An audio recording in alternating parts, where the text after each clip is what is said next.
Y'all know I'm waiting on the late, great Kellabrew. Got to get that brother off that CP time. Got to get him off of that.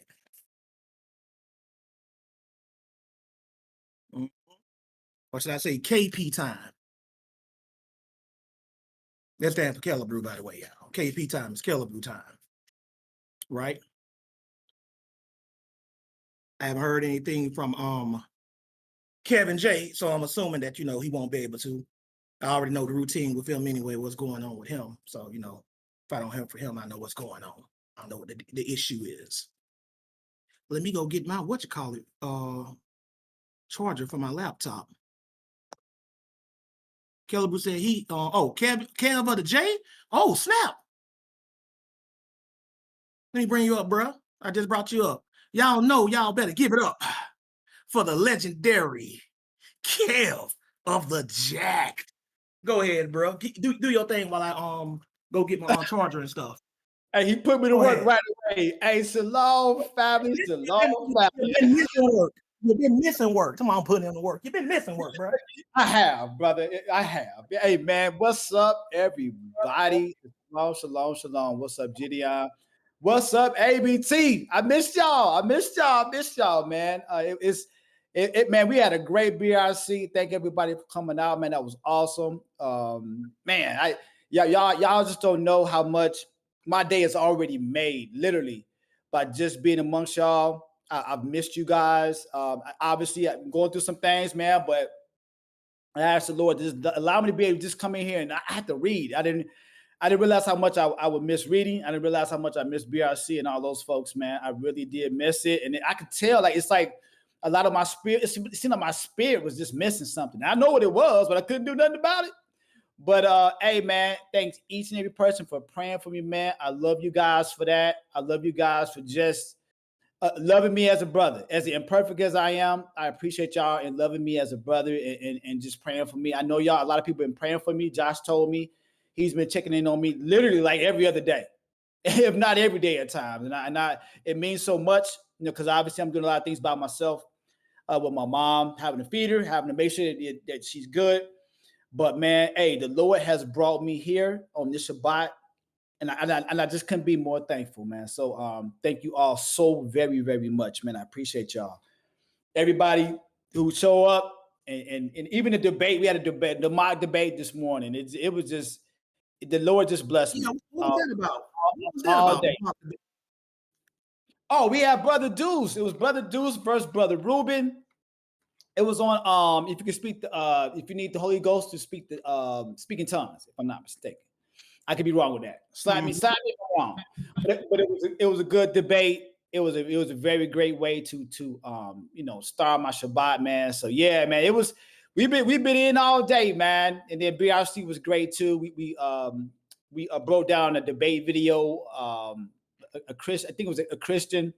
You know how they do the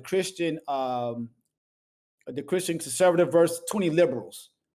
And it was a lot of good meeting there. So I thank Stanley for actually pointing that out. So we actually did the debate breakdown of that. So it's been a great morning, man, to say the least. Man, how are you?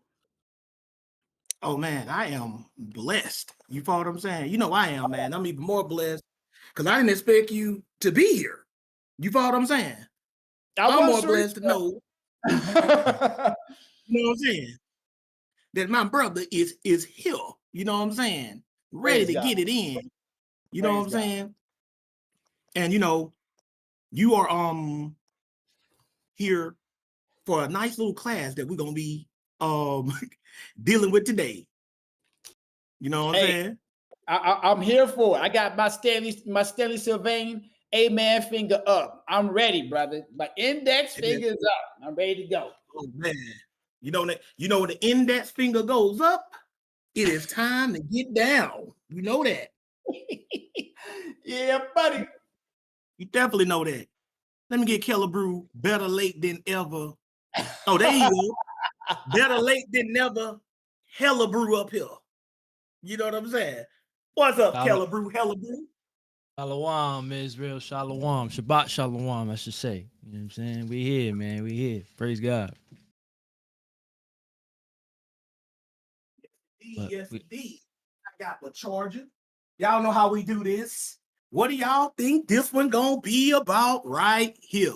And before y'all even get started, let me let y'all know that I told Gideon to type the title of this class a certain way to give y'all a hint of what it's talking about. So look at the title of the class, how it's written out. And y'all tell me what y'all think today's class is about. Well, I'll go first, right? Well, since you gave that out, I didn't think about it, but I thought you was just trying to, put it like that, because a lot of what's it called, platforms, if you talk about slavery, they kind of block it out. So I ain't really think about it like that. But since that's the case, why would I block out servitude then? Yeah, you're right. You're right. So I would say since you got the money sign, got something to do with money. And I mean, the easy giveaway, to be honest, to me is like, how we're freed through Christ, and when Christ died on the cross, he bought us back the debt that we owed. But I don't think you're gonna go in that route. I think stemming from the other class, the dark light, I think you're gonna touch on maybe like, who you serve, like two masters, like, you know what I'm saying, like either Master Satan or the Master, Christ. So that is an extremely well put and educated guess. It's also completely wrong, but good job though. Good job. good job. Well, all right, bro. But that's a good job though. That's a good job. All right, we're gonna move on to my guy, Kev of the J. Kev of the J. I got to hear from you. What you think today's class gonna be about? Okay, you didn't just intimidate me by telling him he was completely wrong with what I thought was a very good answer. Man, said slavery and servitude. What about written with dollar signs? Written with dollar signs. So slavery. We talking about some money now. So you got to be talking about money. Slavery for sure. And servitude. So maybe how the Bible differs from what we've seen in American slavery versus what we've seen in the servitude and or quote unquote slave in that time. In other words, like in that time, you can be someone's servant to pay off a debt, right? Or it can be looked at as money in the old time, but in American time, you got no money at all. So I like that. You can be looked as a servant to pay off a debt. Okay. What else you got? So I'm leaning, all right. I'm leaning on you kind of like comparing how they treated, maybe how they compensated slaves back then versus how they were treated later. That is that's a very, very astute answer. All right. And it is related to slaves and the money, but still wrong. Still wrong. Hey man, I'm going on mute. Still wrong. Keanu, you want to take a shot at it? All right. So, okay. So whenever you're a slave, you're meant to serve. Okay. I'm just gonna go super simple. Could it be about the difference between serving through slavery versus serving how we are called to serve? I think that's one of the best answers. Best and wrong though. I tried. Y'all ain't gonna guess this one, right? And Gideon, if you there, I need to know if we're good on YouTube and if you got anything. And this is kind of based off of what you asked me to talk about, or not asked me to do a class on, but you just said something that I'm kind of dealing with, about the SNAP benefits and stuff. You want to take a shot at it, Gideon? First, is the YouTube up and going?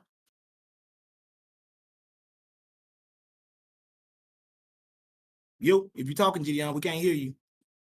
Oh, my bad. Yeah, I was saying, yeah, everything's up and going, and my guess would be, since the fact that you put the money sign in it, that the Mhm. slavery and servitude, what we're supposed to be doing today as Christians, involves, putting our money where our mouth is and giving to people.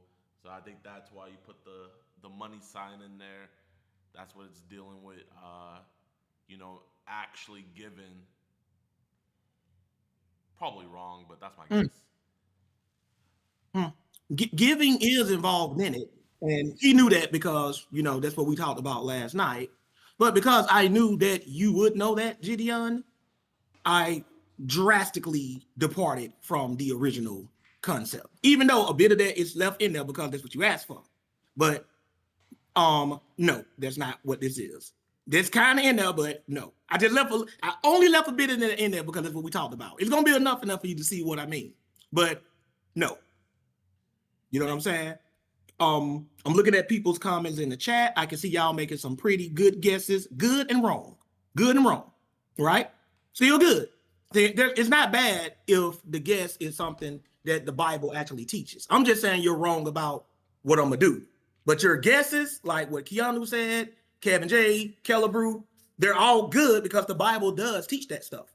So when I say wrong, I ain't saying what they're breaking down in their guesses is wrong. Just that's not what I'm talking about.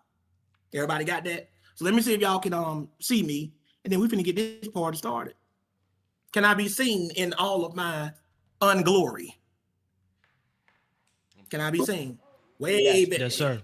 We got you. Okay, and I'm good on all the outlets. Ooh, boy, y'all see the direction we going in with this one, boy. Y'all gonna be like, this dude right here got issues. Oh, this gonna be one of the issues classes. Just let y'all know right quick. Right? It's gonna be some Oh, I should go issues. get my glasses.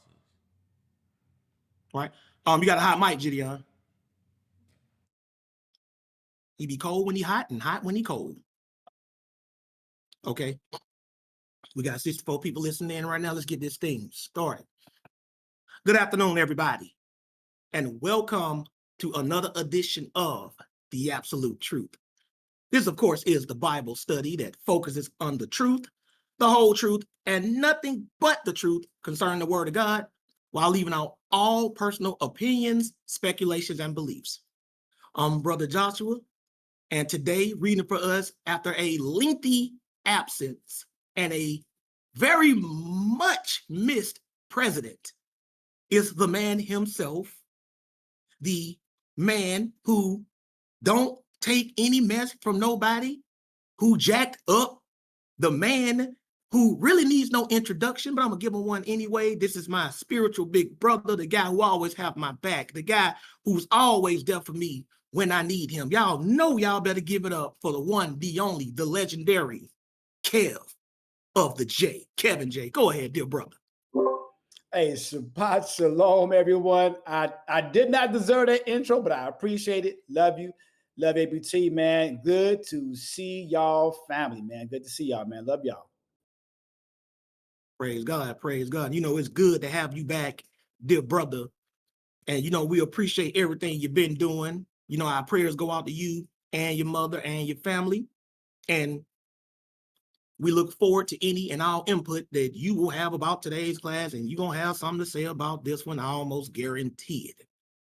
And also joining us is the sister who I like to say she's the RN for the win. She's the co-founder of Mint Ministries. I call it Mint Condition Ministries. And it's also called Mint Ministries because when you digest or put that mint into your mouth, your breath won't stink because it's a mint. Y'all give it up for Sister Keanu. Go ahead, sister. Man, Shabbat Shalom, everybody. Dear brother Kevin J, I'm talking about something. I did not deserve that introduction, sir. You are one of the mintiest ones on this stage. You 1000% deserve that introduction. So accept it, dear brother. Accept it. I accept, Praise sis. God. I accept. Praise God. And we appreciate everything you and the Tommy Gun does for this ministry and continue to do for this ministry. We wouldn't be at where we are today without the help of Sister Keanu and Tommy X. Y'all see all that red hair in that thumbnail with him and his wife. Yeah, that's why I call him Tommy X. First time I met that brother, I have been knowing them for like 10 years. Didn't even know that brother had red hair. Show up first day, all that red hair, beard. I'm just like, dude, like, I did not expect that. I know it's not no reason to be a talking point over the years, but you know, I was kind of taken aback. You follow what I'm saying? Brother showed up with the fiery red. I'm like, okay, Tommy X. Malcolm X, Tommy X. By the way, y'all know Tommy Hilfiger merchandise. We need to get some Tommy X merchandise going. I'm just saying, I'll make it happen. Y'all will make it happen too by buying it, right? And of course, y'all know y'all got to give it up for the man who's, even though he's late, he's not. He's never too late. He's always on time. Y'all got to give it up for this up and coming future master teacher, Brother Kellebrew. Go ahead, Kellebrew. Hey, Shabbat Shalom to the audience and everybody on the stage. And as Sister Keanu pointed out, brother Kev, you definitely deserve that intro, brother. Shout out to you, big bro. But yeah, I'm ready to get into this class and see what you bring out, man. Praise God. Praise God, praise God. You know, we appreciate you too, Kellebrew, and everything you've been doing for this ministry. And I look forward to any and all output you may have. And I think you're going to have something to say about this one too, right? And of course, y'all know we got to give it up for the apex predator catcher himself out here on these mean streets, keeping these streets clean for your kids, right? And even, if necessary, cleaning up the police department. Because y'all know Gideon don't discriminate. He's like a custodian. He just clean up wherever he see dirt. It don't matter where it at. Y'all know y'all got to give it up for this man, Gideon, and his sidekick, his Robin to his Batman, the kneecapper himself. I don't know if he can come out the mic and say hello, but I know he heard me. There they are, Batman and Robin and Gideon, right? And I look forward to any and all input either of you may have too, especially you, Gideon, since this class is a little bit inspired by what we talked about, right? So, as y'all can see, the title of today's class is Slavery and Servitude, written with dollar signs. I gotta throw that in there, just in case somebody can't see it. Again, today's class is titled Slavery and Servitude, written with dollar signs.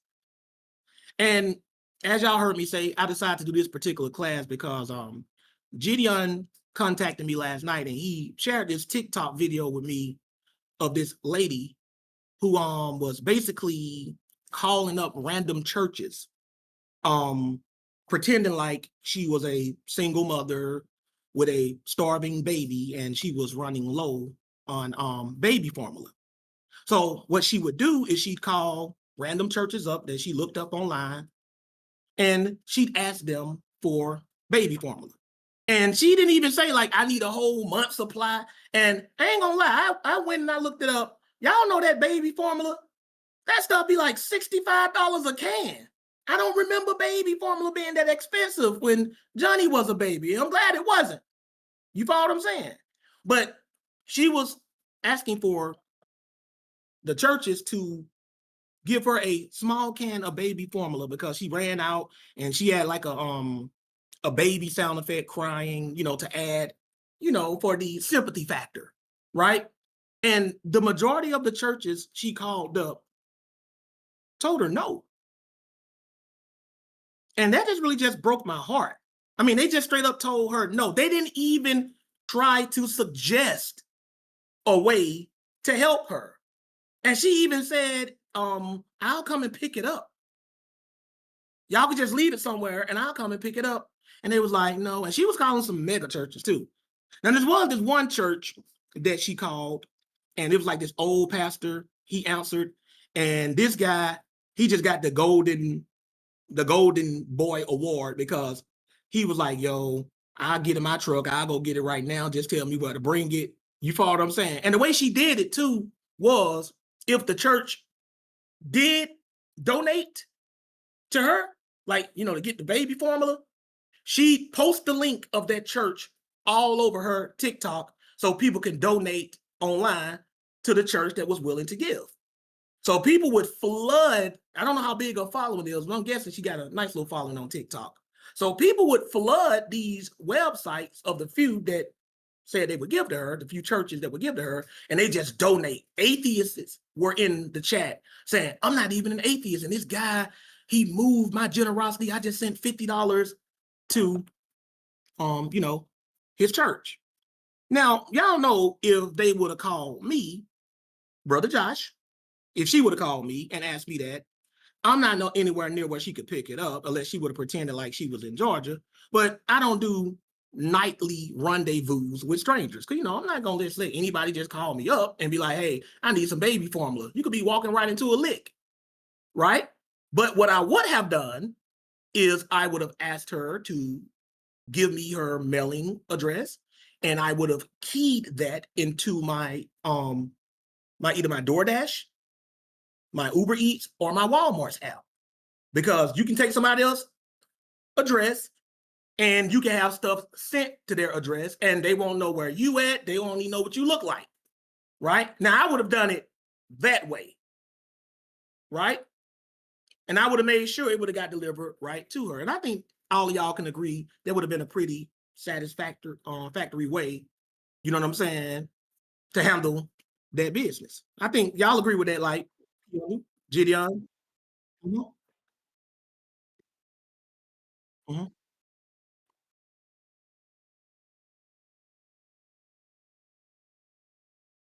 Yeah, you can so they can see what it looks like. Y'all can see what I'm talking about, where this reference came from.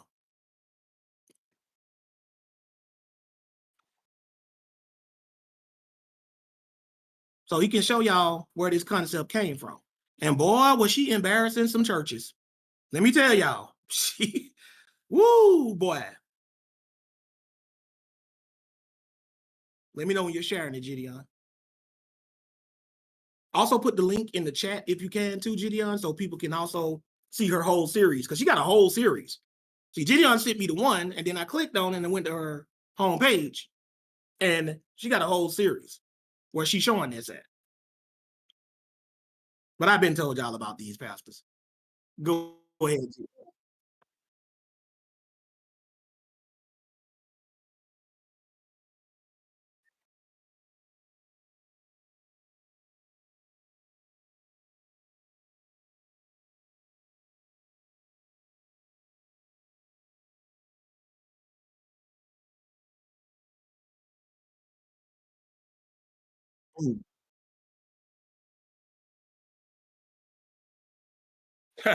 She don't shame them.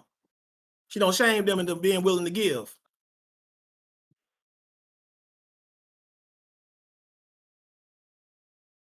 And if y'all do the math, because she said 6 or 7, because 7 times 4 is 28. So if y'all do the math, that means out of 100%, she has like a 25% success rate. That's if y'all just follow my mathematicians in here who don't know, because I did the math in my head, that's like a 25% success rate. Out of all these churches, everywhere, on every corner. Go ahead, Judy. I'm sorry.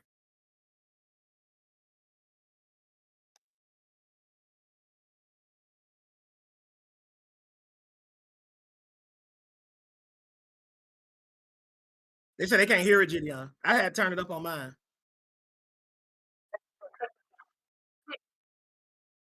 They hear it now. They hear it. Yeah.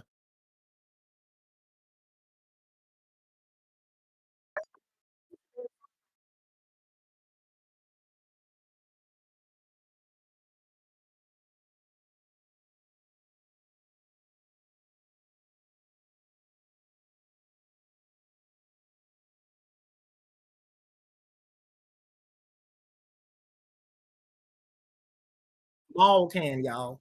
Small can.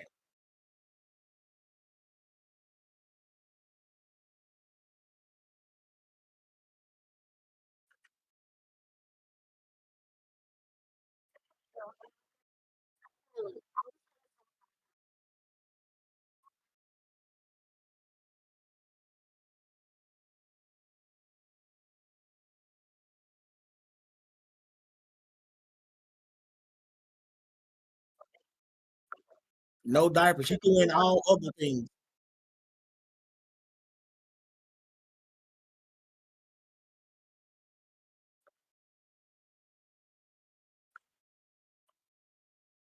Okay, that's good, Gideon. That's good. Now, I want y'all to pay attention to the fact that she just asked for the can of baby formula. The woman said, no, we can't do that. We ain't got no diapers or nothing. In other words, don't ask for anything else. Why are you let me just get ahead of you, right? We ain't got no baby formulas, no formula, no diapers, no baby bottles. She just wanted to get ahead of them. Didn't even say, can we try to go buy it for you? Do you got a Cash App where we can send you the money? Even though I'm just letting y'all know, for honesty's sake, I don't Cash App strangers. I just don't do that when they ask for stuff. But I would have made sure that she would have got the baby formula at least delivered to her address. I would have did it like that, right? Because I don't do secret rendezvous with strangers, especially online, right? But I want y'all to see, she made sure, she said small can. She wasn't trying to get this church to sustain her for months. And she even volunteered to pick it up where they'll leave it.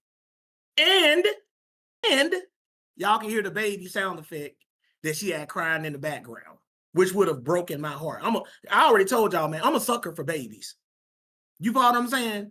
You out there, I don't care if it looked like a scam. You got a baby on your hip shaking it and it's crying, I'm giving up the money. I tell you, I think you're lying, but you broke me. I'll probably even tell you, Gideon, I think this is a scam, but the baby broke me.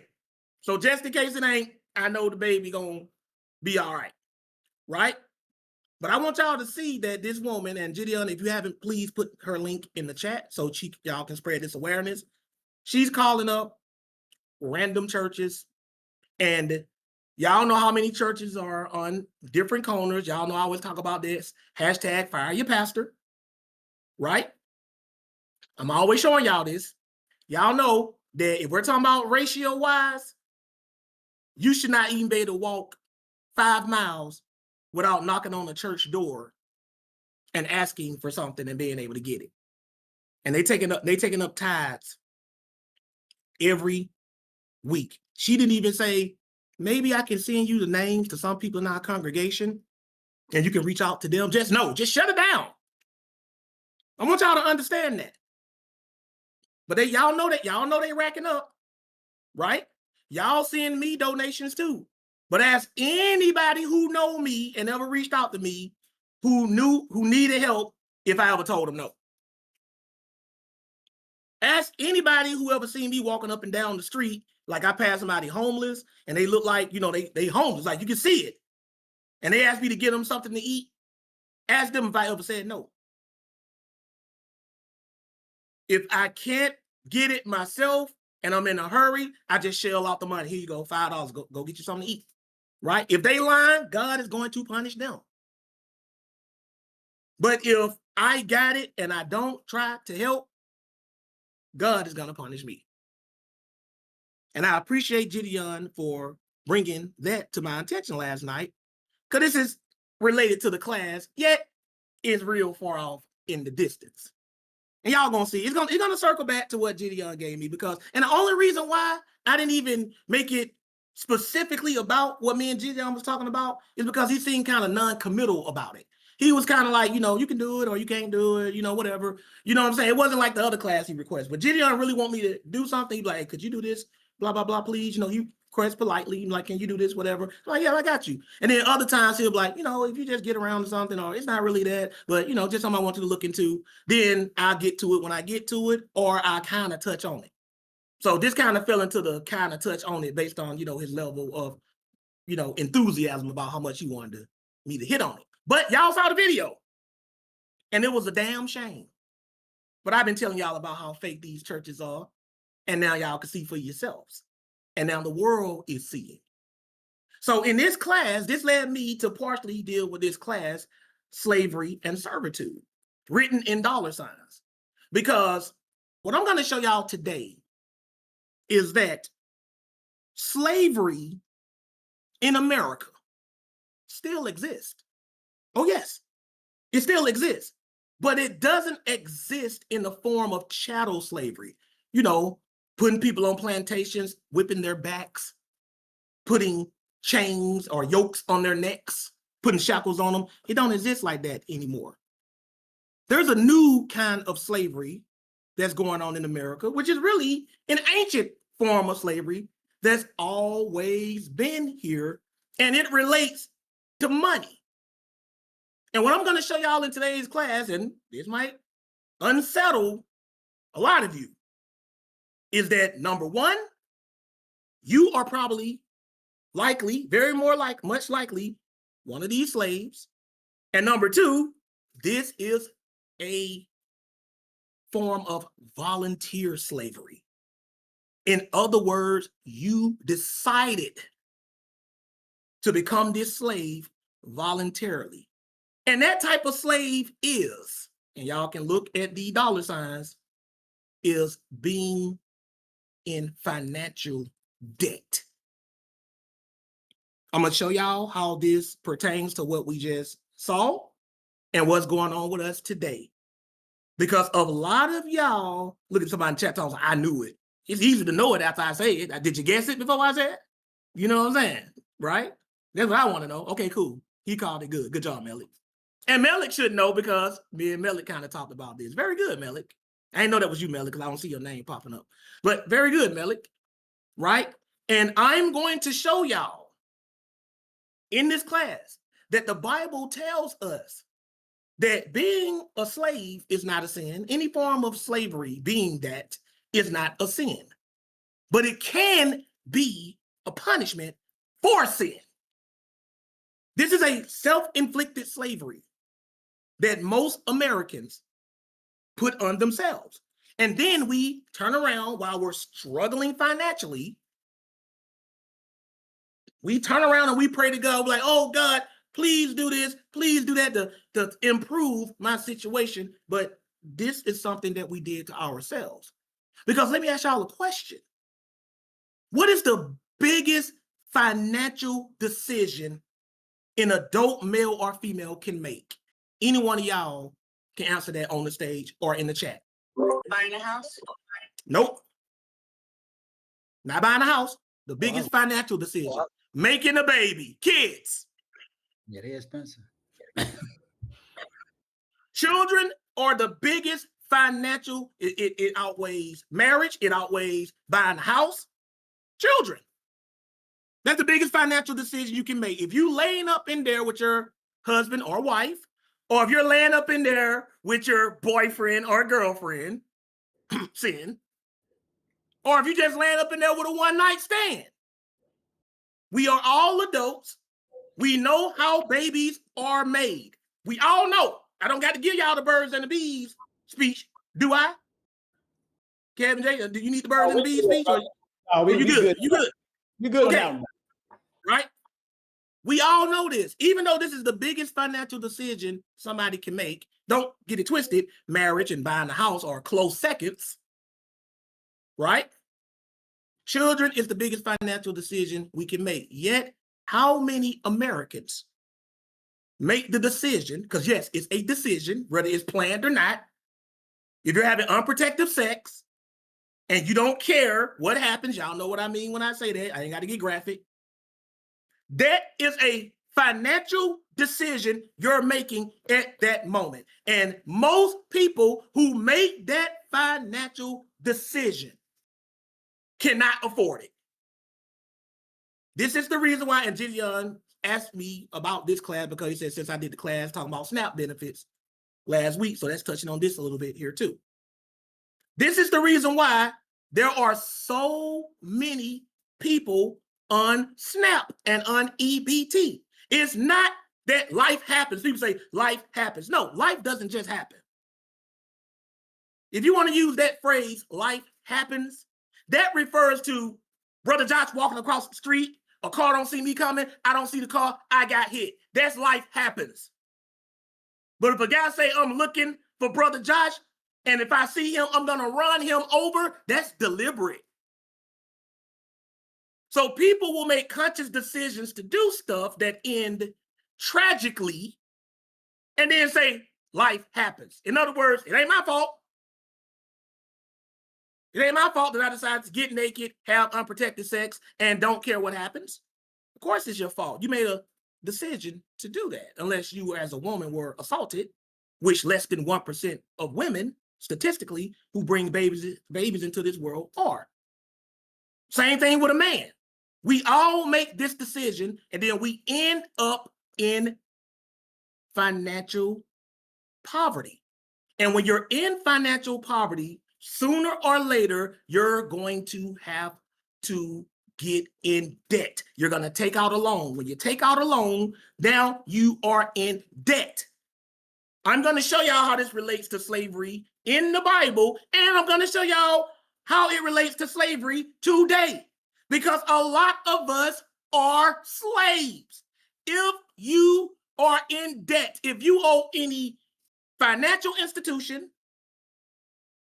educational institution, any place that you owe a loan to that you're still paying off, you are a slave. Do not get mad at me.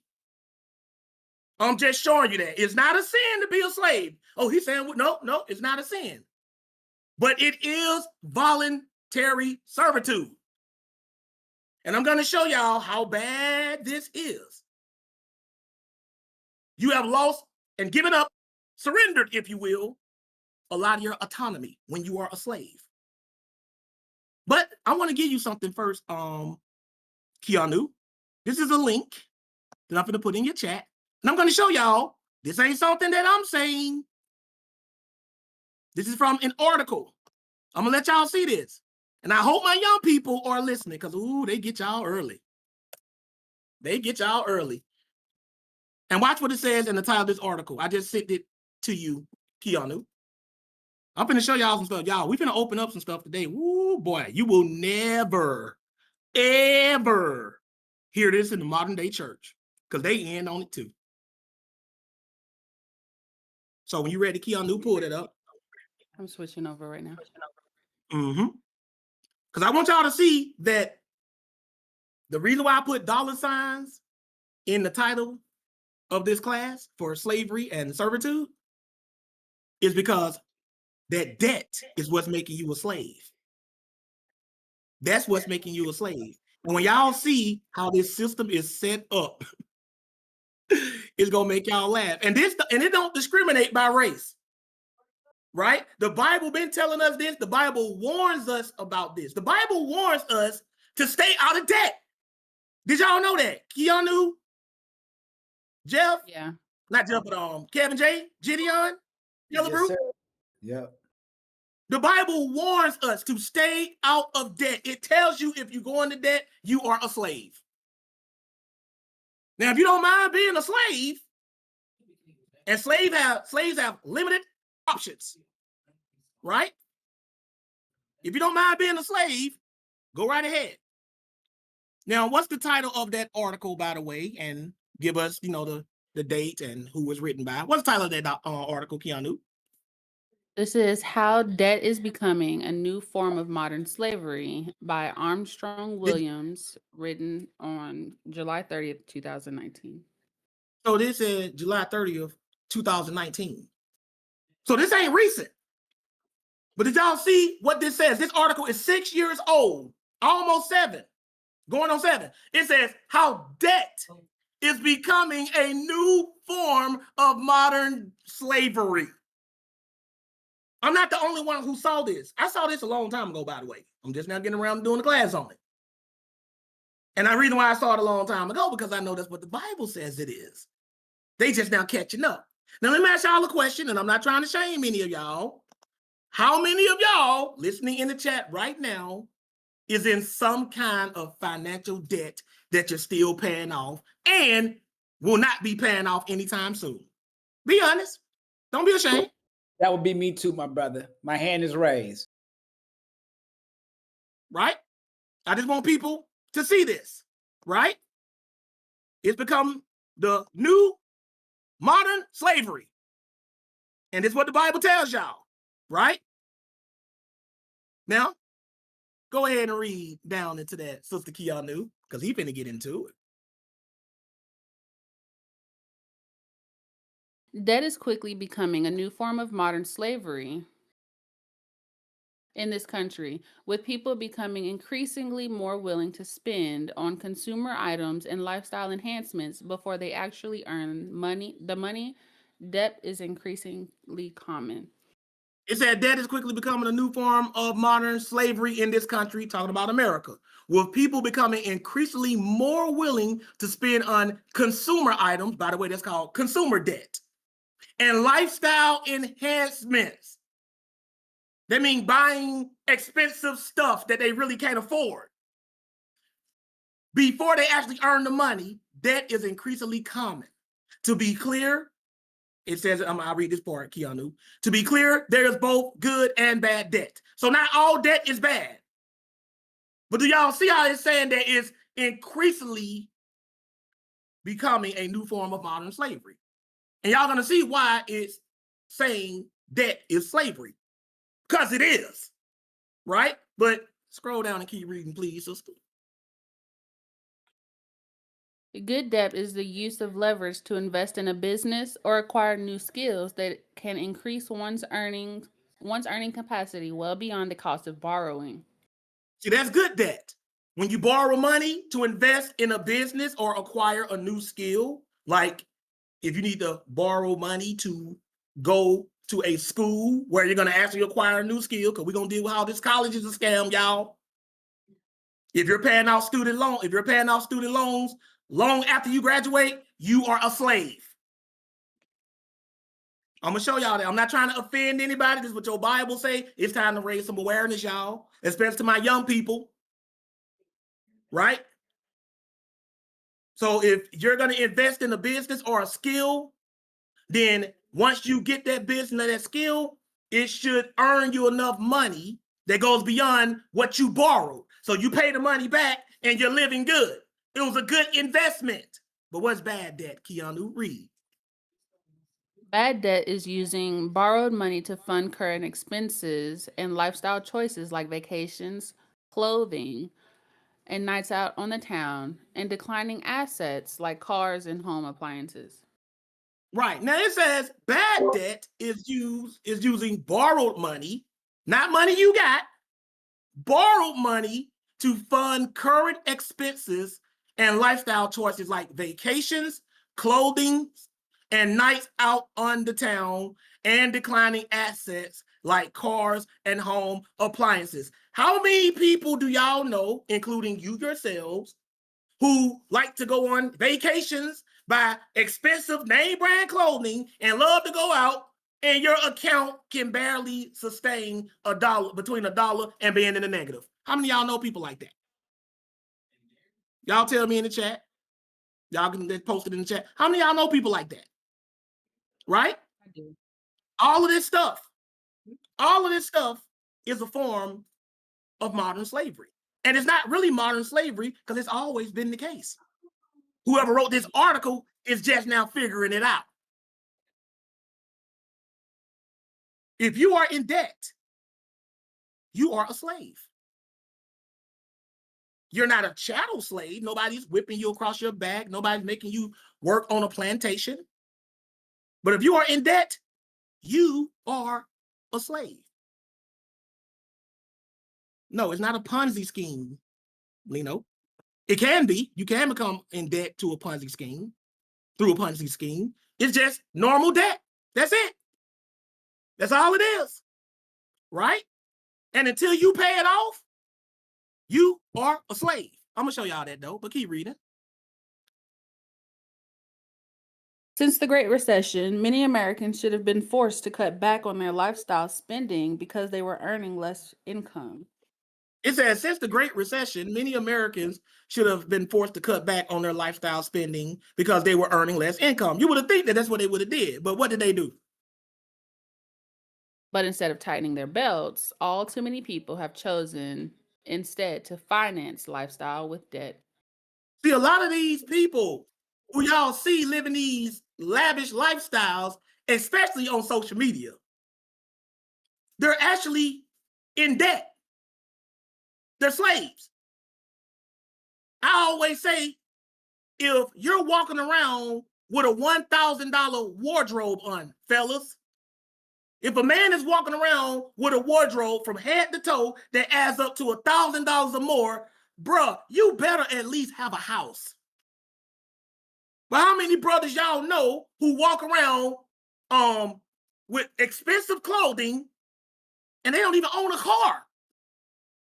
They have a car that they're paying on, but they don't own a car. How many of y'all know brothers like that? How many of y'all know sisters that got Prada bags, right? And what's the other expensive brand? A bag? Gucci bag, what they call it? How many of y'all know sisters that got that and they're on Snap? How the world are you walking around with an $800 bag and you on welfare? People say they shouldn't be able to afford that. How did they get that? Where's that money coming from? Oh, they can't afford it because they're going in debt to get it. You know, I don't think they got deals on these bags where you can put something down, they'll let you get it, and then they put you on a payment plan, and they just let the interest accrue. See, what I'm going to show y'all in this class is that a lot of us like to appear to live like masters, but in reality, we're slaves. See, everybody want to look like a master. Today, we use a more modern word. We say a boss.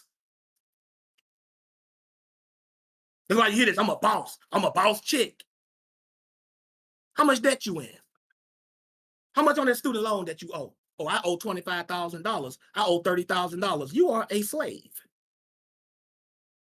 And that's just your student loan. We ain't even talking about your consumer debt or how behind on your bills you are. Bills in themselves, that don't make you a slave. Get behind on your bills, that makes you a slave. If you are behind on your bills, and like I said, I'm not trying to shame anybody. I'm just going to show y'all what the Bible says. If you are behind on your bills, if you owe anybody money, you are a slave. And a lot of our slavery is self-inflicted. Nobody put us in it. We volunteered for it. Having a baby is a financial decision. Nobody's making you do it. You decide to do it. And then when you go and become poor and now you're in debt, now you're asking the government to take care of you. That's how this goes. But I'm going to let the Bible show y'all that. I just want to show y'all that even from modern economics, they see that that's what this is. But keep reading. That in the form of credit cards and home equity loans often comes at an exceedingly high price. Then it says that debt in the form of credit cards and home equity loans. I know a lot of people that owe on credit cards. I know a brother who used to ask me to borrow money just so he could pay off his minimum requirement payment for his credit card. I told him no. That's messed up. That's me throwing away money. That's not helping me or him. If I give you money to pay off the minimum payment, all that is doing is helping the credit card not to go default. That's not helping you. They're still going to add on more debt. They're still going to do that. And see, most of us go into debt, or I want y'all to, in this class, I want y'all to equate debt to slavery, because that's what it is. Most of us go into slavery because of our poor decisions and our greed. That's why you are a slave now, and you did it to yourself. And I've been one too. Having a regular job, a 9 to 5, that's not being a slave, although it can feel like slaving. But that doesn't make you a slave. Being poor doesn't make you a slave. Oh, y'all didn't know that? Just being poor and broke does not make you a slave. What makes you a slave is owing money. That's what makes you a slave. No Lee saying nothing about poverty or poor. It's all about debt, right, Keanu? That's all we're reading about, ain't it? Yes, sir. Just debt. That's what makes you a slave. But continue. Watch what else it says.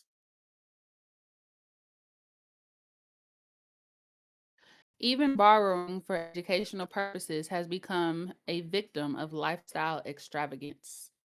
Even borrowing for educational purposes have become a victim of lifestyle extravagance. That means paying a lot of money for your education, going into debt. I'm gonna show y'all that later. We're gonna come back to that later because, ooh, boy, did they run. I keep telling y'all college is a scam unless you actually going there to get a degree that you're gonna actually work in and it justifies the amount of money you put into the college. And y'all are gonna see that this scam is mainly set up against women. They're doing this to y'all. I'm trying to save y'all, sisters, because see, y'all got a tendency to get mad at the brother exposing the scam instead of the brother scamming you. I never could understand that. They get mad at me. I'm the one telling you, hey, brother, that brother ripping you off. But you're so blinded by greed and trying to appear to be something you're not. And we're going to start looking at statistics. We're going to start looking at scripture. Oh my God, this class should have been done 1,000 years ago.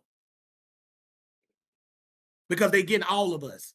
And I got to teach y'all, I know I talk about salvation a lot. I know I talk about God is coming back. Jesus is coming back. We're supposed to wait on the Lord, and we do. But what are we supposed to do in the meantime? Starve? Right. Live like hermits? Always begging? Always needing somebody to borrow money from? Because I'm going to show y'all that. Somebody who's always asking to borrow money. That's a slave. And all of us can fall on hard times. And everybody know when they ask me for money at ABT, that's not a loan. So if you ask me for money, you're not a slave if you ask Brother Josh, because I'm not going to require you to pay it back. We just take care of each other up in here. This is how we do. And I've had to ask people for money before, and they didn't hold me to it. They was like, man, don't even worry about it, Josh. Because it's only slavery if it's a debt. And if nobody is requiring you to pay it back, then it's not a debt, and therefore you're not a slave. Do everybody understand that before we move forward on stage and in the chats? Do everybody understand that? Yep, got you, brother. Because I ain't trying to guilt trip somebody into not asking me for money if they need it. That's not what I'm here to do. And I dang sure ain't trying to guilt trip y'all into not getting me none if I need. Do y'all hear your man talking? It's only a form of slavery if somebody holds you to the debt. If you ask somebody for money and they just give it to you, that's not slavery. But even still, you don't want to get into the habit of always needing to borrow money. Because you're fast tracking your way to being a slave. We all fall on hard times, and some people gonna have to ask for money more than others. So some people got bigger families than others, right? Me, I don't ask. People will tell you when people ask me for money, I don't ask questions. I just give the money. Like you said, don't be a menace to South Central while I'll give you drink your juice in the hood. Don't ask no questions. Just give the money. That's what I do. When the people ask me at ABT, I just, notice I said at ABT. And also my literal family members, I don't ask questions. I just give the money. You follow what I'm saying? And that's how we're supposed to be for each other. Now, let's not be stupid. If I go ask Tommy for $5,000, Tommy gonna be like, Josh, what you need $5,000 for? You feel me? He go, like, come on now. That's just being reasonable. Bro, what you need this better be good, bro. We talking about 5 stacks. Right? But y'all get what I'm saying. But go ahead and read, Keanu.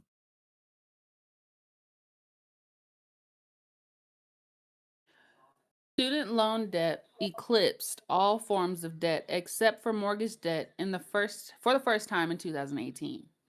Do y'all see that? Student loan debt. That's college, y'all.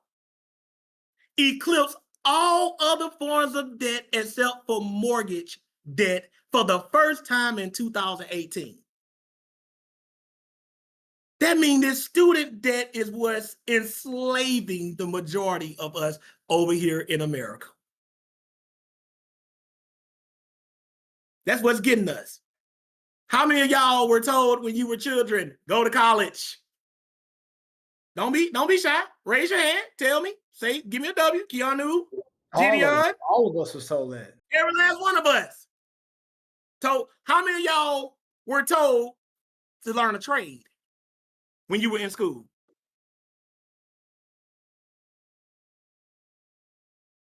And his brother didn't even go to college. And he doing very well.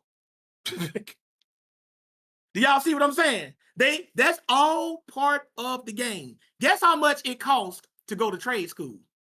Zero. Guess how much they pay you while you're learning your trade in college? Zero. Guess how much they pay you while you're learning your trade in trade school? However much they start you with when you're in trade school, because they immediately put you to work. Guess how much money you owe after you finish college? Tens of thousands. And that's just for a bachelor's. Guess how much money you owe after you finish trade school? Zero. Guess how much money you've made after you finish a 3 to 5 year trade? At any trade, you're probably, if you just add it all up, you probably don't made almost $250,000. You've made over $250,000 doing one, and you owe tens of thousands of dollars doing the other. So from the time we're little children, they're prepping us to be slaves. It really is that. From the time you're growing up, go to college, go to college. And I'm telling y'all, they get y'all sisters the worst. Y'all the biggest slaves in America. And I'm trying to tell y'all that so y'all won't fall for it. Don't get mad at me. Don't shoot the messenger, because the messenger shoots back. So I'm one of the messengers that you shoot at me, I'm going to pull out and I'm going to start busting back at you. I'm one of them types. This messenger shoots back. So if I'm saying anything that got you upset or in your feelings, I'm just going to say this is what the stats say. That's what the stats say. Right? But student loan has eclipsed. It's number 2 in 2018. Continue though.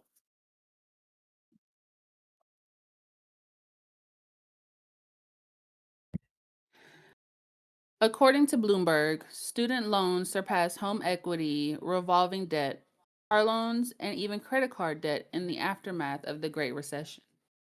Man, them student loans, y'all. Keep reading.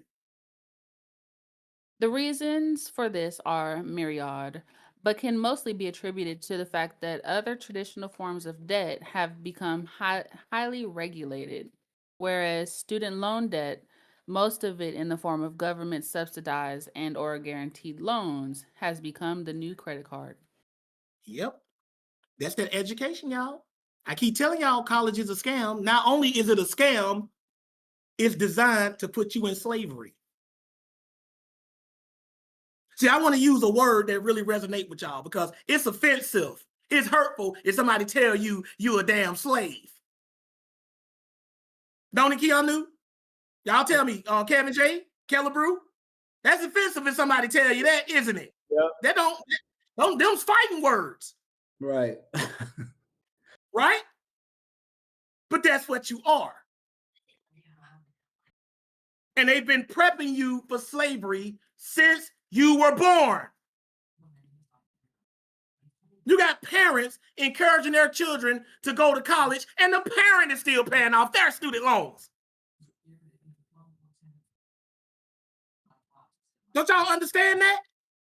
It's generational slavery.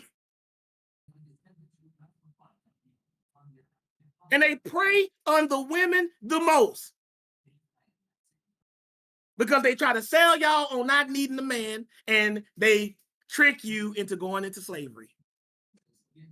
And then the way they get the guys is that they want to make us believe we'll go and we be these big, highly paid executives. And we do that because we want to impress y'all, the sisters. And then we go into slavery. In other words, they use our own greed to trick us into slavery, which is the oldest trick in the book, by the way. That's how people get you into slavery. They trick you. No, most people don't voluntarily go into slavery. Some do, if situation bad enough, they need to do something. But most people got to get tricked or forced into slavery. But keep reading, Keanu. As of last year, overall consumer debt reached a record of $13.5 trillion, Bloomberg reports, while student loan debt ballooned to a record $1 trillion. Student loan debt ballooned. to a record 1 trillion. And wait till y'all see what percentage of that 1 trillion are women. I'm not here to bash the women. I'm just, you said what? No, go ahead. I'm not here to bash anybody. I'm just telling y'all about this slavery and servitude. Keep reading. This begs. Were you about to say something, Keanu, before you keep reading? No, You about to say I something? thought you said continue, but you were still talking. Oh, okay. Go ahead. This begs the question, did the students who borrowed over 1 trillion receive educational benefits that enabled them to repay that amount? The answer, hell no. They're still paying it out, and the job market that they are in is not making them enough money to repay the amount. And remember, the amount is not just what they originally borrowed, but with interest. Y'all know that, right? Keep reading where it says the data suggests. The data suggests that the answer is no. See, I said hell no, because that's stronger. But go ahead. According to an article published by CNBC, the average millennial, classified ages 18 to 34, had about $36,000 in personal debt, excluding home mortgages last year. Now listen to this, right? Now, that was in 2019. That's 6 years ago. So that means all of y'all listening now still fall into that age demographic, unless you're over the age of 40. You still fall into this age demographic. Isaiah, Dustbin, even if you ain't went out and did it yet. Dunn, Melik, I'm just naming all my people in that age group. According to an article published by CNBC, the average millennial classified as ages 18 to 34 had about $36,000 in personal debt, excluding, that means not including, home mortgages last year. What this means, sisters and brothers, for y'all millennials in this age range, most of y'all are going to be slaves marrying slaves. If you get into this debt like that, you're going to be slaves marrying slaves. People saying, oh, I want to go to college to find my sweetheart. Men say it, women say it. And then both of y'all get out of college, between the two of y'all owing $72,000. Before y'all even do anything together, like get married, buy a house, y'all already together, 36,000 plus 36,000, 72,000. Y'all already 72,000 in the hole. How the heck you gonna build a life 72,000 in the hole? How you gonna do that? You're gonna have to take out more loans. Y'all see how this go? Slavery. And the person who wrote this article said debt has become the modern slavery. But that's always been how it is, even in ancient times. I don't know why they wrote it like that. I been knew that. I'm gonna show y'all in the Bible. That's what the Bible tells us. So I know this hurts, but a lot of y'all slaves. I was a slave too. I paid off my student loans, the ones I owe, even though I didn't graduate. I said, I'm not. One thing about it, I'm gonna not graduate and still owe the money. That's just stupid. So I paid up to how much of my college education I had left, and I paid that off. And now if I were to go back, yeah, I had to pay more money, but I don't owe my college anything. I don't owe no student loans. I don't owe any credit cards either. Because that's slavery, y'all. And all of us are being tricked into it, young and old. It doesn't discriminate by race, age, color, or gender. And we're all making voluntary decisions to do this, so it's voluntary slavery. So you can't get mad at anybody, and the decision does not have to be that. You do not have to go to college. If you do go to college, go in a field of study that's going to guarantee that within the first 5 years after you graduate, you are debt free. I've been telling y'all this. But some of y'all still gonna go anyway. No, I'm gonna be the exception. I'm gonna be the exception. You can't be the exception unless you're an exceptional person. That's what I don't understand about people. People think they're gonna be the exception, not realizing that in order for you to be the exception, you have to be exceptional, meaning you got to be better than average. If you're not exceptional, how can you be the exception? Right. We don't think about that. That's how we think, though. Not me. So you're gonna be the exception to the statistics. You're gonna beat the statistics, right? Yeah. Please tell me how. What makes you special and more exceptional than anybody else who fall into this? Tell me what you're gonna do different. You're doing the same thing they did. Tell me why it's not gonna affect you. Sooner or later, you're gonna want to get married, bruh. You're gonna want a woman, bruh. What you gonna tell her? What you gonna tell yourself? Nah, I ain't gonna get involved until I get rid of this $36,000 debt. No, you're not. You're gonna get married and you're gonna smash. That's what you're gonna do. You ain't gonna wait till them 36,000 gone. And you ain't gonna care about her 36,000. That's what we do. That's human. You don't want to be by yourself. So I'm saying, why even get into the 36,000? Why become a slave? A lot of y'all sisters, y'all marrying slaves. You ain't got no debt. Your college paid for a lot of these sisters. They be getting full ride scholarships. Y'all know I'm telling the truth. They get them more than the men do. They get a full ride. They don't got to pay for nothing but books. They get out of school. They owe very little to zero debt. And then you're going to marry a guy that decided to go to school too, and he got all that debt. That's a slave you marrying. I'm just telling y'all the truth.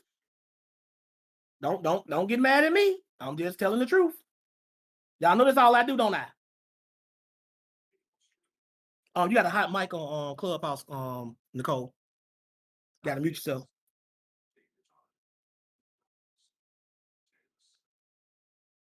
Right? I want y'all to see that. Right? But scroll down and keep reading. Because we just getting started, y'all. Woo, boy. Furthermore, more than half of all millennials classified as ages 18 to 37 don't know when or if they'll ever be able to pay off what they owe. More than half of millennials classified as ages 18 to 37 don't know when or if they'll ever be able to pay off what they owe. That means when y'all youngsters get out into this world and y'all marry somebody, half of the people y'all that are out there available for y'all to marry not only are in tens of thousands of dollars of debt, but they have no idea how they're gonna ever pay it off. And in case you ain't put two and two together yet, fellas, if you marry a woman that's in debt, marry a woman that's a slave, that debt becomes yours too. Because student loans, you got to pay them off every month, and that's federal. Federal never goes away. You can't bankrupt out of federal. And the average loan amount that you're paying a month, the minimum, not just what's going to actually go toward the principal to make the loan go down. The minimum is just to make sure you're paying on the interest. It ain't even touching. It's not even touching the actual loan amount, or it's barely touching it. You pay $300 on a student loan, and maybe $20 or $25 will go against the actual loan. The other is just the interest. So however amount that is every month, $300, $400, some people even agree to pay more. That's $300 or $400 that does not go into the household. Do y'all understand that? I'm talking real life stuff here that they don't tell you at church. It don't go in the household. Baby, I can't do that. Why? I got to pay off my student loans. Well, baby, we got the electric bill. We got we got the gas bill. I know, but I got to pay off this student loan. That's $300 to $500 that ain't going nowhere in that house, but it's coming out the house. This stuff your daddy and mama should have told you. This stuff your preacher should have told you. That's why I was telling Melly. Y'all remember I had that conversation with Melly, me and Kev of the Dust. We would tell, like, if your dad got the money and he don't mind spending it, then take advantage. Because at least when you get out, you're not going to be in debt. That's probably why Melly was the only one to figure out where I was going with this, because I talked about this with him in our session, and me and Kev of the Dust talked about this type of stuff with him on more than one occasion. And I'm trying to stop y'all from becoming slaves, because they ready to put that yoke of debt on your neck. They rubbing their hands together. Ooh, we can't wait. Ooh, Isaiah, AC, you gonna make a fine slave. Dustbin for the win. Come on over here, Dustbin. Go ahead and take out this humongous loan. But I ain't worried about them, because they're gonna make sure they go into a field where if they get into debt, they're gonna be able to pay off that debt. But most people never do. It said over 50%. That's most. That's majority. I hope y'all paying attention. Keep reading. Almost 20% of those expect to die with some form of debt. Almost 20% of those expect to die with some form of debt. And y'all know out of that 20%, the majority of them gonna have kids. So you're not leaving wealth to your children. You're leaving debt. You're dying a slave.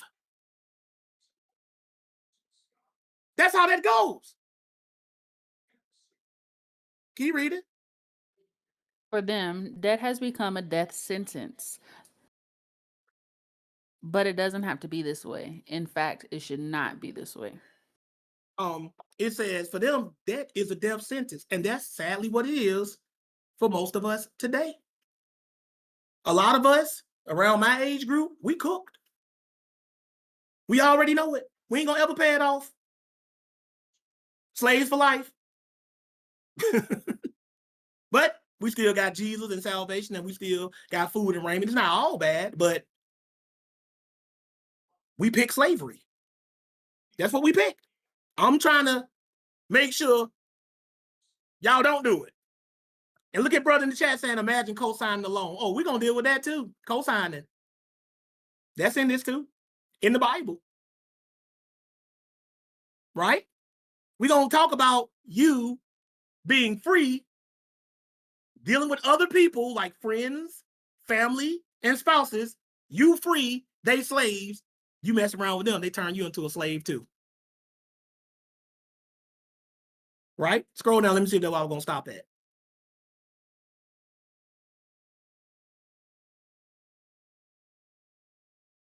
Let's see.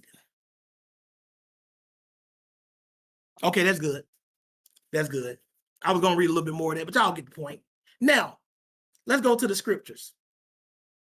Do everybody see that? Do everybody see that from an economical standpoint of view? They can see that debt is a form of slavery. Before we read any scripture, can everybody see that? Clearly. Y'all got it, right? Because I don't want y'all to think this is just Brother Josh, or this is just an opinion of one economist that y'all saw online. Let me show y'all this now. Proverbs 22:7. And a lot of y'all don't read this one before, but now it's going to really hit. Proverbs 22, verse 7. Kevin J, for the first time in a long time, read, brother. All right, now this is Proverbs 22 and verse 7. It says, the rich ruleth over the poor, and the borrower is servant to the lender. Now look at what that said right there.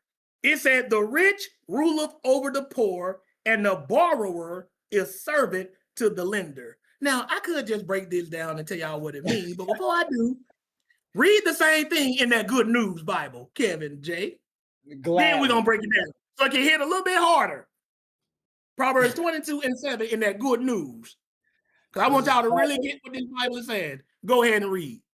This is Proverbs 22:7 in the Good News. Good News. Poor people are slaves of the rich, but borrow money and you are the lender's slave. To the point. Read that again, that other part. Read that. Borrow money and you are the lender's slave.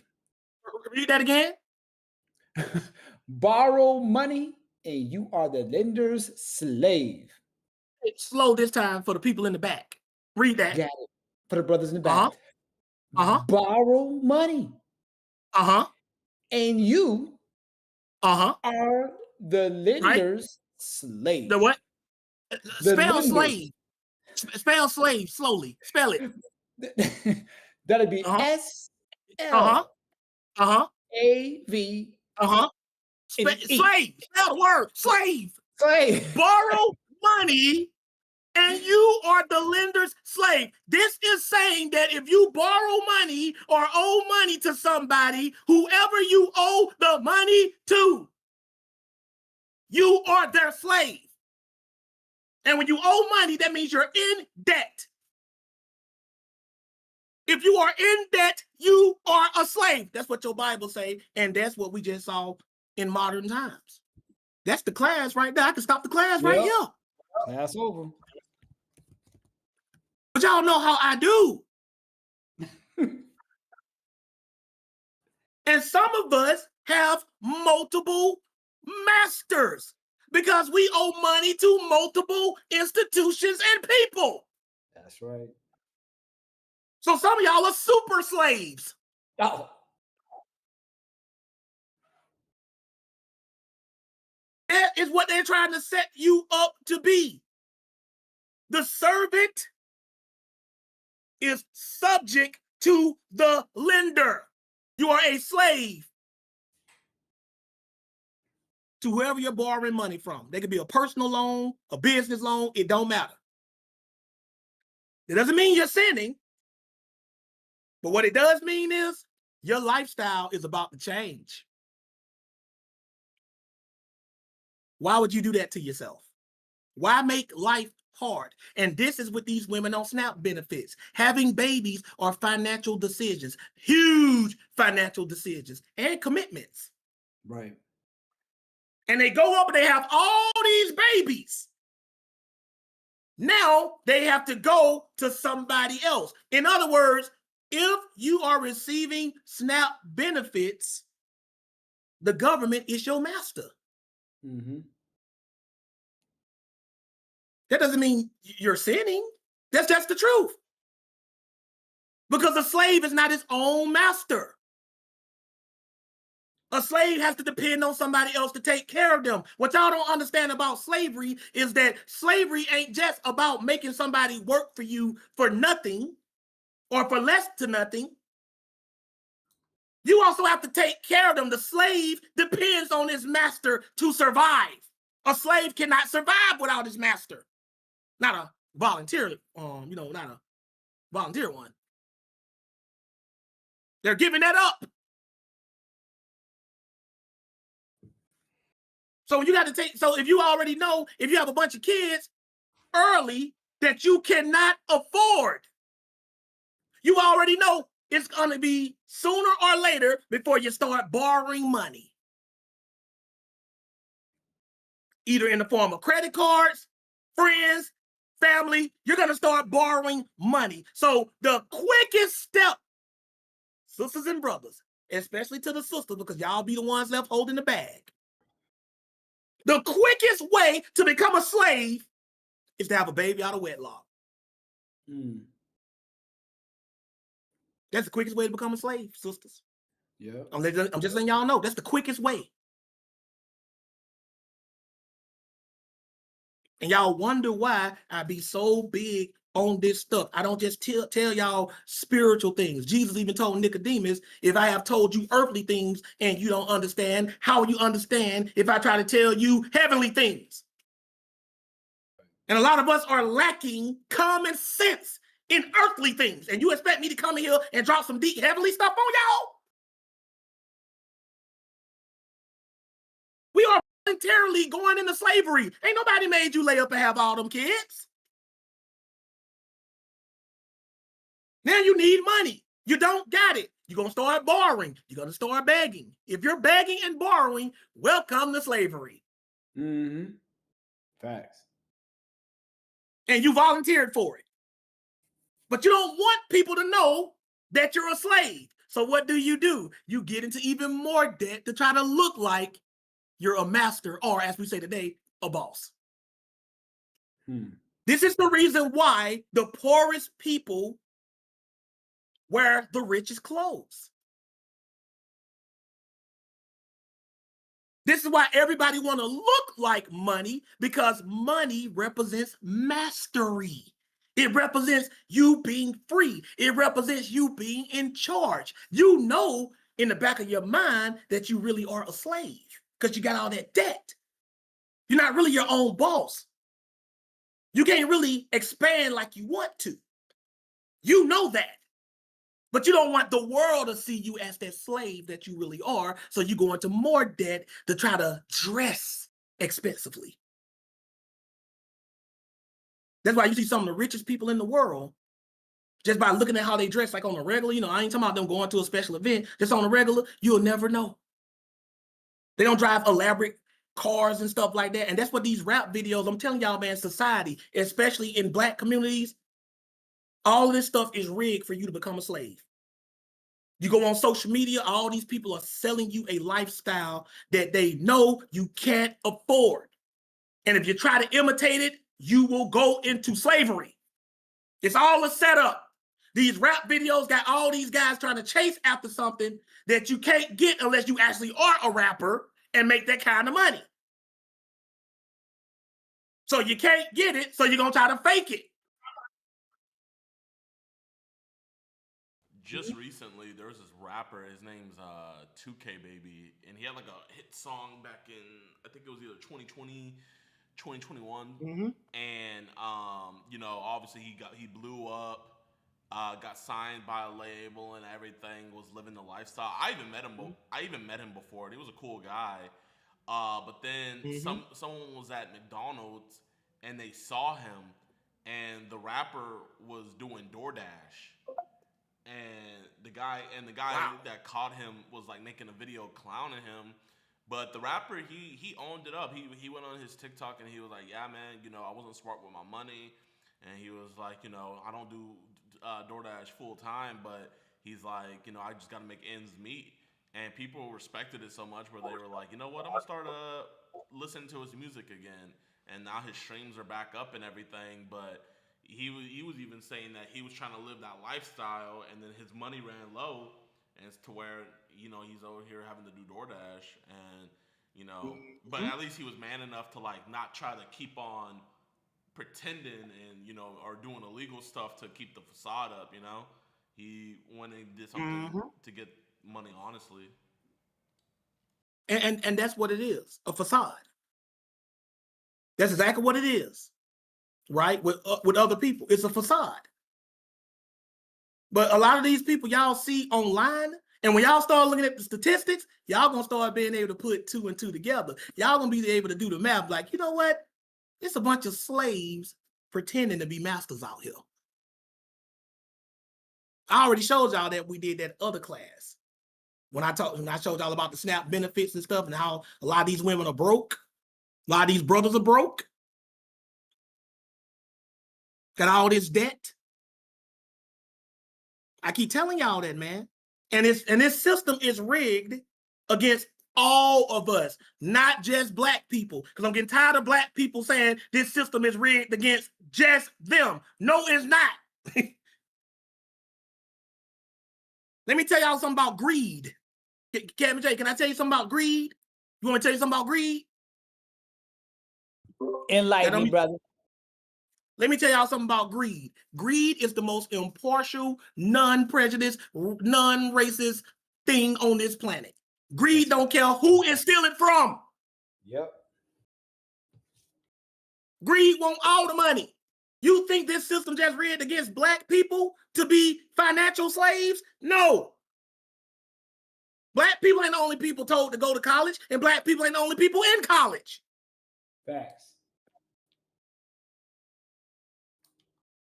This system wants us to be slaves. And then when somebody like me comes along and I'm making all this sense in the world, they telling me I'm crazy. Charlie Kirk went to college campuses telling them to their faces, this is a scam. What did they do? They shot them dead, and they're still being scammed. It is a scam. For the most part, it's not a complete scam, but it's a big one. And I'm going to show y'all that. It's all designed to make us slaves. If they can't whip you with a whip, they're going to beat you with your wallet.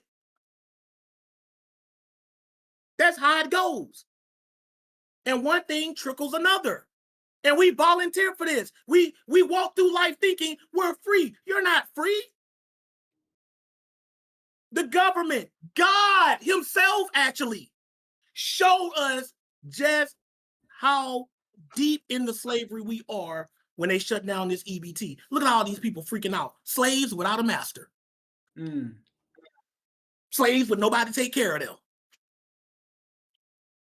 Because if you were not in any kind of debt and you could afford to take care of yourself, now you're free. You don't see Brother Josh scared about them shutting down EBT. You dang sure don't see Gideon. I told Gideon about it. He was like, EB what? You know what I'm saying? See, that's real freedom. And it's a freedom that don't cost money. See, financial freedom don't mean being rich, y'all. Financial freedom just means not owing. That's what makes you a slave, owing. The next step to being a slave is not having any money, being able to take care of yourself, because you're going to be a slave one way or another after that. I'm going to show y'all that. Well, it says borrow money and you are the lender's slave. Didn't it say that?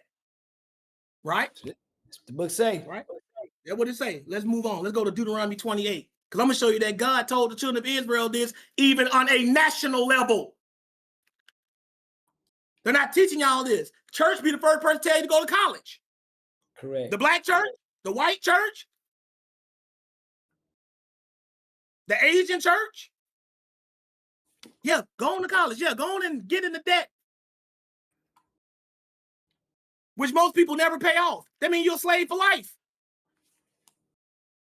And then what's the point of paying off your student loan at the age of 75 when you die at the age of 76? Enjoy my money now. Right. Some of y'all gonna flatline as soon as you sign the dotted line, getting you out of debt. Soon as you sign out of debt, you're gonna be like, oh, this is the last payment. Let me just sign here on the line. No. That's some bull. I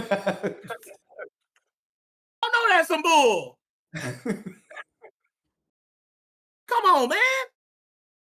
That's a scam. Somebody put that in the chat. Look at your neighbor and say, flat line on the dotted line. Tell them that. You don't want that to be dotted line, Kel. flat line on the dotted line. That's crazy. I'm telling y'all the truth. Flat line on the dotted line. That's messed up. As soon as you get out of debt, you die.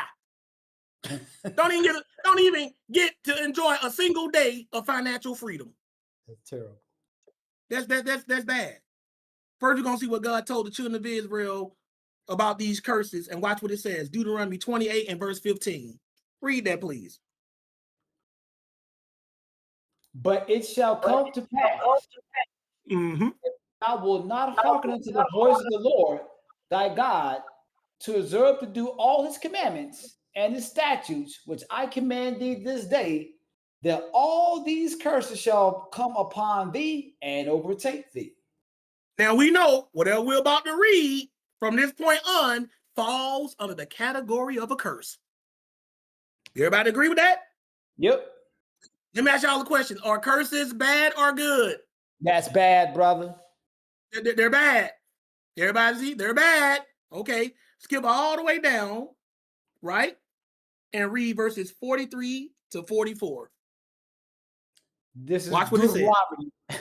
This is Deuteronomy 28 and 43. The stranger that is within thee shall get up above thee very high, and thou shalt come down very low. So God is telling the ancient Hebrews part of their curses would be the foreigners, the non-Hebrews that live right among them. They're going to come up. Yep. And you're going to go very low. And what else going to happen? 44. And he shall lend to thee, and thou shalt not lend to him. Mm-hmm. And he shall be the head, and thou shalt be the tail. So wait a minute. It said he shall lend to you, Yep. and you shall not lend to him. Remember, we read in Proverbs, the one that's borrowing the money from the lender, that's the slave. Correct. And this is not talking about physical slavery like with the whips, even though Israel got that too in the curses. So God is telling them you're going to be multiple kinds of slaves. Man. You're going to be a physical slave, literally getting whipped with iron yokes on your neck, and you're going to be a financial slave. Slave in debt. Then he describes what that means. They shall be the head, and you shall be the tail. That means you're going to always be behind. Right. And they're going to always be ahead. So if you find yourselves always having to borrow, you might want to see if you're actually keeping these commandments, because you might have a little touch of a curse on you. That ain't necessarily the case. I'm not saying that's definitely the case, but you might want to check yourself. You might not be living right. Did you say a touch of the curse, brother? If you're always stealing from Peter, borrowing from Peter to pay Paul, as they say. Right. Or maybe you're not a sinner at all. Maybe you just are a volunteer slave. Because we're all adults here. We know it costs money to take care of babies. We all know this. Right? It said, you shall be the head and he shall be the tail. Or they shall be the head and you shall be the tail. But watch this. Read that same thing in that good news. Go ahead for it. Read that. Gladly. 28, 43 to 44. I want this to really hit home. Because a lot of us are slaves. Y'all think slavery just means somebody got a whip on your back, got you on a plantation. No. You can run from that. Right. You can escape that kind of slavery. You just got to be fast enough to get out of that. We're talking about a slavery that you can't run from. Oh, you ain't running nowhere. You ain't running nowhere. Especially today with technology. Read how that says in the good news. Go ahead. This is Deuteronomy 28 and 43 and 44. In the good news. That's right. Foreigners who live in your land will gain more and more power while you gradually lose yours. So now we can see, reading up to this, that the ones who doing the loaning got the power. Correct. And the ones who got to borrow loses the power. So you're powerless, just like a slave. Yep. But read what the next part says. 44. They will have money to lend you, but you will have none to lend them. In the end, they will be your rulers.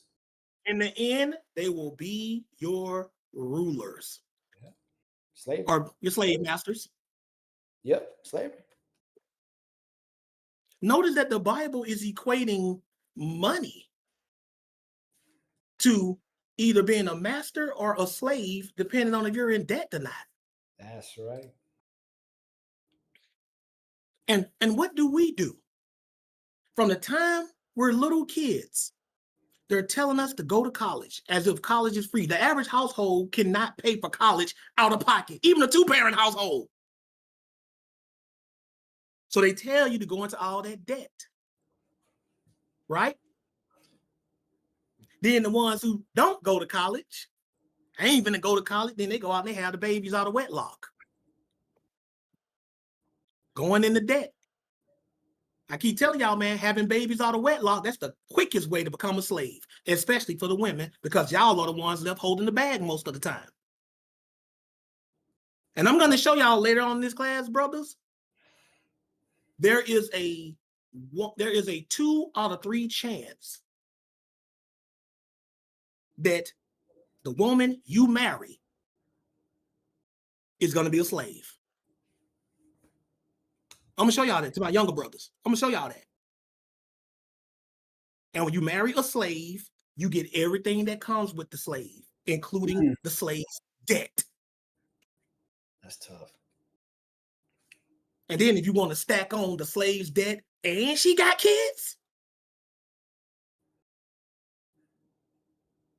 and you got your own debt, how you going to have a good life? Right? You're going to want to have a good life. I want nice things. You're going to start taking out them loans so you can go on them trips, them vacations. You're going to start applying for them credit cards. See, that's how they get you. They get you in slavery, and y'all got multiple masters. That's what I'm trying to tell, especially my young people. It still apply to y'all today, but this is what I try to tell my young people here, like my Kellebrews and my Isaiahs and my Bens and my Rubens and my Duns.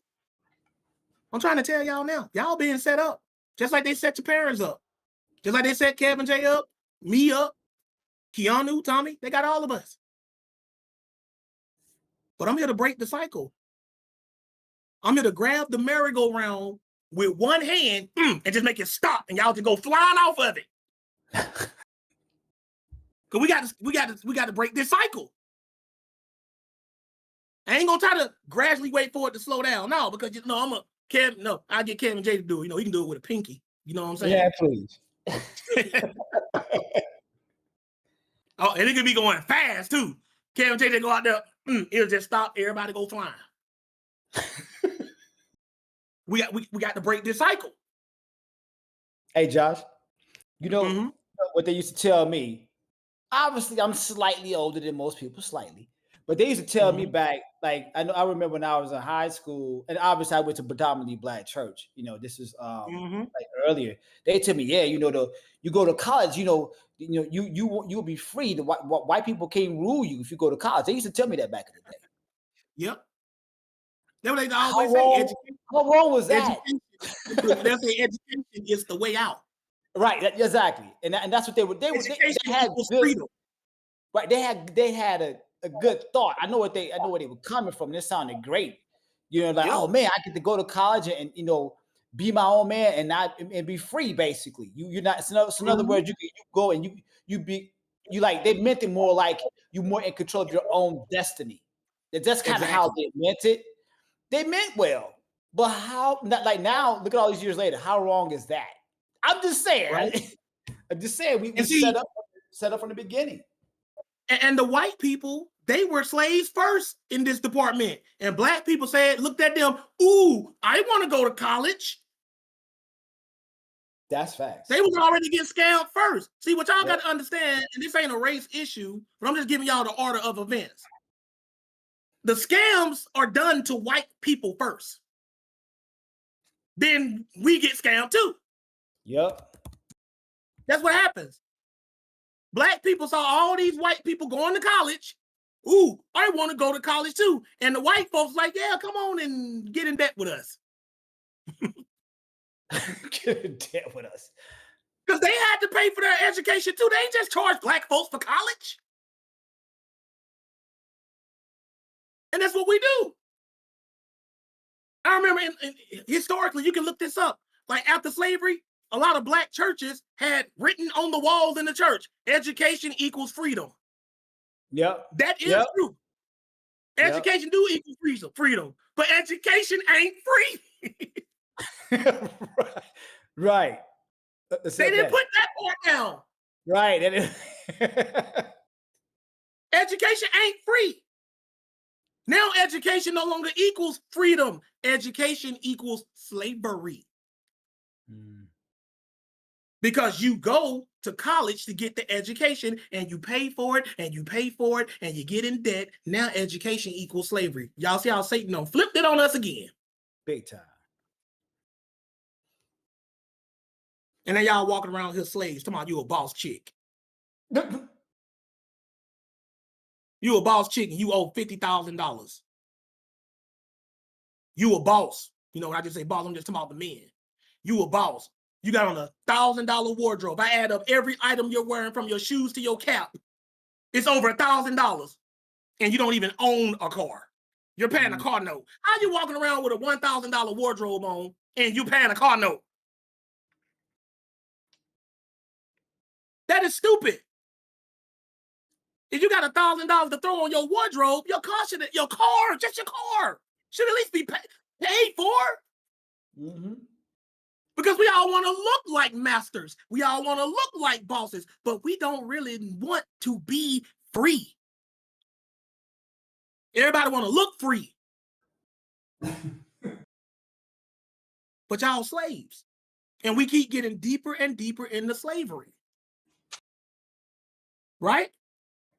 And when you're deep in slavery and you get tired of it and you realize it and you're sick of it, what happens to a slave when he's sick of being a slave and he's stuck? What is he looking for now? Kevin J, Kellabrew, Keanu, Gideon, who gonna guess it? When you're stuck in slavery and you want to get out and you can't, what you looking for now? Help. That's close, but what word am I looking for? Not escape, stuck. What are you looking for? Not money. Can't get it. It's a word though. Think about it. A slave that's stuck and can't get out. What are you looking for to get you out? Not alone. That's more slavery. Not freedom. Y'all want me to tell you what you're looking for? You might have to, brother. You're looking for a savior. Thank you, KJ. You're looking for a savior. Oh, okay, savior. All right. We all were striking out on that one. And Leno Vlog said Jesus. He took it spiritual, so I'll accept that. But that's what you're looking for. You're looking for a slave. You're looking for a savior. A savior. That's what you're looking for. And this is the reason why when a lot of our ladies getting all that debt, and I was telling y'all that, now they're slaves. They want somebody to get them out of slavery. And that's why they set those financial standards to the damn roof. Because they know that's how much it's going to cost. Oh, he got to make 6 figures and stuff. Y'all think they just being greedy. That's not just what it is. The Bible calls it redemption. Redemption literally means paying for a slave to get out of slavery. That's what it literally means. Y'all can look it up. It's a redemption or redeem. That's what it literally means. So they're stuck in slavery and they're looking for a savior, a man, to buy them out of slavery. That's why they set the price so high, because they already did the math. This is how much it's going to cost for me to get out of slavery. And what's even more messed up is that they don't even want to go by that whole concept. See, the concept of redemption is biblical.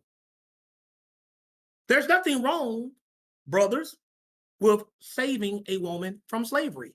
Wait a minute, Josh, you said we'll be out there no Captain Saver, you know what? You said that in another class. Y'all didn't let me finish.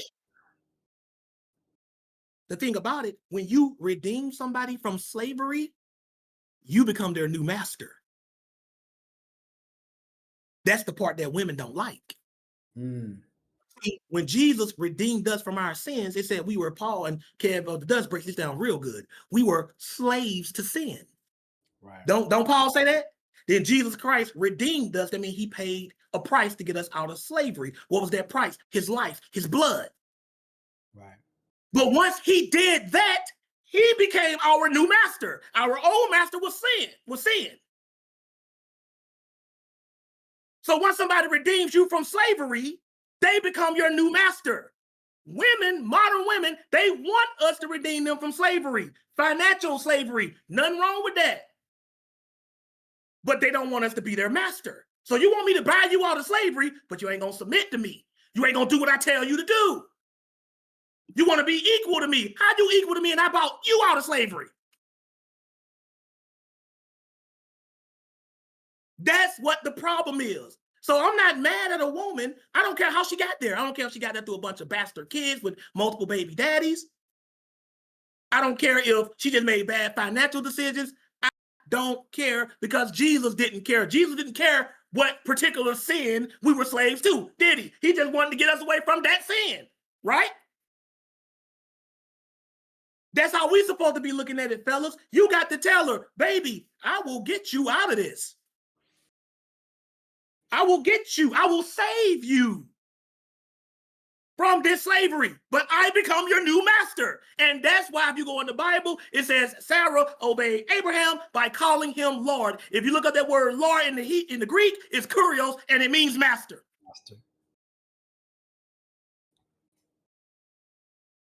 Or you can stay in slavery. Don't ask nobody to get you out of slavery, but they can't be your master. That's a raw deal. Even Jesus didn't do that. They want you to do more than Jesus did. Let that sink in for a minute, y'all. They want you to do even what Jesus wouldn't do. Jesus said, yeah, I'll get you out of slavery, but you got to listen to me now. Right. What do they call it when somebody comes under your tutelage, under your mentorship? They say, you're under my wing. Wing don't just mean protection. Wing just mean guidance. I'm going to take him under my wing. I'm going to take her under my wing. That means you got to listen to me now. I'm your new master. You were your own master, and where you end up? In slavery. But I'm more than willing to get you out if I become your new master. And that's the part where women drop the ball at. That's what I want y'all to know. I'm telling y'all the truth. This is how this thing goes. It's called redemption. They say, don't save her. She don't want to be saved. But what if she want to be saved? See, why ain't no verse? Why is there no rap verse for if she do want to be saved? Some of them do want to be saved. Don't y'all agree? Kellebrew, Keanu, Gideon, Chad. Don't some of them want to be saved though? Don't just write them all off as not wanting it. Some of them want to be saved. Right. I say save her if she's willing to make you her new master. That's what I say. That's what the Bible say. Right? And a lot of women figured that out. They're like, shoot, you take the lead. And I'm going to show you how this goes. And that's how this thing goes with the SNAP benefits.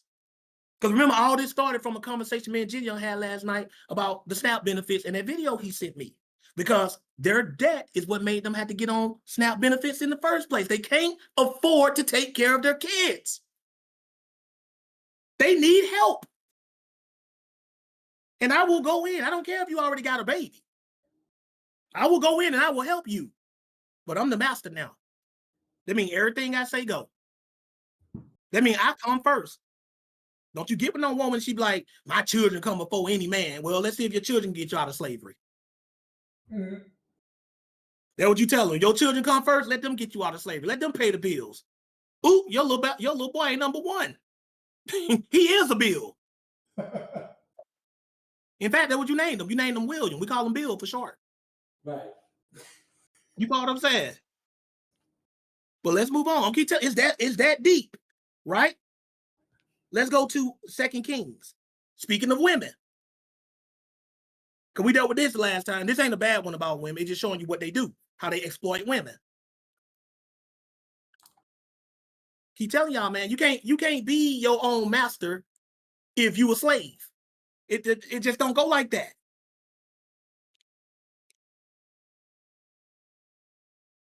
No, you want to have it out. I want you to get me out of slavery, and I want to be your equal, and I don't want to have to listen to you. I want to be whatever I want. I might as well left you in slavery. Wow.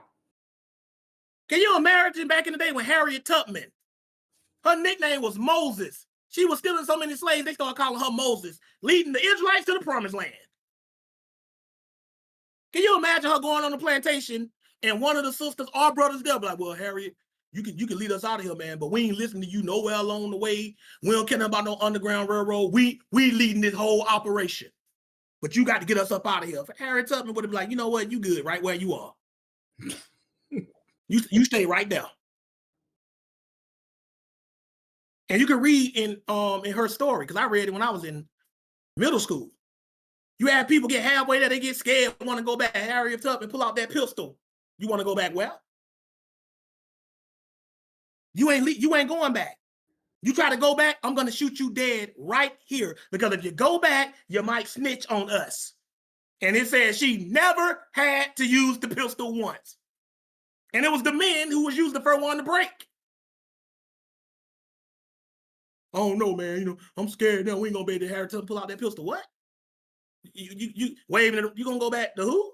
You gonna? I want to make sure I heard you right. You gonna go back to who?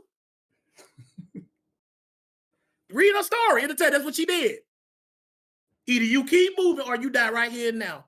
And it says she never had to use that pistol. That meant they believed her. That's right. That means they believed her because they said she never had to use it. She also had it for another reason too. Do y'all know what the other reason was? She said if she get caught, she gonna kill herself. Harriet Tubman wasn't no joke. That movie that came out, I ain't see it, but I heard the reviews. It didn't do her justice. Harriet Tubman did not play. She said, if they catch me, I'm gonna blow my own brains out. In other words, death over slavery. She wasn't playing. So if you want somebody to save you from slavery, you have to be willing to let them be your new master. That's how that goes. And a lot of sisters don't want to do that. They want the salvation, but they don't want the leadership. They don't want you to be the captain. That's why I say, hey, just leave them in slavery. And there's gonna be a lot of people left in slavery, y'all. And that's what SNAP benefits is. If they're on SNAP, that's a symbol of the slavery. That's what it is. And I'm not trying to shame nobody who's on welfare because slavery just means debt in general or not being able to take care of yourself and having to rely on somebody else. So I'm not trying to shame anybody because I've been there. Some of us are still there. I'm just telling y'all what the Bible says, and I'm trying to tell us how to get out of slavery or at the very least, not get any more slave masters. That's what I'm trying to teach y'all, especially my young people. I don't want y'all to be slaves. That's my pension. What I look like having Keller Brew pay back a student loan when he could be paying for me for the rest of my life when I retire. You know what I'm saying? Same thing with Dustbin. Same thing with Isaiah AC. You know what I'm saying? Y'all need to start consecrating these checks right now. Consecrate these checks. And it ain't gonna cost as much as he paying off a student loan, tens of thousands. You know what I'm saying? And that's the reason why a lot of us can't afford to take care of our parents in their old age.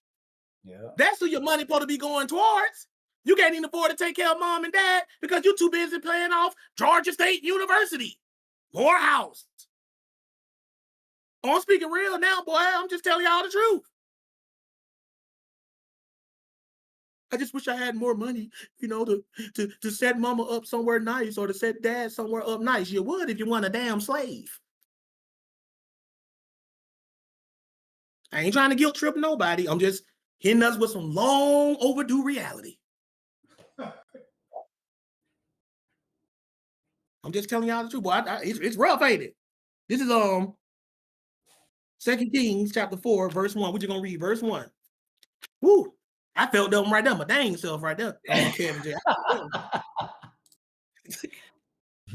You all right, you know what's going on between me and you for me to say that. You know what I'm saying? Yeah. I felt that one myself. Yeah, brother. Y'all know I be getting on my own case. Y'all think I just be talking down on y'all. I be cutting myself up here. I ain't talking. I don't know none of y'all personal business like that for me be throwing that out there, except for Kevin J. And Kevin J know about the situation with me. Yes, sir. I'm talking to me. I don't want y'all to go through that. And we sitting up there guilty. I wish I can do so much more. Gideon to tell you. I tell Gideon, I said, Gideon, man, you are an awesome son, man. Because Gideon take care of his parents. And we're supposed to do that. I'm real big on that. Y'all know I'm big on the babies, and I'm real big on respect towards your parents. Yeah. And Gideon be making sure his parents taken care of. And not just on stuff they need, just take them out to dinner, go see how they doing, spending time with them. You know what I'm saying? We all wish we could do that. But we go into slavery, and now we don't went into slavery, and we can't even help the people who need us. Now we beating ourselves up. I wish I could have been able to do more. You could have been able to do more. You could have. Stop picking slavery. Stop. That's the message. Stop voluntarily going into slavery. But go ahead and read. Just This that is one verse. Read that. Yep, this is 2 Kings chapter 4, verse 1. It says, Now there cried a certain woman of the wives of the sons of the prophets unto Elisha, saying, Thy servant my husband is dead, and thou knowest that thy servant did fear the Lord, and the creditor is come to take unto him my 2 sons to be bondmen. Now, this was during the time of a famine. And this woman is crying to the prophet Elisha, that was the prophet Elijah's successor, right? And she said, now there cried a certain woman of the wives of the sons of the prophets, because she was the wife of one of the sons of the prophets who died. So she's a widow, right? Saying, thy servant, my husband, is dead.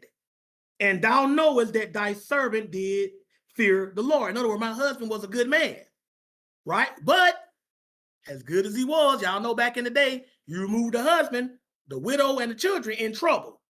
Yep. So she don't got behind on that debt. So what does it say? Since she behind on that debt, the creditor is come to take unto him my 2 sons to be bondmen. Now I could break this down, but you know what I'm gonna ask him to read it at. Give me that good news. Then I'm gonna break it down. In the good news. Read that. Because I'm just trying to show y'all that debt means slavery.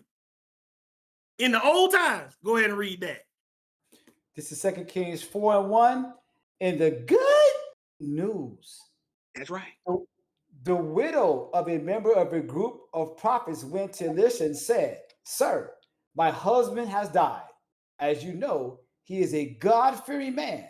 But now a man he owed money to has come to take away my 2 sons as slaves in payment for my husband's debt. Wow. Well, how did they do back in the day if you couldn't pay your debt? Give up them kids. To be what? Slaves. Slaves. And the only reason why they didn't go to her herself is because she's a woman. Now, there were women slaves too, but for whatever they needed to be done, they preferred men. So this shows you how your children can be harmed by your debt. Even though her husband was a God-fearing man, he clearly didn't leave them enough money behind to cover that debt. So it affected her children. And if you keep reading the story, Elisha came up with a miraculous way for her to sell some stuff and pay off the debt so she wouldn't lose her sons. But the lesson, the takeaway from here is, one, it's always been the case in every ancient society that if you get into a debt, they make you a slave to pay it. And number 2, the takeaway lesson is your debt affects your offspring. Her sons would have had to suffer because their dad didn't have any money. They almost became slaves because of him. And see, and a lot of us, because we're selfish, we bring children into this world knowing we can't take care of them. So I'm a slave. A lot of us are slaves before we even have children. Mm-hmm. Then we bring the children into the world. So now they're the children of slaves. And now they got to live a rough life. They got to live the life of a slave. Why would we do that? Why do we do a lot of the stuff we do, Kevin J? Exactly. Still asking myself. It doesn't make sense. Nope. But I'm showing y'all in the Bible, this, and it wasn't just the Bible. Look at any ancient society. If you owe money that you couldn't pay, they'll either give you a beating or they're going to make you their slave until you pay it off. Yep. But do y'all see that being a slave, a financial one even, it's not something you want to be. It's not a sin, but it's a bad thing. Right. It's a bad quality of life. That's what these women showed you with these SNAP benefits when they got turned off. The slave master said, I can't feed you for a while, baby. And now they're panicking because a slave cannot function without his master. And I'm trying to show y'all sisters how not to get into slavery in the first place. And I'm trying to show the brothers that too. The reason why the majority, not all, but the reason why the majority of women are on SNAP benefits is because of poor decisions in general and poor financial decisions. And having a baby out of wedlock is a financial decision. Having a baby, period, is a financial decision. But we do it anyway because we know that our slave master, the government, is going to take care of us.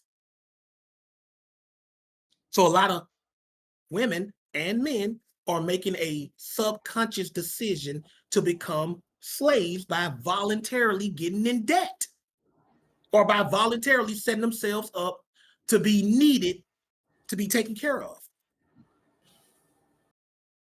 And like I tell y'all, there's nothing wrong with being a slave. Nothing wrong with it. You have people in the Bible who willfully became slaves and said they want to be slaves for life because their masters were good masters. So slavery in of itself is not a sin. But there are different levels of slavery, and the kind that we're talking about is the bad one. And the crazy thing about it, Kevin J, this is the worst kind of slavery because it's the one we pick. Yep. You out on that college campus, they got those little booths set up trying to get you to sign up for a credit card. They might as well just, instead of holding the credit card up, they might as well just be holding the yoke in their hand. Right. Because that's all they about to do. You sign up for that credit card. Wouldn't it be messed up if as soon as you sign up for a credit card, you bend over, yeah, okay, well, I got to sign? Okay. Next thing you know, somebody come up behind you, clink. What did that? What did it on my neck? Oh, that's that yoke. That's that debt. Whoa, hold on. Whoa. What is that? What they? Oh, you're a slave now till you pay us back. Just out of nowhere too, Kevin J. You don't sign up. Okay, this is it. You got the paperwork. Yeah, okay, we good. And you just smile and stuff. Yeah, so we're in the first minute. Clink, clink. What? What is that? Get this off me. No, you signed the dotted line. Welcome to slavery. Sound like an old Dave Chappelle skit somehow. Do y'all remember that episode on the Boondocks, season 4? When they tricked Granddad into going into slavery. How did they do it? By making him go deeper into debt.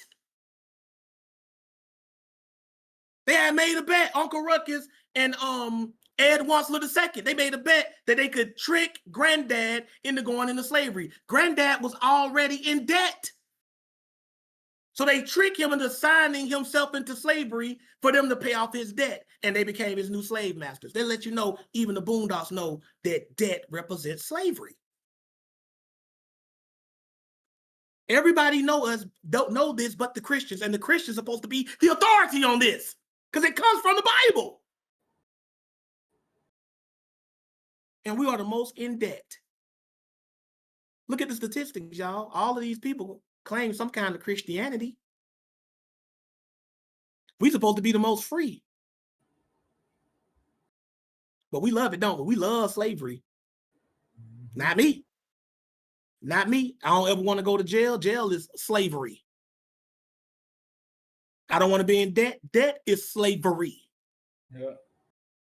I don't want to work on a job where I don't like my boss because he's just an a-hole. That is slavery. Having to work for somebody you don't like. That's slavery. Not having to work for somebody, period. That's not slavery. I don't want nobody to think I'm telling you, if you got a job, that's a slave. No. That ain't what the Bible say. No. I don't care what these financial gurus are to say. If you got a 9 to 5, you a slave. You might be slaving, but you're not a slave. Right. All the other stuff, that's slavery. Having to go somewhere you don't want to be, to work for a boss you don't like. That's slavery. Because that's how I was with the slave masters. You know, he whipping me. I don't like that fool. He whipped me the other day because I said hey to his wife without putting Miss on the front of it. Her name was, I probably called her Miss Millie. I said, morning, Millie. What? Boy, you better make sure you put a Miss in front of that. Oh, all right, dang. You got to do all that. Miss Millie. You know what I'm saying? They don't like that. You don't like your boss. You feel me? That's slavery. And a lot of us don't like our boss. I'm telling y'all the truth. So I'm trying to get us to the point where we can really be free in Christ. Because even though the Bible says we're slaves to Christ, guess what? It still said we got liberty. Y'all understand? Yeah. But we keep digging these financial holes and we just want to be slaves. And then the government don't show y'all who's the real slaves and who are the real slave masters. Because look how they freaking out because master can't give them EBT no more.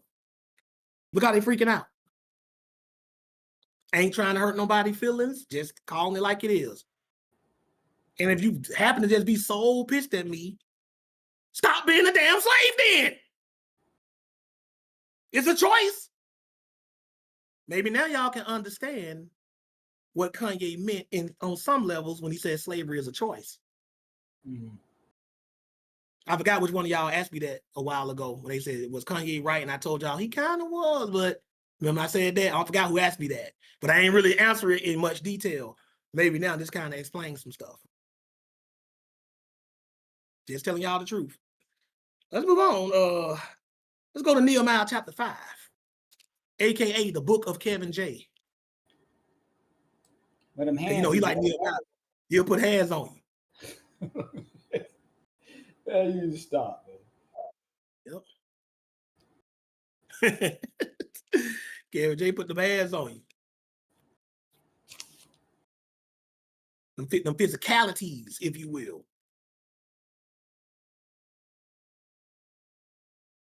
I'm trying to show y'all some stuff here, man. Do everybody see so far that the Bible lets us know that debt is slavery? Let me know in the chat. Give me a W on Clubhouse, Discord, GDR. Let me know if they see it on YouTube, Keller Brew, if they doing it on Twitch. Do everybody see that the Bible says debt is slavery? Clear. And not the good kind. Right. And it's related to money. Y'all notice it's related to money. Appreciate it, GDR. It's related to money. Bet y'all didn't know that a lot of us walk around here bona fide slaves. Bona fide slaves. Don't even know it. That's the worst kind of slavery, the one that you don't even know that you're in. It ain't got to be like that. Get up out of that, man. Stop borrowing money from these institutions and start actually getting out there and work. So you're going to have to always be borrowing stuff. But Nehemiah 5, and we're going to read verses 1 to 5. Go ahead and read. This is Nehemiah chapter 5, verses 1. And it reads, "And there was a great cry of the people and of their wives against their brethren, the Jews." So this is after the Jews came out of Babylonian captivity. And now there's a complaint going on. It said there was a great cry of the people and of their wives against their brethren, the Jews. So this is talking about Jews with a complaint against Jews. Continue. So this is people doing this to their own people that y'all about to read about. Yep. We do it to each other, y'all. This should really resonate with my Black brothers and sisters. But everybody can identify with this. But go ahead and read. 2. For there were that said, "We, our sons and our daughters, are many. Therefore we take up corn for them, that we may eat and live." Oh, so this is a matter of food. Yep. Sound familiar? Yep. It sound like today, don't it? With the SNAP benefits, we need the food. We hungry, right? We got a lot of kids. It says, for there were that said, "We, our sons and our daughters are many." I got a lot of kids. Y'all seen women on social media literally saying, "I got 8 kids." How are they supposed to eat? Right? Then it says, "Therefore we take up corn for them, that we may eat and live." Right? Continue. 3. And some also there were that said, "We have mortgaged our lands, vineyards, and houses, that we might buy corn because of the dearth." It said, and some also there were that said, "We have mortgaged our lands, vineyards, and houses, that we might buy corn because of the dirt." In other words, we don't have to sell our property just so we can buy something to eat. Yep. That's some bad times, ain't it? Oh, yeah. But watch what else it said they did. Continue. 4. There were also that said, we have borrowed money for the king's tribute, and that upon our lands and vineyards. The king's tribute was the government that they were under at that time, right? Which was the Medo-Persian government, right? And the tribute is the taxes. So they said we are borrowing money just so we can pay our taxes, right? So you know when you borrow, what that automatically mean, Kevin J, Keanu, Kellebrew, Gideon. If you got to borrow, that automatically means you are a what? Slave. Right? But it's going to get more literal. Watch what happens. Go ahead. 5. Yet now our flesh is as the flesh of our brethren, our children as their children. And lo, we bring into bondage our sons and our daughters to be servants. And some of our daughters are brought unto bondage already. Neither is it in our power to redeem them, for other men have our lands and vineyards. So they couldn't pay the debt. Nope. Because they were so poor. So the people who they owe money to took their land and put their children into slavery. Yep. And they still alive, the parents. Do y'all see how your debt can hurt your children? Do y'all see that? Keanu, you got kids. Y'all see how your debt can hurt the children? But notice, what did it always show you? What happens when you're in debt? What happens when you can't pay it? Somebody going into slavery. Yep. Because that's what debt symbolizes. That's why we read in Proverbs when it says the borrower is subject or servant to the lender. The borrower serves the lender. The borrower is a slave to the lender. Debt equals slavery, because that's usually what happened in ancient times. If you couldn't pay off a debt, you became a slave. Just owing the money makes you a slave because that person has power over you. I'm going to show y'all later that it also refers to people who can't take care of themselves. You are a slave. A slave is not his own master. A slave doesn't take care of himself. He needs the master to take care of him. And in return, the slave works for the master. But these women today, they got the game so messed up that they don't think they got to work for the master. And now Donald Trump and other people are saying, we'll still keep taking care of you slave women, but we want y'all to work at least 20 hours a week, or show that you're out there doing 20 hours of community service to continue us taking care of you through welfare and SNAP benefits and EBT cards. And they don't want to do that. So another thing that a slave has to understand is that if you want to keep being taken care of, you got to work. You got to be a working slave. Show y'all that, but y'all see what happens when the debt needs to be paid. Somebody gonna be made a slave. Yep. That's why you don't want to be in debt to anybody. Now, if you don't believe me and you are in a lot of debt and you are still paying it off and you paying your bills along with the debt, now you're just working to pay a debt. That's slavery. If you can't really enjoy any of your own money that you make, and it's going back to your creditors, that's slavery. You're working to pay off a debt, not bills. That's different. Bills are not the same. But paying a debt, that's slavery. And we volunteer for it. A lot of y'all working right now, putting $300 or $400 a month towards a student loan. So just so it won't default. You ain't even making an impact on the loan itself. You're just trying to stop it from defaulting. So that means the hours you put in for that money that you're putting toward that loan, you're just working to pay off the debt. You don't get to enjoy that money. That's slavery. The borrower is the slave of the lender. And this is what they don't teach you in church, they don't teach you in school, and they don't teach you at home. Our parents, go to college. This college thing gonna come back up. Our church, go to college. You look on TV, even in the gangster movies, all gangster movies, they got a happy ending. Where the main character go when he turn his life around? Go to college. We getting brainwashed left and right. Men and women, all races, both genders. So you can go ahead and become a slave. Slavery comes in many different forms, people. It ain't just somebody whipping you or putting a yoke on your neck. You got something called financial slavery, designed to keep you working for the rest of your life to pay back something that you will never fully pay back. Then when you die, they pass the debt along to your children.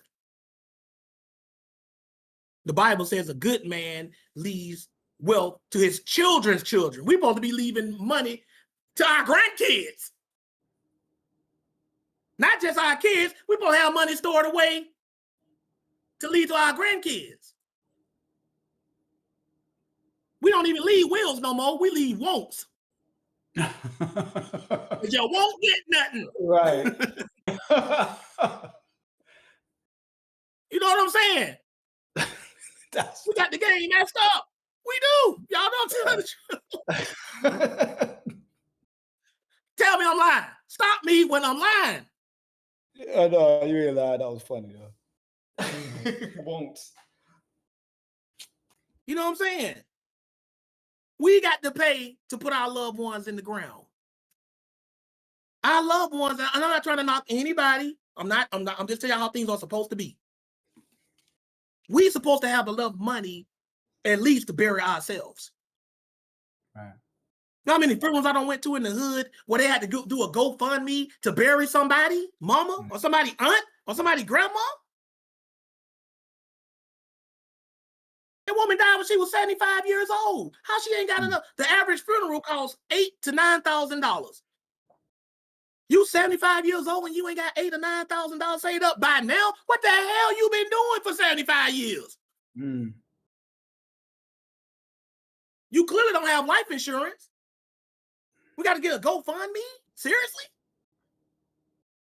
I'm not trying. I'm just telling y'all. I'm just talking. I ain't trying to make nobody feel bad because God knows we don't have to take up collection for people in my family who passed. So I'm not talking about just y'all. I had to do it too. But I'm just saying the way things are supposed to be. Ain't no way in the world you're supposed to be here that dang long. Now, if you die young, then yeah, we might have to take up a collection. Dude got shot when he was 20 years old. Yeah, he need a collection. He ain't had a chance to make no money. You doing 96 years old? Yeah, we're going to have to get that GoFundMe. You 96? That's ain't 100 years. Do you feel what I'm saying?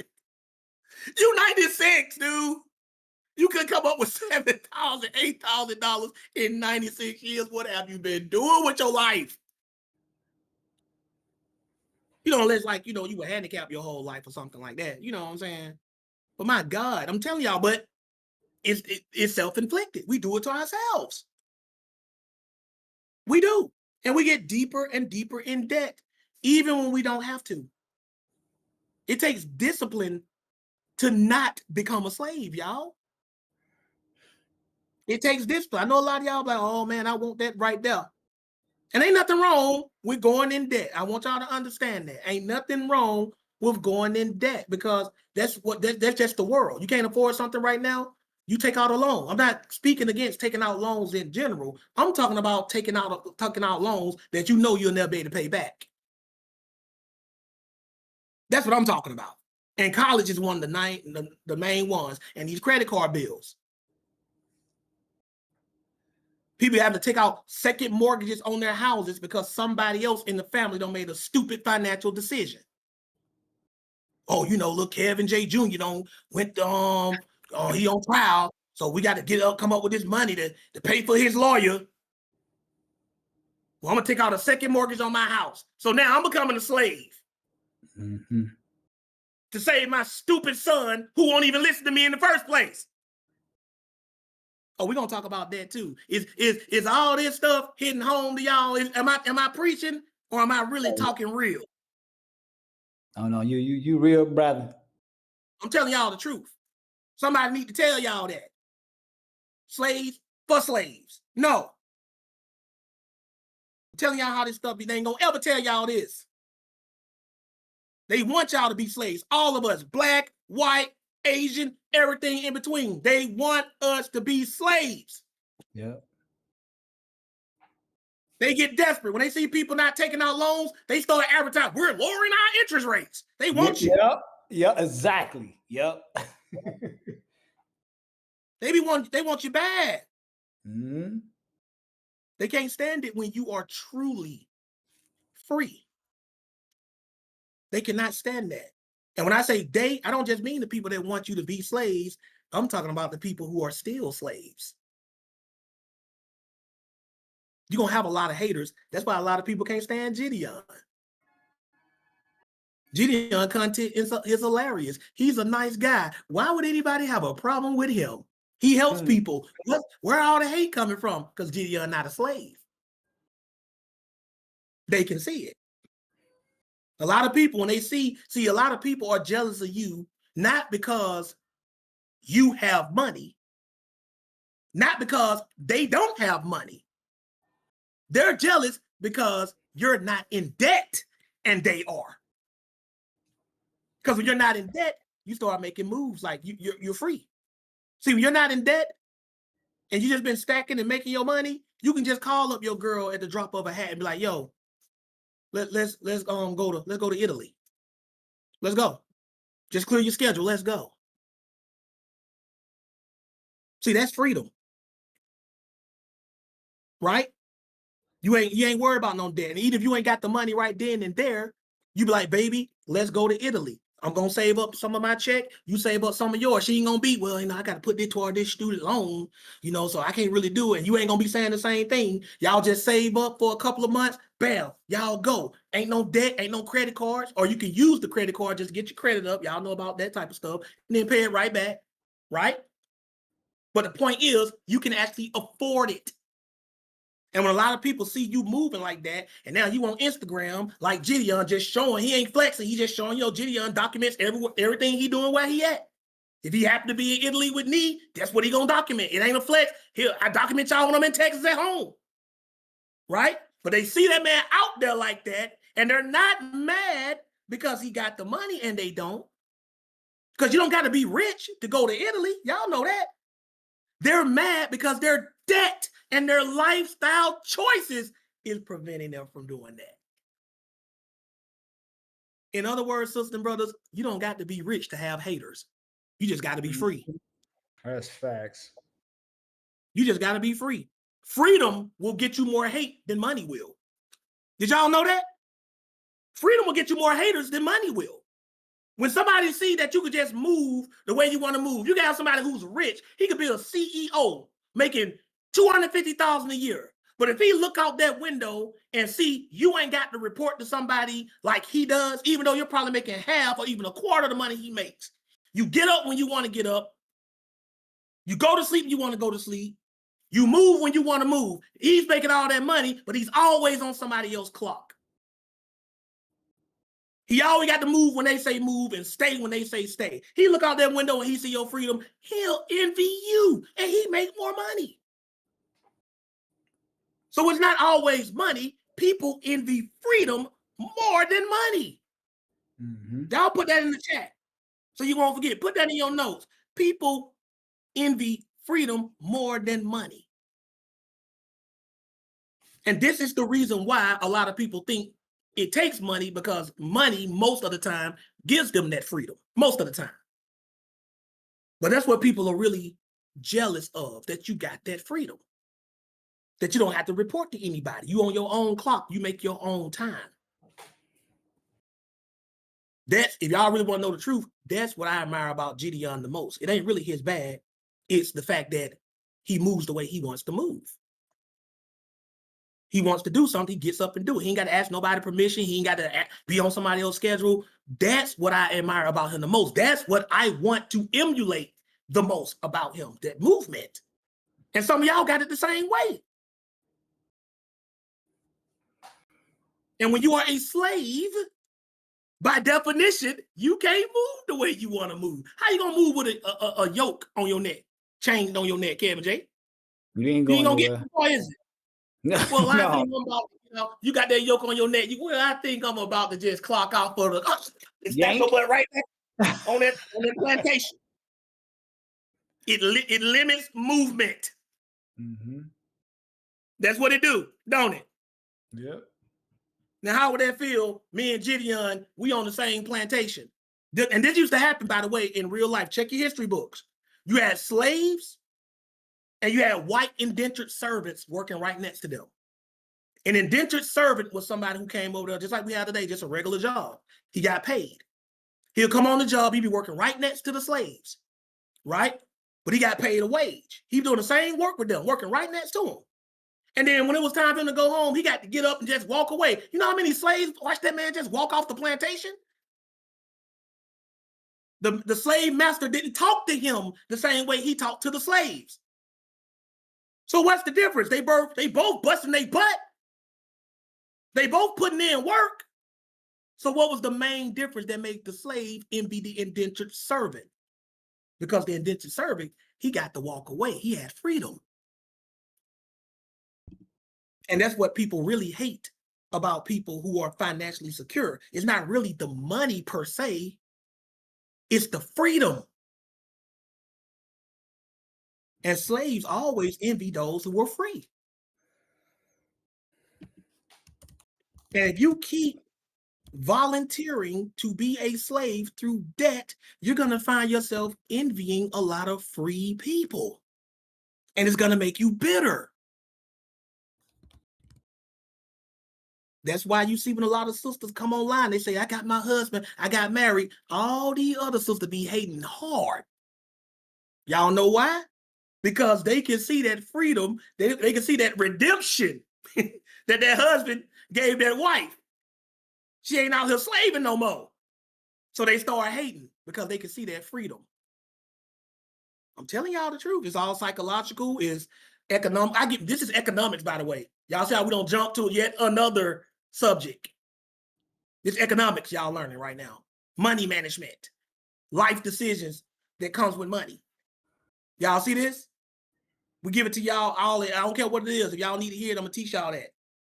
Let's move on. Because if you keep reading in Nehemiah, it tells you that he made all those people get a money, get these people money and they land back. And they did it. Right? Let's move on. Let's go back to Proverbs 6:1. Wait till you read this one. This for y'all simps and suckers. Simps and suckers and sucker means that could be a male or a female. Oh, boy. I told boy, we going there today. We still, and Kevin J, we still warming up. Yeah. We ain't even put the weights on the rack yet. We just warming up. You're warming up with the bar, huh? Still warming up with the bar. We ain't even put no weight on it yet. We still warming up with the bar. I hope y'all ain't already burnt out. We ain't even started the workout yet. That's right. You know what I'm saying? I had to use a weightlifting analogy because Kevin, I understand exactly what you mean. I know what that is. Nah, I got it. You know exactly what you need. Now you speak my language. I know it. He didn't know what the heck I was talking about. All these other analogies. He was just in the dark, like, what the heck that brother mean? Second I meant a gym analogy or a weight analogy, he Einstein. He got it figured out there. You know what I'm saying? Lightweight, baby. Lightweight. Lightweight, you know what I'm saying? Proverbs 6:1. We're gonna read more, but I just want y'all to read verse 1 first, because I'm gonna let y'all we're gonna break this down. Proverbs 6:1. Read that, please. This is Proverbs chapter 6 and verse 1. My son, if thou be surety for thy friend, if thou hast stricken thy hand with the stranger. Now I know, and I'm gonna be honest with y'all. If you just read this in the King James, verse 1, you don't know what the heck this is talking about. Right. If you be surety for your friend, if you have stricken your hand with a stranger, let's read this in the other translations, and then y'all gonna know what this means for their own. Y'all see it pop back up later, right? Proverbs 6:1. Read that.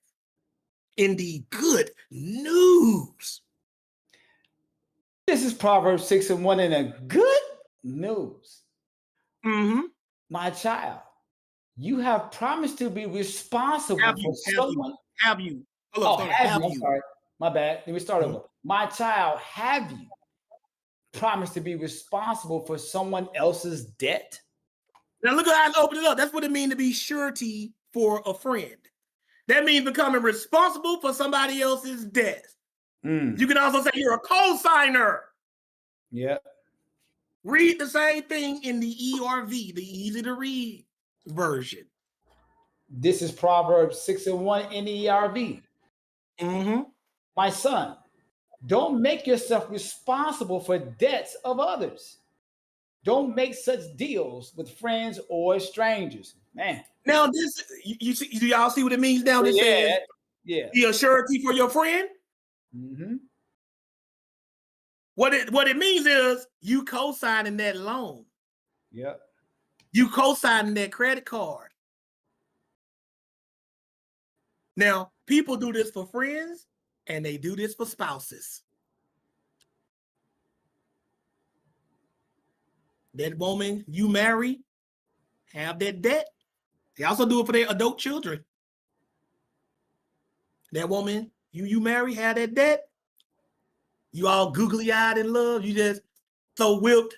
You just sign like this. Just co-sign. just simping. You know what I'm saying? Ooh, baby, you know what I'm saying? And they know how to work you too.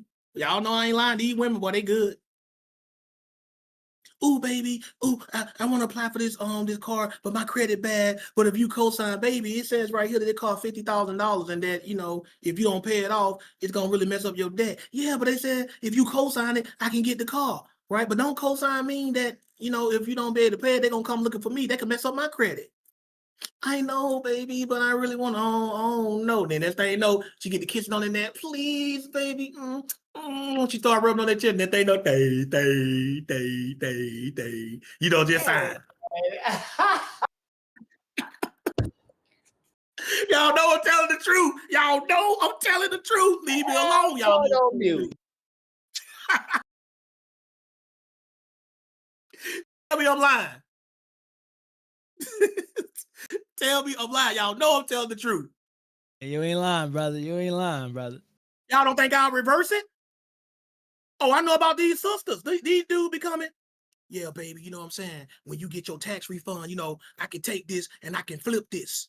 You know what I'm saying, baby girl? Yeah, but I just got all the debt. I was gonna use my tax refund to finally pay off my credit card, baby. You know what I'm saying? Yeah, baby, but I can take this, baby, and we can flip this money and we can do this. Oh no, baby. Come on, girl. You know what I'm saying? You do so much for me, girl. Okay. Yeah, they sign. Being responsible for somebody else debt. Y'all know I'm not lying. I'm talking. I don't talk at y'all. What I do, Kevin J. I don't talk at them. What I do. Y'all know what I always say. You talk to him, brother. You talk to him. I talk to him. I'm telling y'all the truth. Don't do it. Now go back to the King James, and now that we know what that means, start at verse 2 and watch what it tells you it is if you do that. Okay, this is Proverbs. Ain't sparing nobody today. Everybody get it. Thanos snap. Everybody getting it. Right, including yourself. Thank you very much. Including myself. You know that messed up. I Thanos snap, and then I start ashing away. What the? you Thanos snap yourself, brother? Thanos snap myself away. The gauntlet just fall. The gauntlet just fall. I'm just gone. Oh no. Everybody get it today. Even me. Y'all know it messed up when Thanos disappeared from your own snap. Right. You know that messed up. What kind of movie is that? Hey, what kind of movie is that? Hey, that's a hell of a ending right there. That's a twist, ain't it? Yeah, that's a hell of a twist right there, bro. That's a twist right there, bro. That's a twist, brother. That's I told y'all I was gonna be acting a fool on this one today. I warned y'all up front. Instead of slap thyself, snap thyself. You know what I'm saying? See what I did there? Snap thyself. I think Not you snap did, brother. thyself. Snap thyself. I You know what see I'm you saying? did, brother. Right? You see what I did? Go ahead and Oh. read. What happened if you do this? Read verse 2. This Proverbs chapter 6 and verse 2 in the not the good news, but the King James version. Thou art snared with words of thy mouth. Thou art taken with the words of thy mouth. Snare means entrapped. Or you're gonna fall into a trap. If you volunteer to be responsible for somebody else's debt, you make that cosign. You don't snare yourself with your mouth. Your mouth don't got you in trouble. That's what they're saying. Mouth got you in trouble, brother. Mouth don't got you in trouble. And thou art taking with the words of your mouth. In other words, you don't took yourself down with your own mouth. Man. Why? Because if they can't pay that debt, you become the new slave. Mm-hmm. But watch what else it say you can do to try to get up out of it. Just in case you messed up, go ahead. Watch what it tell you to do. 3. Do this now, my son. Hold on. Do this tomorrow. Did it say that? No, it said do this now. Wait till next week. Did it say that? No, ASAP now, brother. I want y'all to see the urgency in this. Go ahead and keep reading. Do this now, my son, and deliver thyself. When thou art coming to the hand of thy friend, go, humble yourself, and make sure thy friend. It said, do this now, my son, and deliver yourself. That means save yourself. Mm-hmm. When you are coming to the hand of your friend, that means you're under his power now. Yep. Right? It says, go, humble thyself, and make sure thy friend, keep reading. Give not sleep to thine eyes, nor slumber to thine eyelids. In other words, don't rest until you get this done. That is going to tell you to do. Go ahead. 5. Deliver thyself as a roe from the hand of the hunter, and as a bird from the hand of the fowler. It means get out of that cosign as quickly as you can. Immediately. Why is the Bible making a big deal out of you making sure you don't get caught up in somebody else's debt? Because they get to go free and you become the slave if they can't pay. Yep. And that happens all the time to the point even of complete bankruptcy. We're going to read that. That happens. And boy, we got some simps and suckers out here, simping men and sucker women. Y'all be co-signing in a minute. A lot of y'all right now still paying off a loan that your ex got you into, meaning that ain't even your recent ex. That was the ex before the ex you got now. And you still paying off that loan. He walking around scot-free. Don't let these people, friends, parents, some of y'all parents ruin y'all children credit before they even old enough to talk. I'm gonna go and get the light bill in little Josh's name. Horrible. Credit already be messed up. Yeah. He become a grown man. Why is this popping up on my credit report? A $500 bill that they say I owe on my credit report. What's going on? Let me call dad. Dad, what? Babe, son, it was some hard times back in the day, and the light bill got shut off my name. My credit was jacked up, so I had to put the bill in your name. We actually do this to our kids. Yep. That's a form of selling our children into slavery. I hope y'all understand that. Crazy. Own parents selling you out.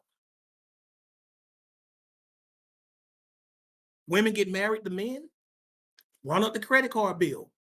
The man can't be like, that's on you. No, in the eyes of the law, whatever debt anybody in a married couple accrues is both of the people's responsibility. Women have ran up men debt to the point of bankruptcy and then turned around and divorced them. It has happened. Y'all see that? Sometimes they can even go after you first. That's right. Whoever said it in the chat. Yeah, sometimes they go after you first before they even go after the person that borrowed the money. Crazy. They want you to be them slaves. They always looking for slaves.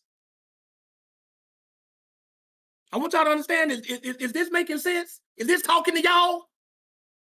Right? Get out of it as soon as you can. Say, nah, go, you know what? Never mind. Nope. Now, that don't mean you never co-sign for anybody. I'm going to show y'all this stuff.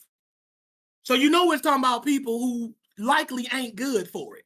Because I'm going to show you some cases where it says, if they good for it, you help them out. Like if Kevin J asked me to co-sign something for him, I'll do it.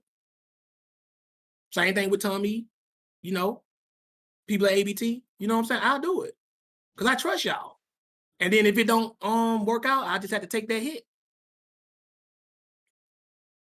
That's how we're supposed to be for people who we believe. But if you got a bad reputation, like Kevin J can't come to me and be like, Josh, I'm $75 million in debt, and I need you to put 5,000. What? You don't go somewhere? $75 million in debt. That's what I said. Huh? And he want me to put 5,000 on it. It's like removing a grain of sand from the beach. You won't miss it. Won't make a difference. Go on somewhere with all that. But y'all see what it told us to do. Still in Proverbs, right?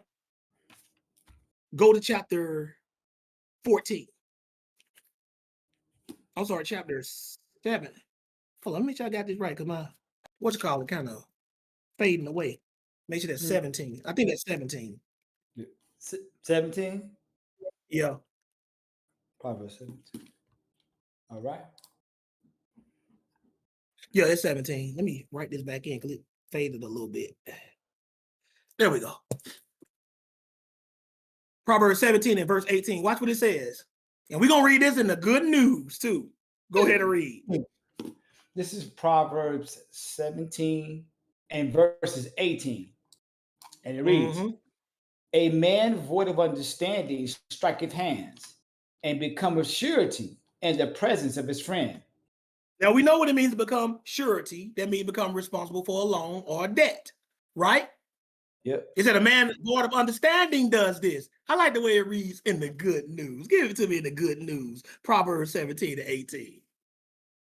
This is Proverbs 17, 18 in the good news. Because the news is good. All right now. Only someone with no sense would Hold on, whoa. Only someone with what? Only someone with no sense. A little bit of sense. No. Did it say that? Sense. Half sense. Did it say that? 0 cents. No sense. 50 cents. Did it say that? No. Okay, no what did it say? No sense. Read it. What they'll do? What did it say? Would promise to be responsible for someone else's debt.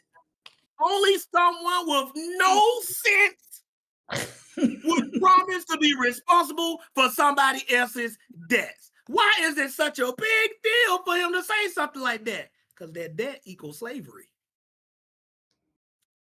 And who the heck wants to be in slavery? The bad kind. For somebody else. That's why I tell you guys, whenever you're there signing them co-sign loans for them women and them credit card, sometimes you got to co-sign for a credit card too. And they be trying to resist, Kevin J, but that woman get the rubbing on things. And promising favors lately. And they know, I'm going to sign my name. That's how they do. Y'all know I'm not lying. We got to be careful. Only someone with no sense would promise to be responsible for someone else's debts. But guess what, Kevin J? When you get married and you're exchanging vows, what are vows? What's another word for a vow, Kevin J? It's like a promise. It's a promise. So when you marry that woman and you're promising to take care of, that's one of the vows, through sickness and health, right? Yeah. For better or for worse, you are also promising to take care of her debts and become partially responsible for them. A lot of y'all brothers out here and sisters, y'all ain't even marrying spouses. Y'all marrying slaves. Y'all are marrying walking, talking, breathing financial disasters.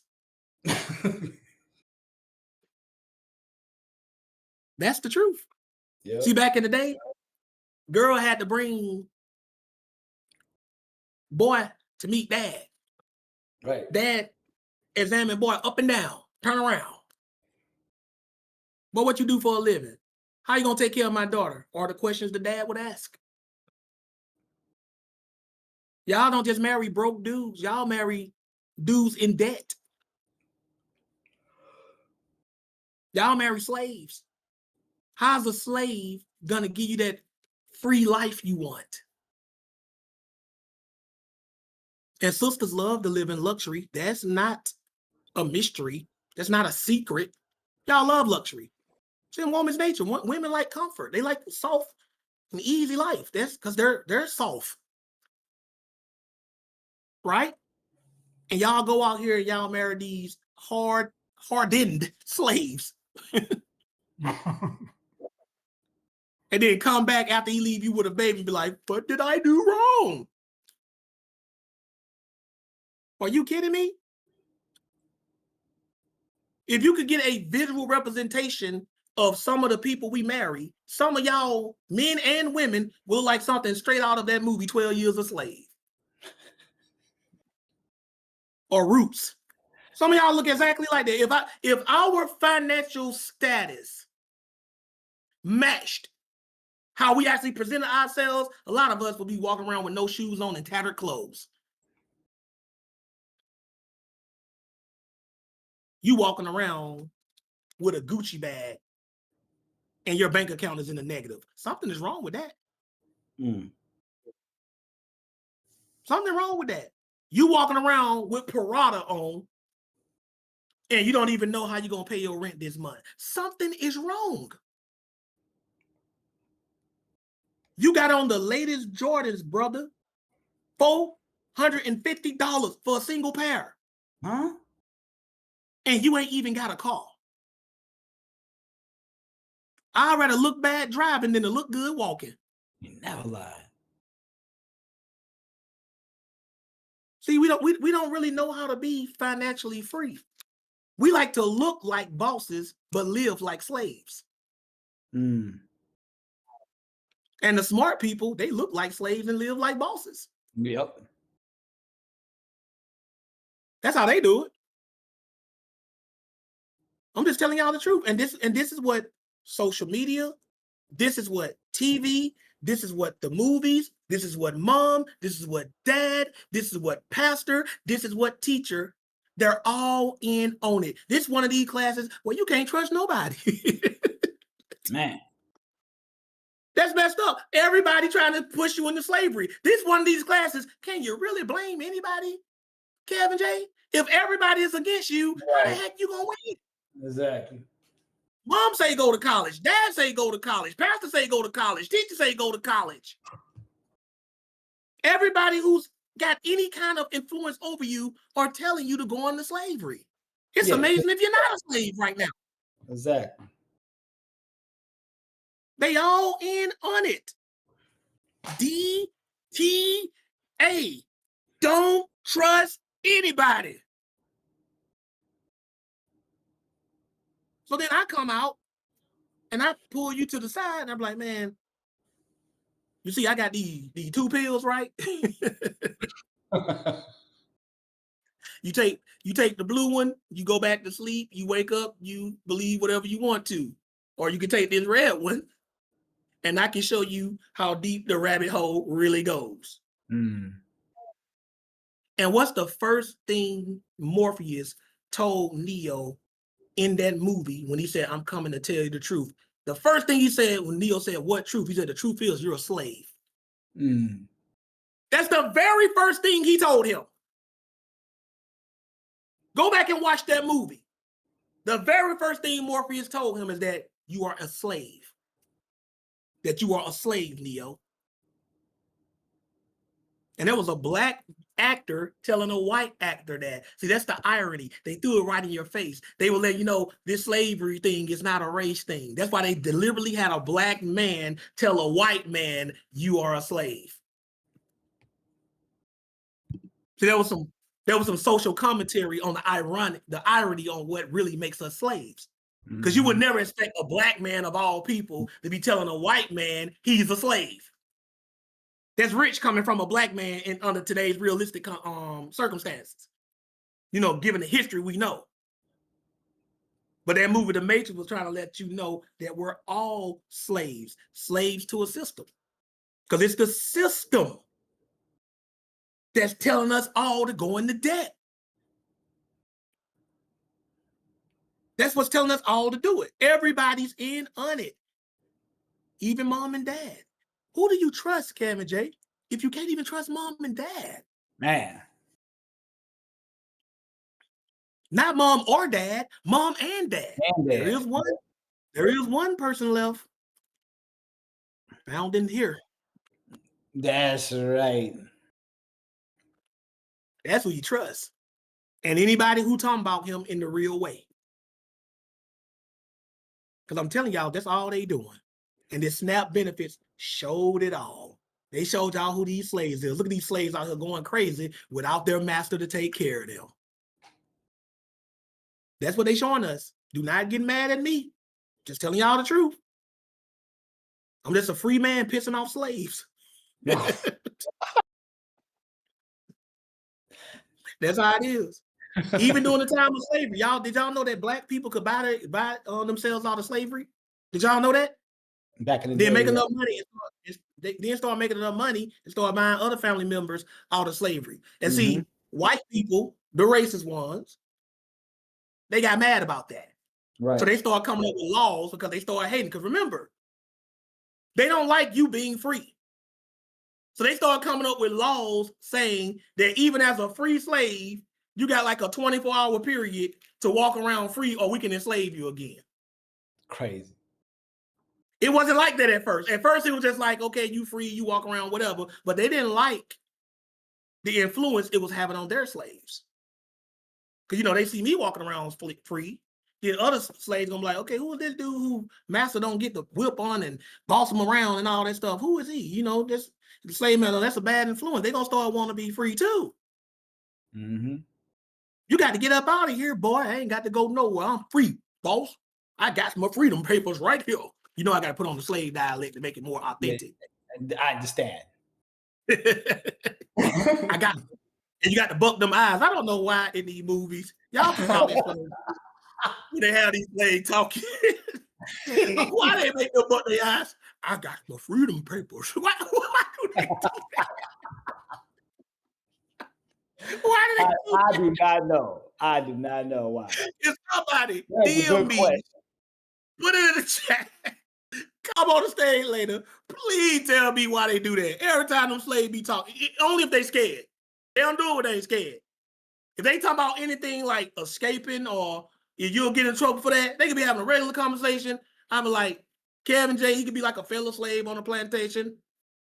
Morning, Josh. Morning, Del Kevin. How's everything going with you? Everything going good with me, Josh. No, Lord been treating me right. And then I'll be like, so Kevin J, are we still on for tonight? You know, talking about that secret meeting about us escaping. Soon as I do like that, Kevin J had a regular face the whole time. Hey, Josh. Soon as I start talking about that, now you know, Josh, that might get. What you fucking? Why do you talk? Y'all think I'm lying? Go. I gotta look like that. If y'all think I'm lying, go watch any slave movie. If y'all think I'm lying, go watch any slave movie. When they get to talking scared and stuff, boy, they start bucking them eyes. Boy, I don't know why they made them do that. Oh my God, I'm tripping. I need to stop. I need to stop. I'm having too much. I'm having too much fun. I got to try. Y'all know I'm silly. Y'all know I'm throwed off. I told y'all I'm gonna be thrown off, but they do that, They right? do. But anyway, back to the topic. They would tell the free slaves, the black slaves, they came up with a law saying they couldn't be around anymore. That wasn't always the case, but they didn't like the influence that freedom was having on those other slaves, right?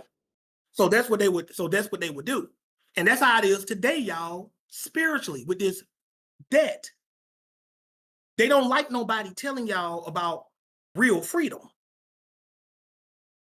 They don't like y'all. They don't like nobody telling y'all about this invisible prison, these invisible shackles that we put on ourselves voluntarily by going into debt. They don't tell y'all that. And they do our sisters, the ladies, they do y'all the most dirty. Y'all get done dirty, man.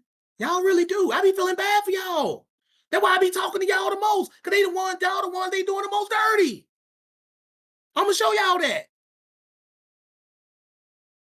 So y'all got to stop this. Stop all this voluntary slavery. I'm gonna just have babies and I'm gonna do it all by myself. You finna be in debt. You ain't rich.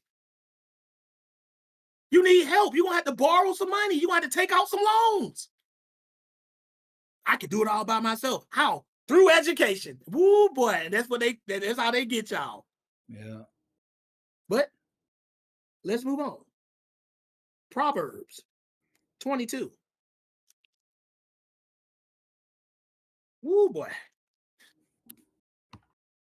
Bringing some stuff out, ain't KMJ? Yeah, man, you're hurting yourself today, brother. Don't hurt yourself. Tearing myself up. Tearing yourself up, brother. I know what they do. They be getting all of us like that, man. And this ain't a black issue. No. I keep telling y'all, man, Satan is not racist. At all. Satan is not prejudiced. Satan wants everybody. Yeah. He wants everybody. I keep telling y'all, at the end of the day, it's not black versus white. It's the haves versus the have-nots. Mm-hmm. Yep. That's what it's really about. Mm-hmm. The enemy wants us to think it's a color issue. That's what the enemy wants us to think. It's not a color issue. It's master versus slave. Good versus evil. Slavery versus freedom. That's why when you go in the New Testament, as soon as you're talking about having a new life in Christ, all you keep hearing over and over again: freedom, liberty, liberty, liberty, freedom, freedom, liberty, freedom. That's all you keep hearing. Yep. And most of the debt we get into is through some type of sin anyway. You suffer from vanity. I want everybody to look at me and admire me. Look at my new car. Look at my big house. Look at my new shoes. You can't afford them. Look at my new purse. You can't afford it. You don't covet yourself right into slavery. Now you walking around here mad at the truly free people. Not rich. You ain't got to be rich. You just don't owe nobody. That's freedom right now. Yeah. I'm just letting y'all know that. This is Proverbs 22, 26, and 27. Proverbs 22, 26, and 27.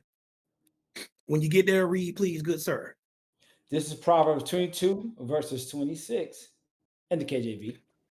Be not thou one of them that strike hands, or of them that are sureties for debts. What does it mean to be sureties for debts? We know by now, Kevin J. What does it mean? Remember, sureties for debts. Be surety. What that means? I can't hear you if you're talking, Kevin J. Can anybody else hear him? His thing flashing, but I can't hear him. Got that trashing, Tosh. Kevin J, something going on your end. My bad, Let me put kid. you in the audience. Yeah, I hear you now. Okay. I got you. What does it mean to be surety for a debt? What that mean? We don't been reading that. We know what it mean. What's it mean? Now we can't hear them. You There you go. Yeah. Yeah, my bad. You're being responsible for somebody else's debt. Yeah. Right? Read the next verse. If thou hast nothing to pay, why should he take away thy bed from under thee? Now, y'all know we can break this down, but y'all know what I'm going to ask you to do. This time I ask you to read it in the ERV. Because they would say what happens if you make yourself responsible for somebody else's debt. Proverbs chapter 22, verses 26 to 27 in the ERV. Read that, please. This Proverbs 22 and 26 in the ERV. Mm-hmm. Don't promise to pay someone else's debt. Don't promise to pay someone else's debt. That's pretty plain, ain't it? Yep. Don't be out here co-signing, right? And I'm going to show y'all, like I said, this don't mean in every situation. I'm going to show y'all some exceptions. Read. If you cannot pay, you will lose everything you have. So why? If you cannot pay, that means they ruined you. Don't it, Kevin J? Yep. This has happened to people in real life. You will lose everything you have, and what else it says? So why should you lose the bed you sleep on? In other words, y'all, some people don't became homeless and bankrupt trying to pay somebody else's debt. I'm not doing it. I am not about to risk my own freedom over a worthless slave. Because that's what they are. If they are already in debt, they're a slave. And if their slavery to their debt causes you to go into debt, they're a worthless slave. And a lot of y'all don't know how to cut off worthless slaves, even though you're free, and then you end up becoming a slave with them because misery loves company. Some people will get you to co-sign stuff just because they know they're not going to pay it back, so you can be down with them. They'll trick you into doing it. Oops, so I feel on hard times, man. My bad. You tried to do that. You just wanted me to be in debt like you. I remember a long time ago, I didn't have that much money. And a brother of mine who was always struggling with his rent, not a blood brother, but just, a friend of mine who I consider a brother. He was always struggling with his rent. And he asked me to give him money for his rent. I didn't really have the money, but I knew I would have it. So I wrote him a check, and it was post-dated. And y'all know what the rules are. If a check is post-dated, you cannot cash it or honor it until no earlier than the date on the check. So I wrote him a post-dated check, right, for him to pay his rent. And he gave it to his leasing office where he went to pay his rent. I didn't even know this was possible. They took the money before I had it in my account. And I know they did it early because the check was post-dated. They took it they took it like a week before the money, before the date on the check. So I called my friend up. I said, bro, I don't overdraft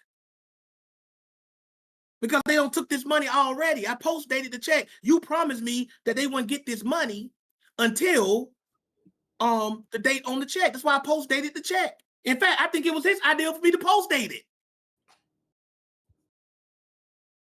And he was like, well, black boy, man, my bad. Yo bad. Not only am I out of the money that I loaned you, but they charged me overdraft from my bank.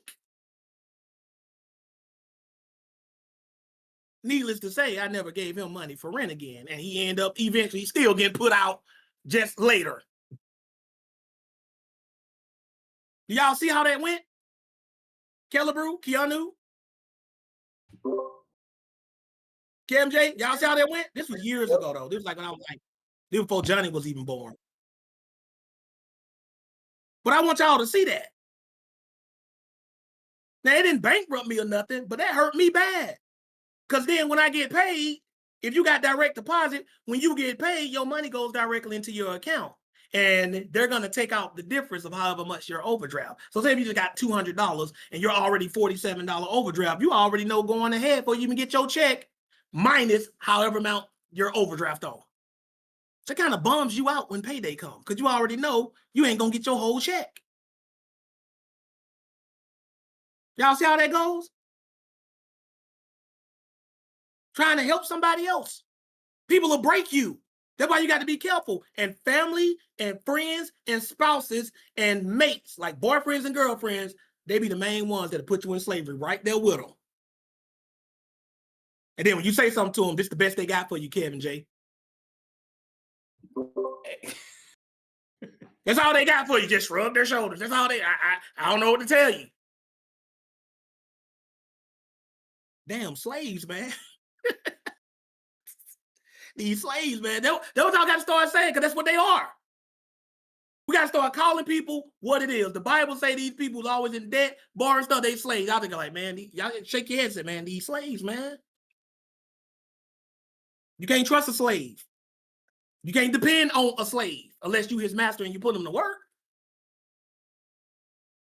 But let's move on. We're going to go to this site at the perfect time, because Keanu about to be gone in a minute. I made it to it in time. This is a site I'm taking y'all to. It's about these student loans. I told y'all it was coming back. She might have to leave in the middle of reading it, but it'll still be shared on the screen and her children can scroll down for me. I just sent it to you, Keanu. I want y'all to pay attention to this, because I'm going to show y'all how they get these women. I'm going to show y'all how they get these sisters. They love making slaves out of y'all. Now, this is from earnest.com/blog women. And by the way, a woman wrote this. And Keanu going to give you the name of the article and the name of the person who wrote it. Okay? Keanu, when you are ready, read the title of that article and who wrote it and the date. The article is titled Why Women Hold 2/3 of the Nation's Student Debt by Lena Why Chekno. women? Okay, I'm sorry, continue. My bad. By Lena Chekno, published on October 21st, 2025. It was just published last month, y'all. How's that for recent? Why women hold 2/3 of the nation's student debt.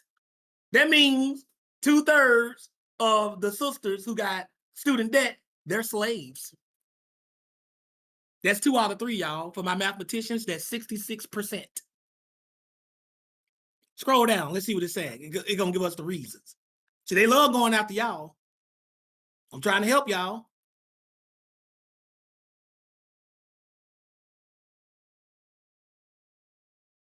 The issue of student debt has been widely covered in the press, and rightfully so. 1 out of 5 Americans hold student debt, and total outstanding student debt is still growing.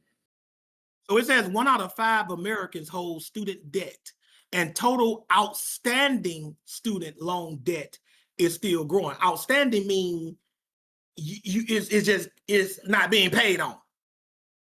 You follow what I'm saying? And it's still growing. 1 month ago, y'all. This was when this was written. Keep reading. One facet of the student debt issue, which has received less attention so far, is the disproportionate impact of student debt on women. Now, look what this sister is writing. A woman wrote this. She said, one facet of student debt issue, which has received less attention so far, meaning ain't nobody been really talking about this, is the disproportionate impact of student debt on women. In other words, they're not telling you how hard this student debt is hitting these ladies out here. They keeping that on the hush-hush, Keanu. Gee, I wonder why. Continue. While women make up 58% of graduates with associates, bachelor's, master's, and doctorate degrees in 2019, they hold an even larger share of the outstanding student debt. So it said while women make up 58% of graduates, meaning more than half of college graduates are women. So women graduate from college at 58%, which means it'll be 42%. They are almost 60%. They graduate way more than we do, fellas. Well, I ain't gonna say way more, but about 10% more. Right? With associates, bachelor's, and master's degrees and doctorates, they hold an even larger share of outstanding student debt. Why am I pointing this out? Because women love to go online and brag about how much more college educated they are than we are as men. But what they don't tell you is how much more broke they are from their college education than we are as men. They don't tell you that part. And the reason why they don't tell you that part is not to embarrass men, is because they don't want other sisters coming up to know this. They don't want y'all ladies up and coming to know this. I'm not bringing this out to shame the ladies. I'm bringing this out so y'all can know that even women ahead of y'all are keeping this from y'all. They want y'all to go into debt right with them. What else does it say? Women hold what?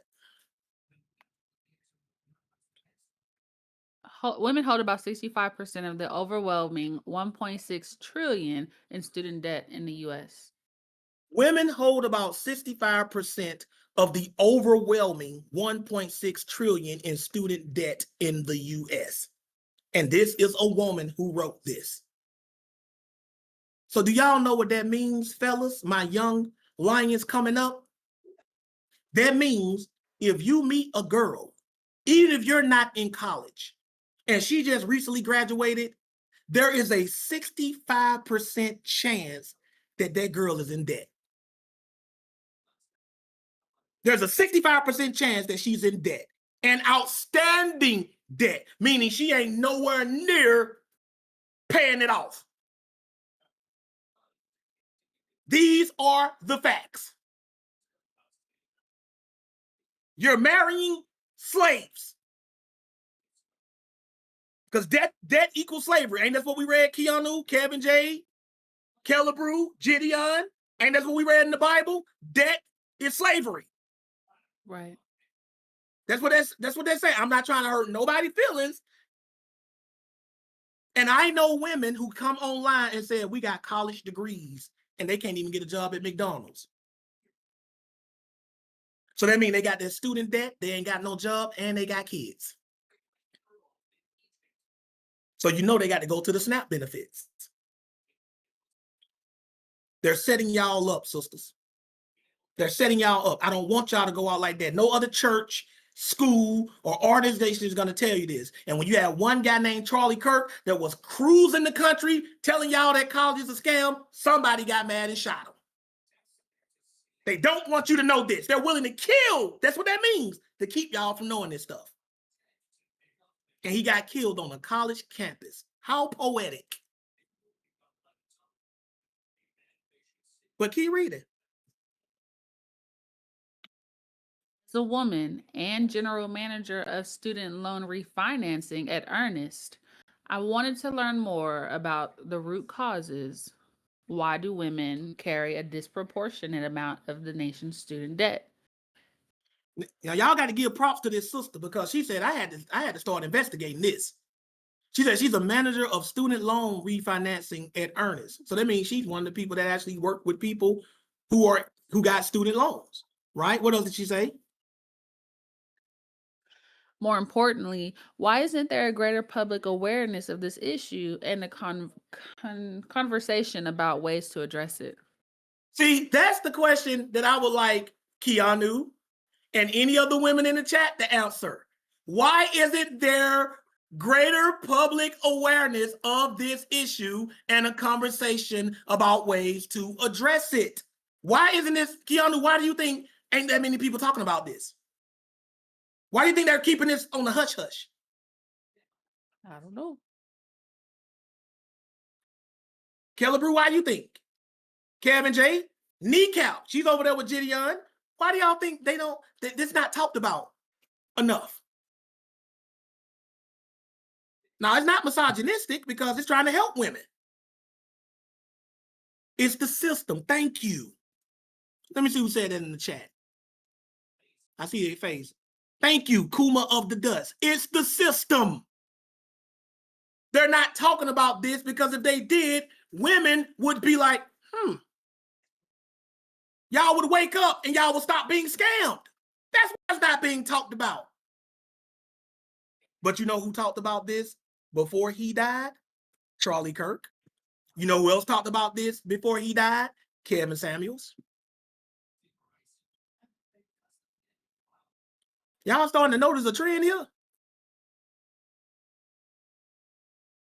They don't want y'all to know this stuff. And there's other people telling y'all this too.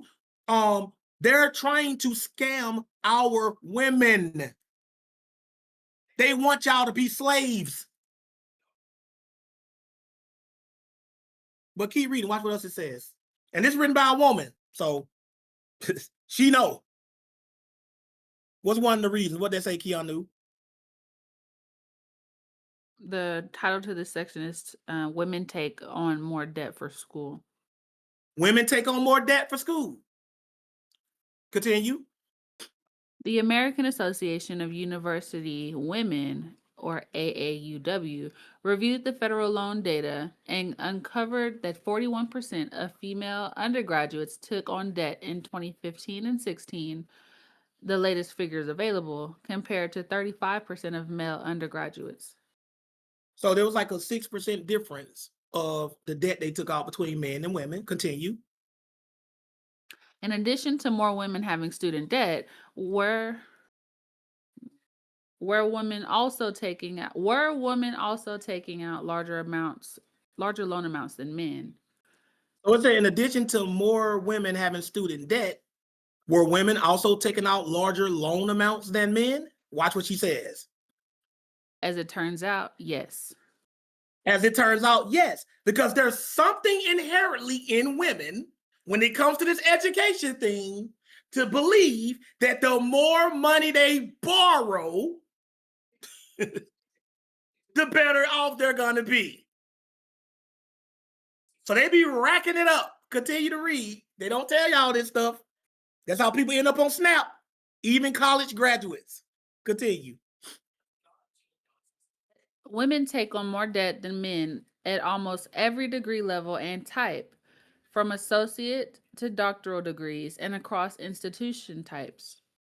It says women take on more debt than men at almost every degree level and type, from associate to doctoral degrees and across institution types. That means if they got a degree for it, it's going to be some woman out there asking for more money towards it. This is what these millennials going to have to deal with as far as looking for a wife. Y'all marrying slaves.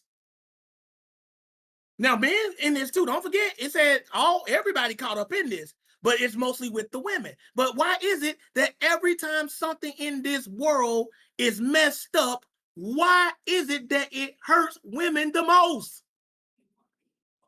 Y'all always get it the worst. And I'm sick of it. I'm tired of the sisters getting it the worst. That's why I'm trying to warn y'all. Y'all think I be hard on y'all. No, this world is designed by men. And if y'all fall into the traps of men trap men and women, but men always make sure that the trap harms the woman the most. So that means there are more financial slave women than men. They always go after y'all the hardest. And that's why y'all got women with college degrees who can't get a job at McDonald's or working at McDonald's, and they got kids, and they're single mothers, and they're in debt. How can they win, Keanu, with a system rigged against them like this? You can't. Y'all can't win. And what's even worse, when there's a possibility for y'all to get a redeemer or a savior, Keanu, who are the biggest haters of women getting a good man? Who the biggest haters? Women. Other who? Women. Other women. Other women. Because misery loves company. Slaves don't like to see other slaves go free. See, they don't like to talk about this part of the educational system. It's a scam, and it's scamming women the most because they sell y'all on this. You don't need a man. You just need to get a good education. That's what your mama telling you. That's what your daddy telling you as a boy and a girl. But they especially tell this to women because women believe that education frees them from needing a man. When the system is really trying to get you away from your God-given companion to get you into slavery. It's all a scam. And they scamming y'all the most. They scamming us too. Don't get it twisted. I'm not walking around like, oh, they just get the women. No, they getting us too. But y'all always get it the worst. But continue reading. From the same AAUW study, upon completion of a bachelor's degree, women's average student loan debt is about $2,700 greater than men's, and Black women take on more student debt on average than do members of any other group. I didn't write this, Keanu. When I looked this up, I wasn't looking for anything targeting Black women. But the facts are the facts. Once again, at the top of everything that's messed up, they always got to be the Black women because that's who they target the most when it comes to not believing you need a man. So it makes sense to me. And that's the ones who be in the most debt. 45 years old with 3 kids and no husband and still paying off a student loan, talking about you looking for a man that makes 6 figures. It's not finna happen. You've already been tricked into slavery and your price is too high to get you out. But keep reading. I told y'all, man. Go ahead.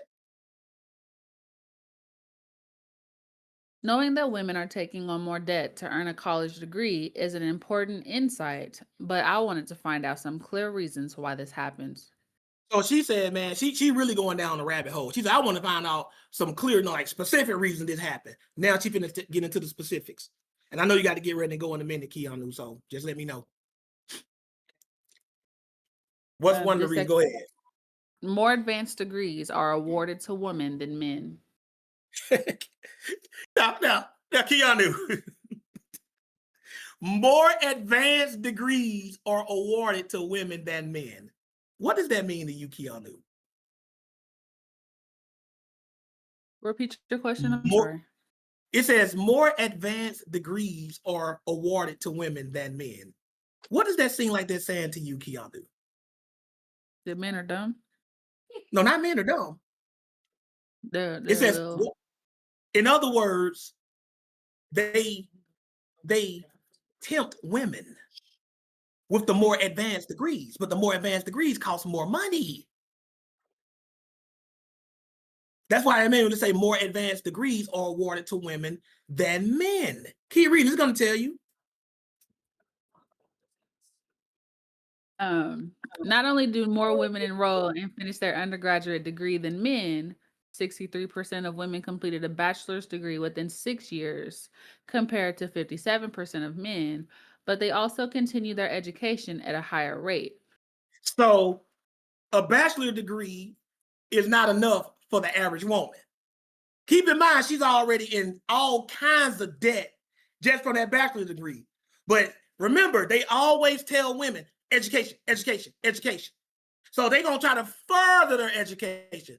I can't even count how many women online, after they get a divorce, what's the first thing they say they're going to do? I'm about to go back to school.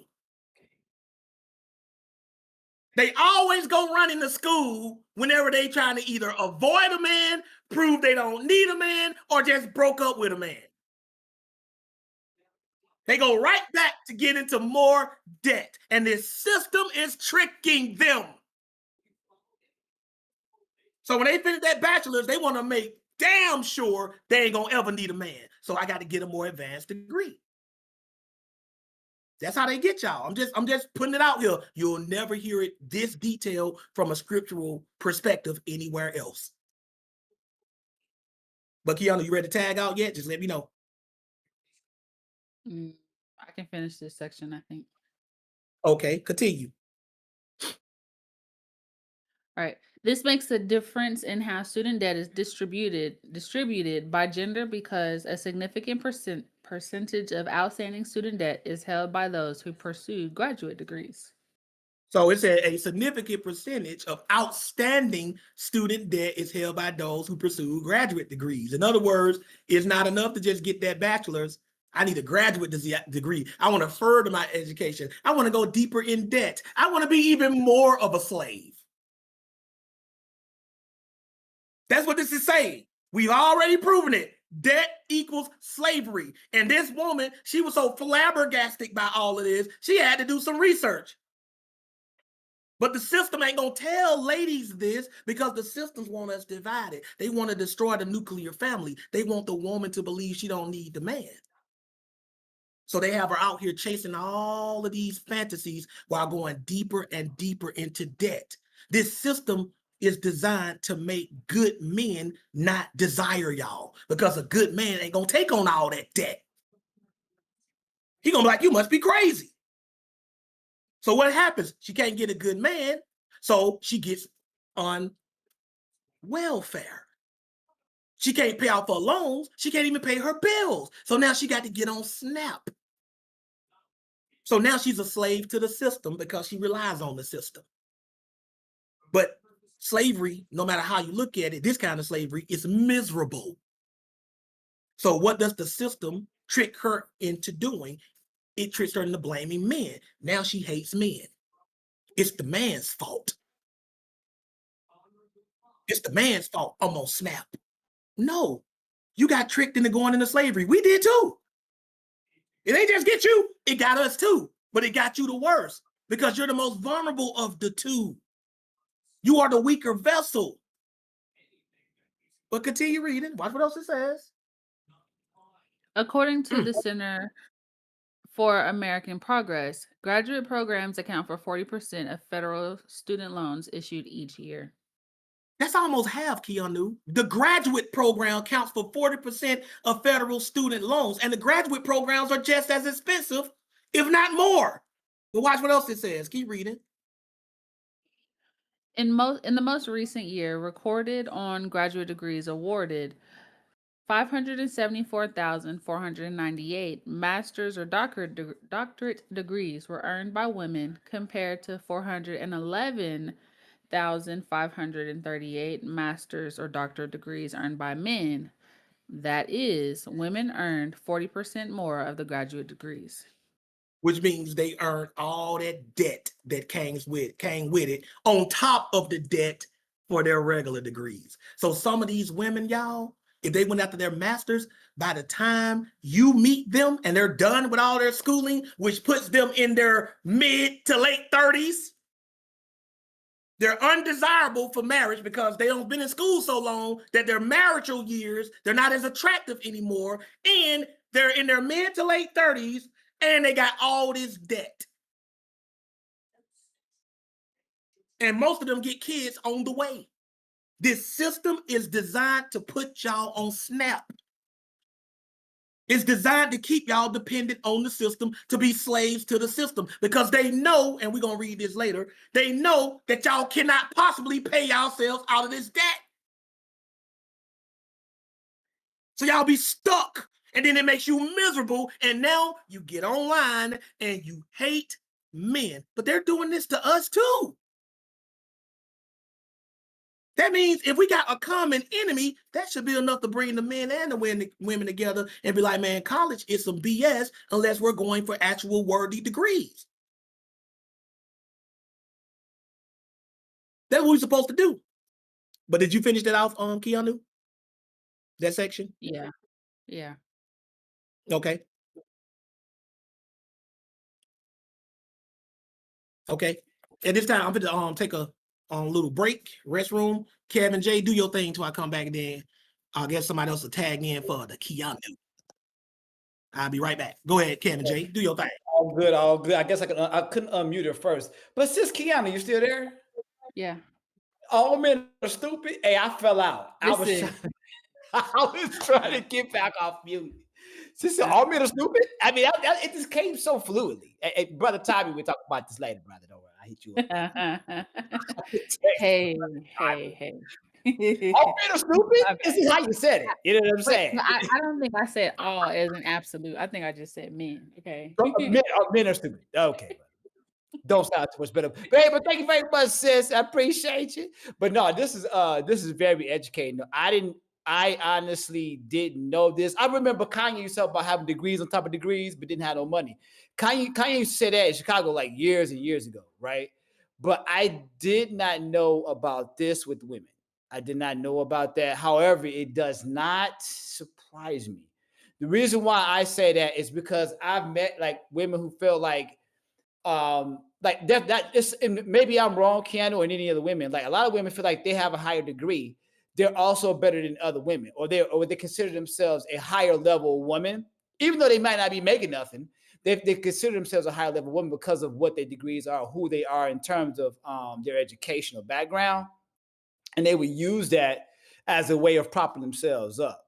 So it does make sense on like what we're reading here, because I think it kind of plays into how I know a lot of black women look at it this way. Maybe I'm wrong. Do you see it that way? Why you still there, or am I wrong about that?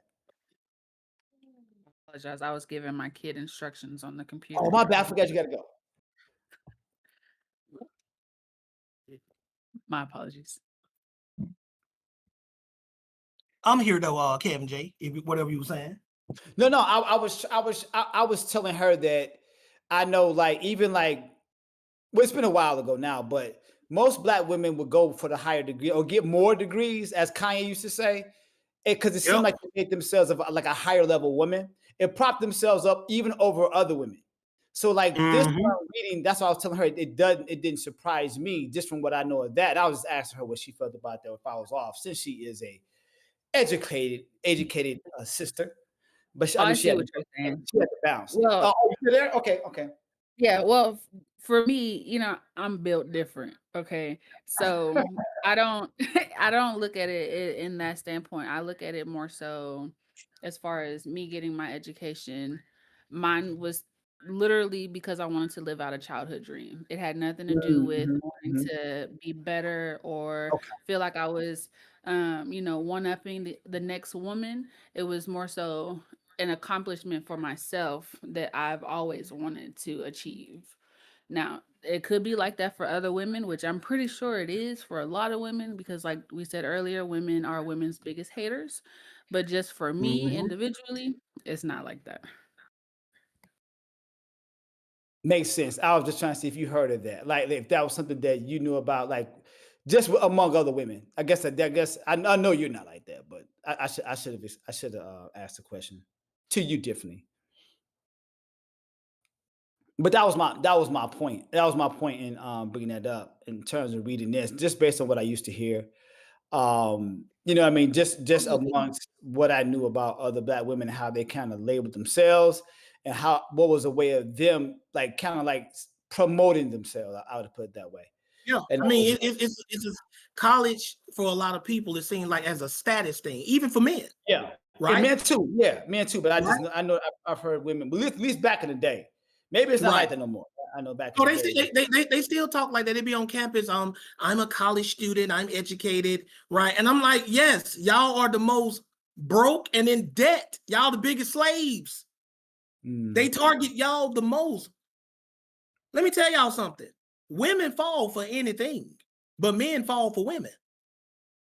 Yep. That's how that go. You can sell a woman anything. But you can say, dang, Josh, that's messed up. How can you say that's offensive? Yeah, but we fall for y'all. So who really is the dumbest one? You can't really say, can you? Right. That's true. You really can't say. So that's how that goes. But I wanted y'all to see, do y'all see the game that this system is running on all of us to try to keep us slaves, especially the women? Do y'all see that? Do everybody see that before we continue? I want y'all to see this. Debt equals slavery. And they target women. They target y'all the hardest. And there are men out there who try to save y'all from this and try to protect y'all from this, but it's your own selfish ambition and greed that keeps you into slavery, just like it's our own selfish ambition and greed that keeps us sinners when Christ tries to save us from slavery, spiritual slavery. We got to get out of our own way. And even this sister who wrote this article, she could see it. She's like, what the heck is going on here? Why is women getting hit the most by this? So for all of my young brothers out here who thinking about marrying a college girl, like, Melly was saying, I want to meet a girl in college. Ain't nothing wrong with that, bro. But it's a high possibility that by the time you done with college, even though yours might be paid for, Melly, you going to be marrying a slave. And if she turns around and be like, oh, I want to go and get my master's degree. Uh-oh, here comes some more slavery because it's more debt. And she'll likely die before she'll pay it off. Then she want to be your wife. Now, you can't put money towards the bill because you're paying off that student loan with interest. With interest. And wait till y'all see till we get to the point, because this just the loan. Wait till we get to the point in this article where they don't even do a damn thing with the degree. If that ain't a scam, I don't know what is. That's the 80s pet rock. See, they don't know nothing about that, Kevin J, where they were selling kids rocks. They were literal rocks, and they called it my pet rock. I'm not even lying. Literal rocks that you can find in the woods or on the beach. They didn't paint them. They didn't dress them up. They just called it my pet rock. Mm-hmm. And people bought it. Y'all don't believe it's on YouTube. Google it. College degrees have become the 2000s version of the pet rock. Y'all seen it though. And I love the fact that this article I came across was written by a woman. Because women love like, that's just some old misogynistic male rhetoric. No, this sister says she actually works with financing student loans. And she could see this. They're trying to keep y'all in slavery. They're trying to keep all of us in slavery. They're just hitting y'all the most. This is how this circles back to the SNAP benefits, Gideon. This is why women are on SNAP benefits, because they make bad financial decisions from the beginning. It all starts with making the bad financial decision to bringing the baby into this world out of wedlock. That's how it all starts. Then they bring another one, and another one, and another one. That's just more debt. They can't afford them, so they got to take out loans. They got to get credit cards, or they got to rely on the government. You are a slave. And then y'all got other women who are actively working against y'all. See, y'all sisters got more enemies than y'all understand. Your aunties, your own mothers. They're going to tell you to do the same thing they did, even though they know what it did to them. You're going to be miserable, and you're going to be a slave. That's why these women be out, I can't do it by myself. I'm tired of this. Feeling like a slave, aren't you? Feel like you're putting in a lot of work and not getting anywhere, don't you? Feel like a hamster on a wheel, don't you? Welcome to slavery. And all the while, here's the scary part about it, Kevin J. All the while, the Bible been telling us that's what debt is. Mm-hmm. And ain't nobody been paying attention. But God, be thanked that there are people like me and others who are going to tell y'all this. So for all of us who made the mistake, we can fix it. And for all the youngsters who's listening who haven't done it yet, you won't make that mistake. You won't voluntarily sell yourself into slavery. Well, let's keep going.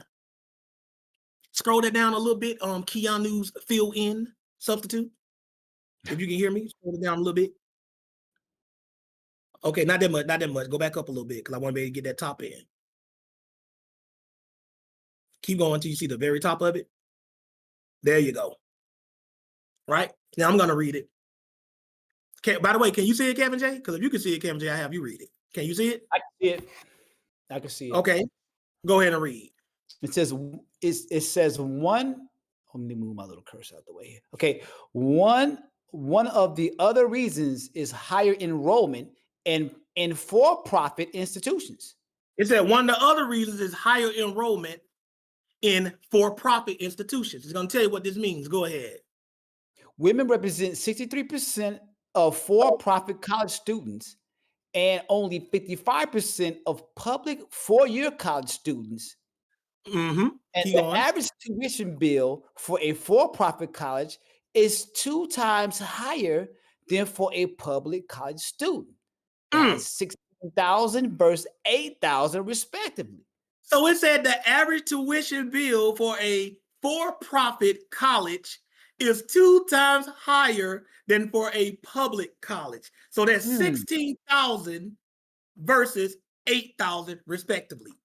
And that's just a figure it gave. So if you go to a more expensive college, expect to pay double if the sister is in a for-profit college. Scroll up and keep reading, Kevin J. Unfortunately, in addition to a higher tuition bill, for-profit institutions also have the lowest graduation rate among secondary education programs. Wow. Now, did y'all see what this said? Scroll it up a little bit more. Keanu, substitute. I don't know who it is. He just said my kids, so I don't know who it is. Go higher until unfortunately is at the top. There you go. Good job. Now look what it says.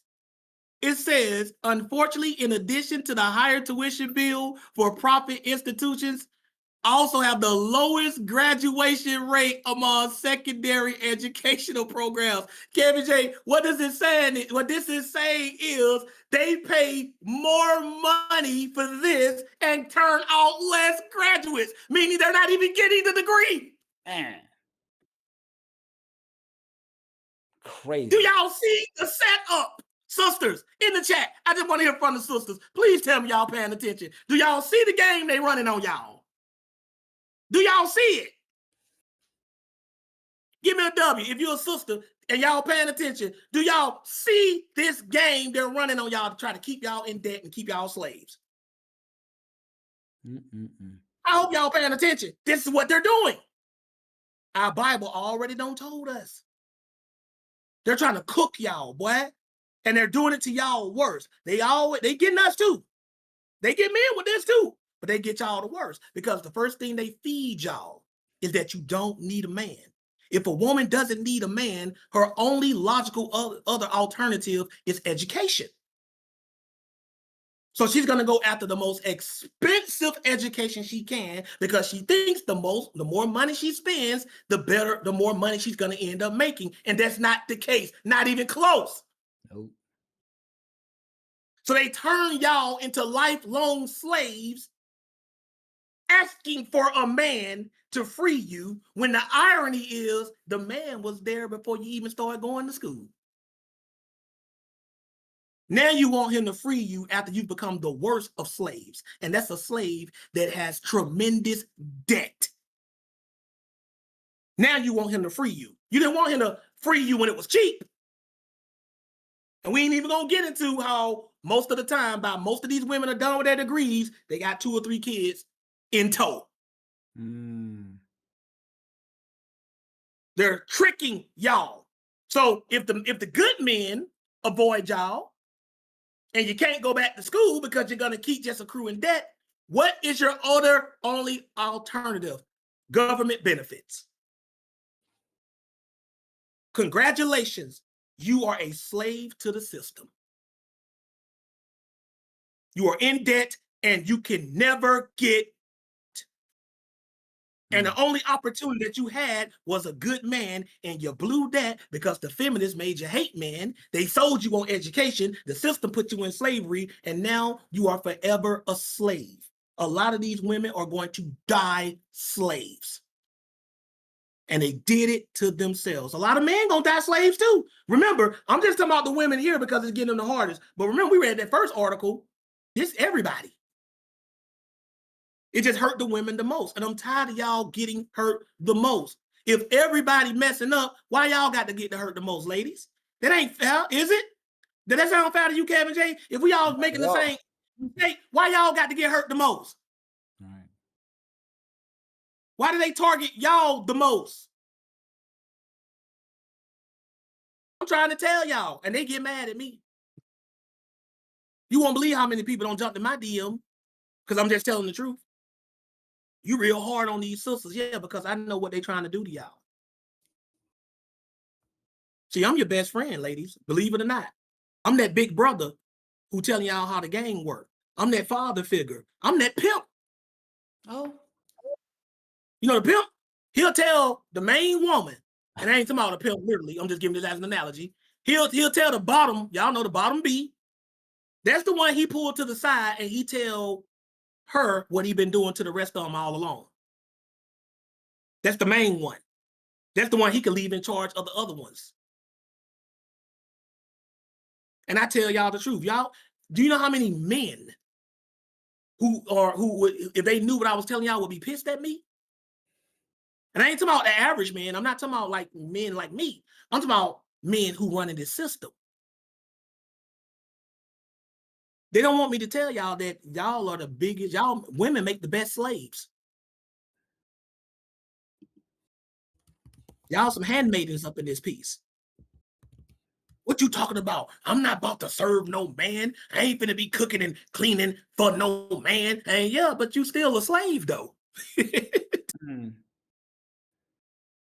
But keep reading. What else we got? I'm telling y'all the truth. I'm just showing it to y'all.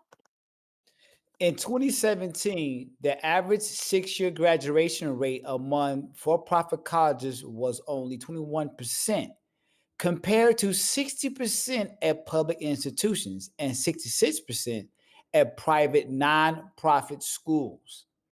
It says it was only 21% compared to the 60% at public institutions and 66% at the private nonprofit school. 21% out of 100? Man, Can you imagine sisters and brothers who got children? If your child brought home a 21 on his on a paper that he was assigned to do out of 100 that he could get, what would you say to him, Kevin J? clap If your yourself. child brought home a 21, Slap this how your- low it is. But keep reading. And scroll up some more, please. Young new substitute. Scroll all the way up to graduating at the top. If they still there, can they still hear me? I can hear you. They. Yo, young new substitute. Scroll up. There it is. They moving. They're live. Yeah, all right now. No, go up, go up. There you go. Until graduating is at the top. You're going the wrong way. Go up, go up. You're going down. Scroll up. There you go. Keep going, keep going, keep going, keep going. Right now, right now. We good. Go ahead and read. It says graduating and actually earning your degree is one of the biggest factors in being able to pay back your loans.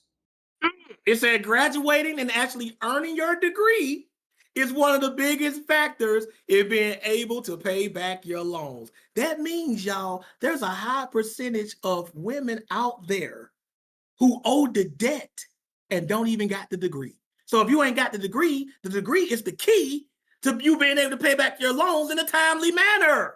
Exactly. So you're a college dropout slave. I'm just telling y'all the truth. Keep reading. Student loans, go ahead. Boy, they getting off. Ooh, boy, it pissed me off. You ain't never lied. Student It pissed loan me off. Student loan borrowers who complete college are more likely than non-completers to begin paying down their debt right away and have at least 20% higher repayment rates at entry level. At every level. At every level. I'm sorry. Every level. All this is saying is if you graduate and get your degree, there's a 20% higher chance of you starting to pay down your debt. Right. And you will be amazed how many sisters further their education, get into that debt, and don't get the degree. Then they get with you and they want to marry you. And the first thing they want to do is go back and finish that degree. That's the first thing they're going to say. baby, can you pay all the bills while I go back and finish my degree? And these simps out here be like, yeah, baby. Mm-mm. No. No. I'm just telling y'all the truth. Slaves. We marrying slaves, y'all. Mm-mm. And the worst kind, like these are some super slaves. These some super Saiyan God blue slaves. You know what I'm saying? But go ahead and read. Students who leave school after investing in their education and taking on debt, but have a degree to improve their earnings potential, may feel like they have taken a step back rather than a step forward. No kidding. You see what that says? Students who leave school after investing in the education and taking on debt, but don't have a degree to improve their earning potential, may feel like they have taken a step back rather than a step forward. Ain't nothing to feel about. That's exactly what they did. Exactly. You paid all that and you owe all that and you have nothing to show for it but debt. It's telling you 65% of women do this. Even the ones that get the degree still got the debt. This is who Melik, Calibru, does been. We went through this too, but it's gotten worse. This is who y'all got to look forward to on these college campuses. Y'all got y'all little college sweethearts. Does Ben, Isaiah AC. Yeah, she look real pretty, don't she? She look real young and firm, don't she? Holler at me 5-6 years later and tell me what that debt looking like with her. Because that's going to be your debt if you marry her. Not to mention on top of whatever you accrue. Slaves. Bible already done told us debt equals slavery. And from the moment y'all old enough to understand, all of us, I've done it, Kev done it, our parents done it, we've all been grooming y'all for slavery. And we've all been slaves too. But that ends today. Now y'all know. You do it now, you are definitely a voluntary slave. I'm not saying that going to college in general is bad. If you do go get a degree that's going to actually be able to put money in your pocket, take care of you and a family. Like I was telling Bills to that time, Bills to I want a history degree. That is one of the most worthless degrees on a college campus. That's one of the most worthless degrees. And you can tell you're only thinking in terms of it's just him. Yeah, if you're going to be single with no kids for the rest of your life, yeah, you can get a worthless degree like a history degree. But a lot of y'all ain't thinking in terms of more than just you. You got to think as if you're going to have a family one day. History degree ain't going to cut it. You can't feed a family on a history degree. Then what women be doing, they go to college, I'm going to get a degree in liberal arts. What the hell are you going to do with a liberal arts degree? Mm-hmm. I got a degree in liberal arts. To do what? Be a manager at Walmart. You didn't have to go to college for that. You could have went straight to Walmart and became the manager, and managers at Walmart make between $55,000 and $75,000 a year. You could have went straight to Walmart and became a manager and didn't even have the debt. But nope, we conditioned to be slaves. Y'all heard me telling Melik that. Ain't that's what I told Melik. Melik said, I want to go to school to do the IT. I said, you don't need school for that. I said, you can Google that right now. He pulled it up and read. I told him, type it in the search. Do you need a degree to be an IT tech? It said no. Exactly what I told him. But he conditioned too. He'll rather have his dad put money on it than just go get the dang skill. But at least he ain't a slave, though. If ain't nobody going in debt, ain't no slavery. True. Y'all understand what I'm getting at? They got us all. I'm not mad at any one of y'all for thinking anything different before hearing this class. But I'm trying to tell y'all how they do. If you're going to go to college, get a degree. Don't go and decide in your third year after you took out all these loans, it ain't for you. Deuce will tell you the same thing when Deuce he was talking about college. I asked him how far along he made it. I said, because if you went that far, man, you need to go ahead and finish that. Otherwise, you just don't wasted your money. Especially if you had to take out loans. I told him the same thing. I've been telling y'all the same thing. Now I'm showing y'all spiritually, y'all want to be slaves if you move like that. And they get y'all sisters the most. It's hard out here, and it's only gonna get harder. We got to come together, not apart. A lot of people gonna have to swallow their pride on both sides of the gate. We're gonna have to do it.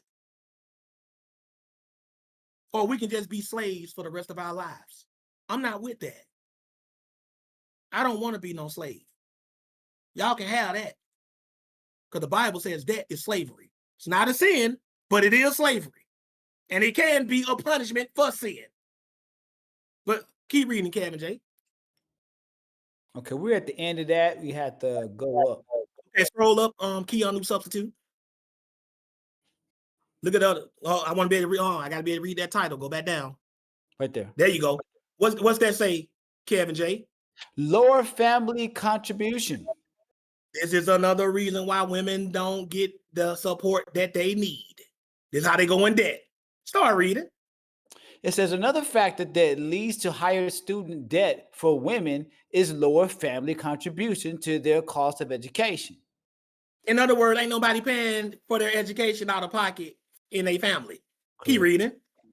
While this might not be the case in every household, 2017 survey by T. Rowe Price showed that the persons of all boys were saving. The parents.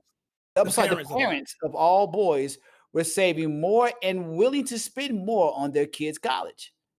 Scroll up. You got to scroll up as you read, substitute. You got to follow along. That's what your mama be doing. Keep going. Keep going. There you go. There you go.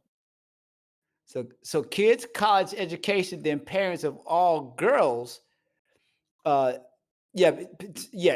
then the parents of all girls. 50%. So what you're saying is parents tend to put more money aside to pay for their boys' education than they do for girls. Most households do this, right? But go ahead, Kevin. 50% of parents with only boys had started to save money for their college education, compared with 39% of parents who had only girls. So this is something that's starting in the home, isn't it, Kevin? That means your own parents, if you come from a boy-girl house where there's boys and girls, if anybody is going to college and money being saved, it's going to likely go toward the boy. Yeah. Which means the girl going to likely have to take out some loans. That's messed up. I told you they all against y'all, even the own household. Wow. Keep going. That's messed up, ain't it, Kevin? It is messed up. Ain't no lie. Ain't no lie. Yep. This study is just one, but it could point to biases that families might not have even realized they have, and how they impact the lifelong earnings. Very few students pay for their education entirely out of pocket. The smaller the family contribution, the more the student will have to rely on alternate funding options like financial aid, scholarships, and loans to cover the cost of their education.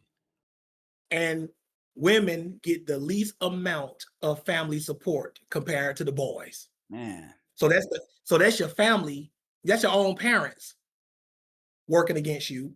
Then you got the system itself working against you. Yep. Right? Scroll up so we can get the title of the next one. Boy, this the one right here that hurts the most, ladies. Go ahead and read. The gender pay gaps impact on borrowing and repayment. The gender pay gaps. This is talking about who makes the most money with their degrees. Go ahead and read, Kevin J. The vast majority of current students, 85%, work while enrolled in school, according to an HSBC survey. It said the vast majority of current students, 85%, work while enrolled in school.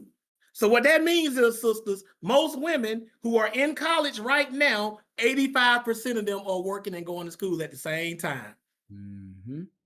That's rough. Yes. That's rough, y'all.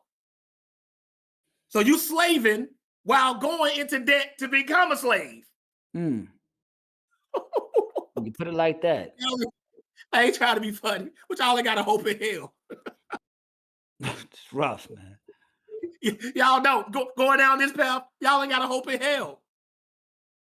Satan making sure, boy, y'all don't make it. You already breaking your back. That's why when a woman gets married, first thing she do, if she ain't finished her college education, she want to stop working. She want her husband to allow her to stop working so she can go back and pursue that education. Mm-hmm. And he got to pick up that slack. Go ahead and read. Female students, go ahead. Yeah, female students who work will on average earn lower wages than their male peers, and as a result, will cover a smaller portion of their tuition bills. Female students who work will on average earn lower wages than their male peers, and as a result, will cover a smaller portion of their tuition bills. So even though if you're working while you're enrolled in school, the money you're making, that you're slaving to make, is going to cover a smaller tuition bill, because most guys, before the girl gets her degree, most guys get higher paying jobs. Yeah. See, if I'm in college and Keanu was in college at the same time, and we both got to work while we in college, Keanu may make more money than me when we graduate, but while we're in college just working just, regular jobs, not careers, but jobs, I'm going to make more money, because men tend to make more money in the regular jobs that don't require degrees. So you're going to be busting your back just like me, but I'm going to be making way more money to cover my tuition. Mm. Do y'all not see everybody? Not Keanu ain't on stage no more. Kellebrew, Kevin J, Gideon, Nee, everybody listening. Can y'all not see that this system is rigged against us, especially women? Yeah. Clear as day. Y'all tell me in the chat. Can y'all see this? That this system is rigged. It's rigged, y'all. This is rigged. They want you to be a slave forever, and they trying to get y'all the most.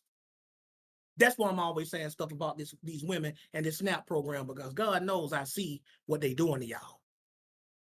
But at the end of the day, they can't do it to y'all without y'all permission. And when we try to tell you, you get mad. You get an attitude. When we try to tell the men this, when I tried to tell Billster this that time, I said, man, a history degree? They'll tell that's the most useless degree you can get. Tell me, what kind of job can you get as a majoring in history? A docent at a museum? They don't make no money. Mm. You even got to go to college for that. Somebody paying for this. You want to go in debt for that? A teacher? You ain't got to get a degree in history to be a teacher. You just need a degree to be a teacher. You don't got to be a history degree. But continue, watch what else it says, because this is bad, y'all. Go ahead. This may add to what they will need to borrow each semester. While the gender pay gap is less prominent among young workers, it accelerates over time. It said, while the gender pay gap is less prominent among young workers, it accelerates over time. It's going to tell you. Keep going. After graduation, the gender pay gap limits the economic resources women can dedicate to student debt repayment. So after graduation, the gender pay gap limits the economic resources women can dedicate to student debt repayment. So after you get your degree or whatever, it's going to tell you about how much the money is and the difference. Go ahead and read. Earning 85 cents on a dollar compared to what their male peers earn, female borrowers will have less to put towards student loan payments. That makes sense. So after we graduate from college, we make more money than y'all because of the gender pay gap. Y'all make 85 cents on the dollars. And it's not because y'all females, it's because the fields that y'all go into and the fields we go into. Y'all go into these fields that don't really earn y'all that much money. We do. So the gender pay gap puts y'all at 85 cents on the dollar compared to us. Meaning we got more money to put toward our loans than y'all do. Don't get it twisted. We still in slavery right alongside of y'all. And if you really want to really be honest, it ain't really that much of a difference where you can really discern how bad it is. You feel me? Mm-hmm. I mean, if I owe $150,000 and Keanu will help $175,000, and I only make $5,000 more a year than she do, we still both gonna be paying for the rest of our life. So what difference does it make? Right. But they always make sure they hurt y'all the most. Keep reading. An AAUW study found that while men pay off 13% of their debt a year, women are able to chip in just 10%. Taking longer to repay student debt also means that women pay more interest over the life of their loans. Yeah. Wow. See? So that's slavery. All this debt, all this interest, slavery. Is this slavery, Kevin J? Yes, sir. Don't the Bible say if we're in debt, we are slaves? Did it not say that, Kevin J? That's what the book say. So wouldn't that mean that the more debt you are in, the bigger slave you are, and the longer you will be a slave? That is what it means. So how many slaves we got walking around here? 65% of women. They love bragging about their college education. Won't you brag about that debt? That's tough. And then y'all got to go out here into this world. Most of y'all, by the time y'all graduate, y'all got kids. I ain't met a college graduate in this day and age who's like 35 or 36 that didn't have at least one child. And they be single. Yeah. Yeah, ain't nobody thinking. Ain't no child, boy or girl, black or white, Asian or Mexican, ever said, when I grow up, I want to be in perpetual debt for the rest of my life. No, brother. Nobody says that, but that's what they're doing to us. And they hitting y'all the hardest. And that's where the SNAP benefit stuff come in. I've seen women online say, I work. Everybody on SNAP benefits are not lazy. Everybody on SNAP benefits do not want to work. There are a lot of hardworking women out there on SNAP. They go to work and they want to work. But guess what? Why are they on SNAP? Because they made poor financial decisions. And we need to start looking at babies more than just blessings, because they're always going to be blessings. But babies are not just blessings. They're also financial decisions. You got to worry about formula, diapers, appointments, clothes, medication, vitamins. That's a financial decision. And you got these women just lay up and just have multiple babies. That's slavery. That's debt. You can't take care of them. We're going to read about this stuff in the Bible before we get up out of here. Continue reading. Yeah, scroll up. Okay. That's good. I don't want to get into the what steps we got to take. That's good. I just want y'all to see that. You can close that out and start going back to the scriptures now. Keanu substitute. I'll call you KS. Great job. Great job. Good job, KS. Great job. Keanu substitute. Let's go to Psalm 37. Just in case some of y'all saying, well, shoot, I'm not going to pay back the debt. I'm going to show you what God look at you like if you don't feel like, because you don't like how you ended up this way. Yeah. Let us know how God thinks about you. It ain't good either way, brother. It ain't. Yep. Psalm 37. See, God ain't going to let you out of something that you made a decision to do. That's right. Psalm 37, 21. So some of y'all, I'm just not going to pay it back. I don't care if I be in debt. Okay. That's cool. That's cool. I mean, that's what you want to do. That's on you. Psalm 37, when you get there, Kevin J, give me verse 21. Let's read that one verse. Yep, this is Psalms 37 and 21. The wicked borroweth and payeth not again, but the righteous showeth mercy and giveth. It said the wicked borroweth and payeth not again. In other words, wicked borrow money and don't pay back. Yep. So wouldn't that mean, in a way, Kevin J, if you know beforehand going to college that you're not going to be able to pay back the loan, wouldn't that make you wicked? Yep. Don't go. Don't go. Don't go if you know that you're likely not going to be able to pay back the money, Exactly. or you know you just gonna give up one day and not pay it back. The wicked borrow, and they don't just mean from a financial institution. They also mean from friends, Yeah. family. Yeah. How many of y'all? I know we all know somebody in our family who borrow money and never pays it back. We ain't talking about people we just give money to when they ask. We talking about people, I got you, bro.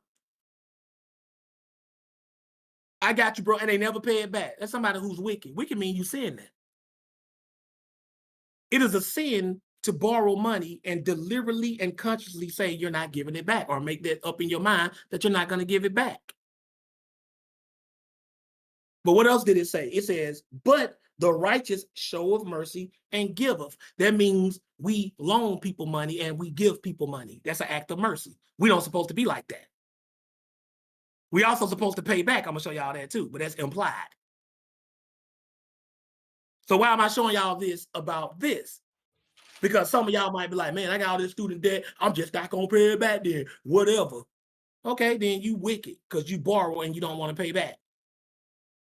That's the attribute of somebody who's wicked. It don't matter if the agreement was a ripoff, you shouldn't have never agreed. So y'all volunteered to go into slavery, but refused to pay off the debt through your slaving. We do this to ourselves, y'all. We do. Y'all got all these outstanding student loans. Got bills piled up, overdue. That's slavery. First notice, second notice, third notice, final notice. When you see that stuff, second notice, third notice, final notice, now it's a debt. It's no longer a bill. It's a debt. You are a slave. Stop acting like you a boss chick. You ain't a boss chick if you owe tens of thousands of dollars that you ain't paid back yet. You ain't a boss brother if you owe tens of thousands of dollars you ain't paid back yet. You are not a boss. You are a slave. That's what your Bible say. And you will always be a slave until you pay off your debt. That's how that goes. Or unless the person you owe money to release you from the debt. If they release you from it, you're not a slave anymore either. Because they could do that too. They don't teach y'all this stuff. Let me show you something else. Now let's go to C-Rock. And we got one more after that. C-Rock 29. Y'all finna learn some stuff about this surety and all this borrowing and lending and all this. That's why they on SNAP benefit now. You on SNAP benefits because you made a bad financial decision. If you need money or assistance from the government somewhere in your life, you made a bad financial decision. That doesn't make you a bad person. Although most financially bad decisions are connected to some kind of sin. Because having a baby out of wedlock, that is a sin, and it's also a financially bad decision. So y'all gonna learn that a lot of bad financial decisions are often linked with sin. Y'all gonna learn that. We got to start being more disciplined. We can't go out like that. So this is C-Rock.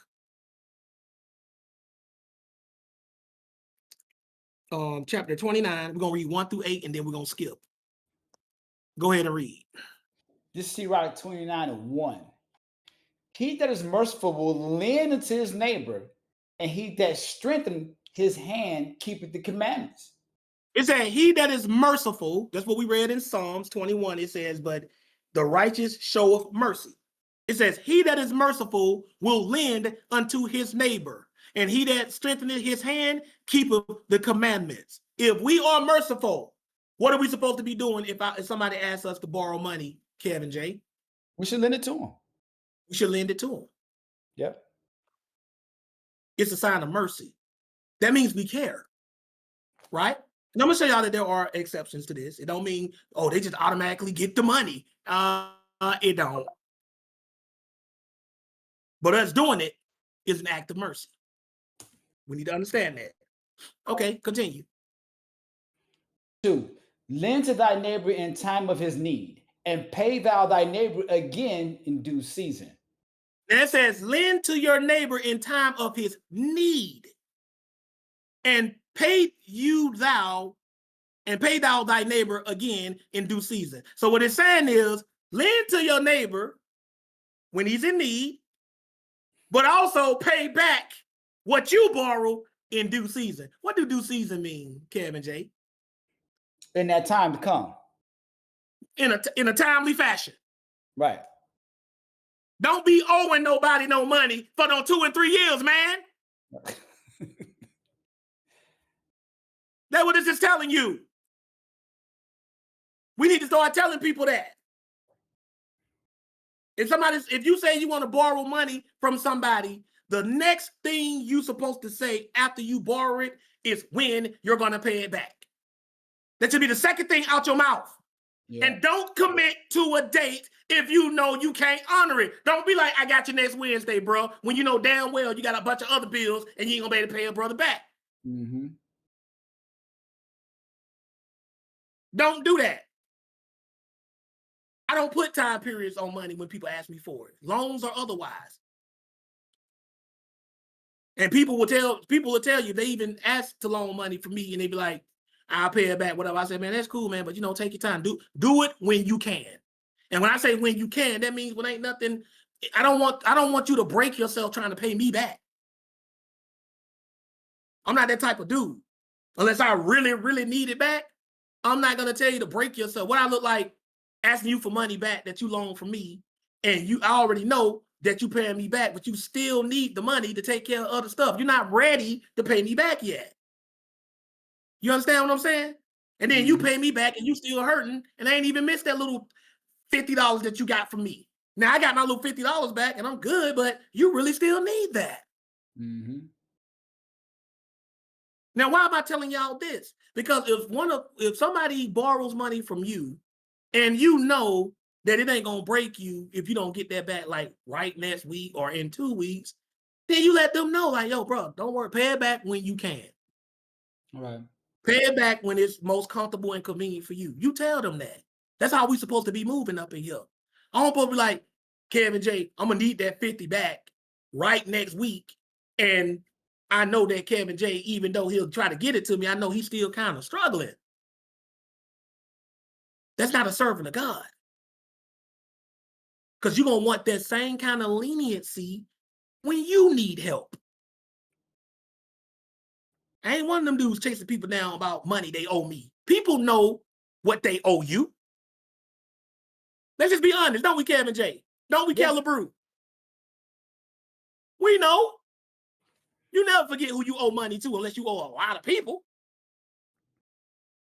And when you said it's not merciful if you're making that person pay back something sooner than you know they can too. Because remember, you're lending, per the scripture here, we're lending to be merciful. But then you turn around like, yeah, I need this by X amount of date, and that person's not ready. Well, you're no more merciful than when you initially loaned it to them. So at the very least, allow the person to pay when they're able to do so. Especially we stick to these scriptures right here. Yeah. And it just told you the person who's doing the borrowing, they need to try to pay you back in a timely fashion. Exactly. And I've had people try to pay me back, and I asked them, hey, bro, can you really afford to pay me back now? And they'd be like, I can afford it. I ain't gonna lie, I can afford it, but I really do need it a little longer. I'm just keeping it real. But well, man, don't worry about it then. Just hold on to it till you can. And I'm gonna tell y'all something. I can't speak for everybody, but every time I've ever done that, God always blesses me with more money. He always does more than I lent out. He always does that. Every single time. I've even shown this to people before. I've just given to people before, and they were like, oh man, Josh, appreciate that. I said, man, people look out for me like that all the time. They help me out, right? And I said, there's never been a time that I've done this and God didn't get the money right back and some. And when I did it that day, I called that brother back less than a week later, and I said, look at my PayPal. And he was just like, he couldn't believe it. I said, this came out of nowhere. Literally out of nowhere, Kevin J. It's happened so many times, I can't even count. I just know it's going to happen. I just know it. I got that. It's like it's supernatural because that's what it really is. Because that's what God said He's gonna do. That's how we supposed to do. I'm not gonna be chasing nobody down over something that even if they pay me back right now, I'm like, "Ooh, it's nice to have that back," and they still struggling. Heck, if it really that serious, don't even worry about paying it back. Just keep it. But if I'm ever down, just show me that same mercy. Right. Right? Because I rarely even do the loan thing with people at ABT. I just give money to people and people just give money to me. I don't really do nothing like that. Now, if they introduce it as a loan and they tell me they're going to pay me back, and I just be like, cool. And then they pay me back and I either take it or I'll be like, hey, do you still need it? This is how we supposed to be, y'all. This is how we avoid becoming slaves. Because I'm going to show you that. Because if we're not generous like this to people who need our help, this is how we end up being in a position that we're going to be slaves. I'm going to show y'all that. Y'all better think about this. There's a warning. Continue reading, my dear brother. 3, keep thy word and deal faithfully with him, and thou shalt always find the thing that is necessary for thee. It said, keep your word and deal faithfully with him. In other words, keep your word on when you say you were going to pay him back. That's right. And you shall always find the thing that is necessary for you. Meaning, if you pay people back when you say you're going to pay them back, God going to make sure you always have what you need. Mm-hmm. That's why people who don't pay people back always needing more money. Mm-hmm. Do y'all understand that? Yeah. That's why they always need more money, because they ain't paying people back. But if they were paying people back, God will bless them to the point where they ain't even got to ask for money anymore, and therefore they'll always have what they need. Come on, somebody. Continue reading.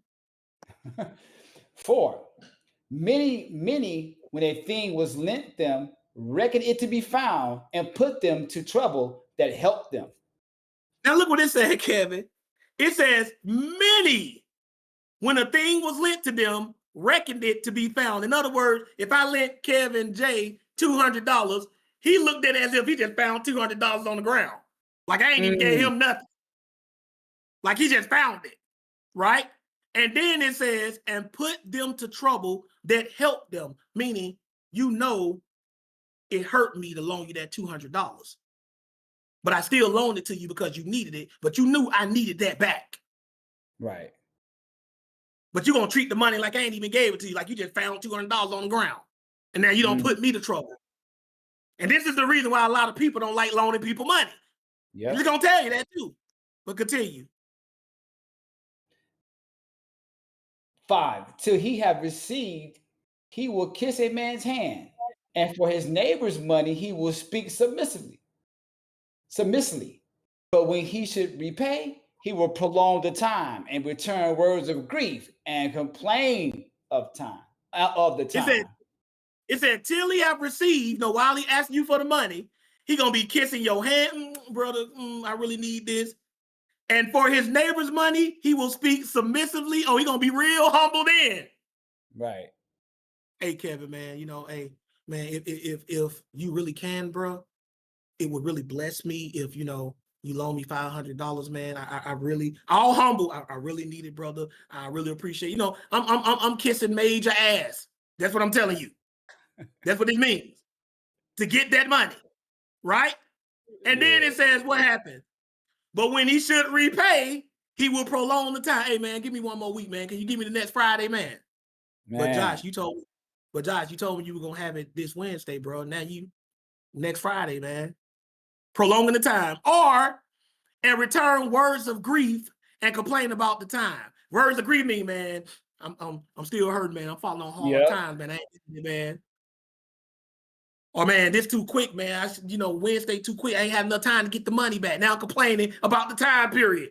This is speaking like modern language, ain't it? As I'm about to say, ain't nothing changed, brother. Ain't nothing changed. Right? But remember, if he's coming to you acting like this, he's already the slave. Mm-hmm. Remember, he needs you. He's trying to borrow money from you, and he has borrowed money from you. Yep. But what y'all seeing by these habits, notice first to let you know this is the habits of a wicked man. because he ain't keeping his word and paying you back. But notice that it's his habits, his bad financial habits that's keeping him in debt and asking you for money. Yep. It's his bad financial habits and his morality, his lack of morality that's keeping him a slave. Mm-hmm. In other words, not everybody deserves for you to get them out of slavery. Let's look at this guy that's describing here. Does he sound like he deserves your money? Nope. He don't deserve your money. He make excuse every time to pay back. And again, I'm not talking about people who ask for money and you just give it to them. It's not a loan. If it's not a loan, this don't apply here. We talking about people who borrow money and make promises to pay back and then make excuses when the date comes. Mm-hmm. And it ain't just with individuals, it's with financial institutions too. A lot of y'all know y'all don't took out loans. Y'all know why they count out the money to you. Boy, I ain't about to pay this back. Yeah. You thinking that in your mind. That's wicked. But you never once stop to ask yourself, why do I got to borrow all the time in the first place? Could it be that a little bit of a curse don't drop on you for not living right? Mm. A lot of y'all never equate y'all debt to your lifestyle, how you living. We don't like to do that because if a lot of us really thought, and I'm not saying that's necessarily the truth because I told y'all at the beginning, but what if you, knowing how you struggling now, figured it's because of how you living? You probably want to go jump off a cliff. Man, God must really hate me then because God dang, I'm struggling all the time. Mm-hmm. But that's not always the case, but sometimes it is. And now you're a slave, and now you got to always ask somebody else for money that you don't even pay back in a timely fashion. But keep reading. 6. If he prevail, he shall hardly receive the half, and he will count as if he have found it. If not, he have deprived him of his money, and he have got him an enemy without cause. He payeth him with cursings and railings, and for honor he will pay him disgrace. It said, if he prevail, he shall hardly receive the half. Meaning, if you convince the guy to pay you back, you're going to be lucky to get half of it. Mm-hmm. That's crazy. Right? And he will count it as if he had found it. The person get paid back, he going to count it like, he found it. Mm-hmm. Because it's not like he's getting paid back from the person. It's like he took so long to pay me back. It's like the money came out of nowhere. Mm. If not, if you don't pay him back, he have deprived him of his money and he have gotten him an enemy without a cause. Did y'all hear what that said? An enemy. An enemy. Refusing to pay back people you owe money to, it don't just leave them bitter. You got an enemy now. We ain't friends no more. Entire friendships have been destroyed because somebody didn't want to pay back money they owe. Mm-hmm. Now you got your enemy. Then it says without cause. That means you did that and they ain't for no reason. You didn't have to do that. He payeth him with curses and railings, and for honor he will pay him disgrace. So that's what he gonna pay you back with. Cursings and railings. Right? But read verse 7 and watch what that says. 7. Many therefore have refused to lend for other men's ill dealing, fearing to be defrauded. Man. And then y'all find out why this brother Kevin J so stingy. He don't ever want to lend anybody any money. And we know he got it. He's not stingy. He's just been burnt so many times by a bunch of slaves that don't want to pay off their debts that now he don't even want to take the chance anymore because he don't want to get defrauded. Right. So y'all don't understand that when y'all refuse to pay people back, it ruins it for the next person that really needs the help. That's what it does sometimes. See, there's a lot of wicked slaves out here who are in debt. They don't deserve your money. Sometimes you got to leave people in slavery. That's how it is. I'm going to show y'all that. Not everybody deserves it. Go ahead and read. 8. Yet have thou patience with a man in poor estate, and delay not to show him mercy. Yet we are instructed to have patience with a man in poor estate. That means if somebody is poor and they borrow money from us, have patience with him, even if he can't pay you back on time. Have patience with him. And then it says, and delay not to show him mercy, which verse 1 tells us that show mercy means lending to him. Mm-hmm. That's how we're supposed to be. And I'm going to show you, because if we don't, we can end up like him. This is what it means. See, this financial stuff is all in the Bible. And the Bible is trying to tell us you don't want to go into debt because that's slavery. But watch what else it says here. Skip down and just read verse 14, because it's going to really start getting personal. Read verse 14. 14. An honest man is surety for his neighbor, but he that is impotent will forsake him. Wait a minute. It said an honest man is surety for his neighbor. Did we read in Proverbs that surety means he'll be responsible for the loan? Was dead. Yep. Didn't it tell us in Proverbs not to do that? That's what it say. But C-Rock is saying an honest man will do that. Do we have a conflict of positions here? Is this a contradiction? Not at all. It's going to let you know what type of person you're supposed to be willing. And I told y'all, I'm going to show y'all there's an exception to that. It's a type of person that you're supposed to be willing to be responsible for their loan for. Mm-hmm. That's why I said earlier that if Kevin J said he needed me to co-sign something for him, I know Kevin J good for it. I'm going to do it.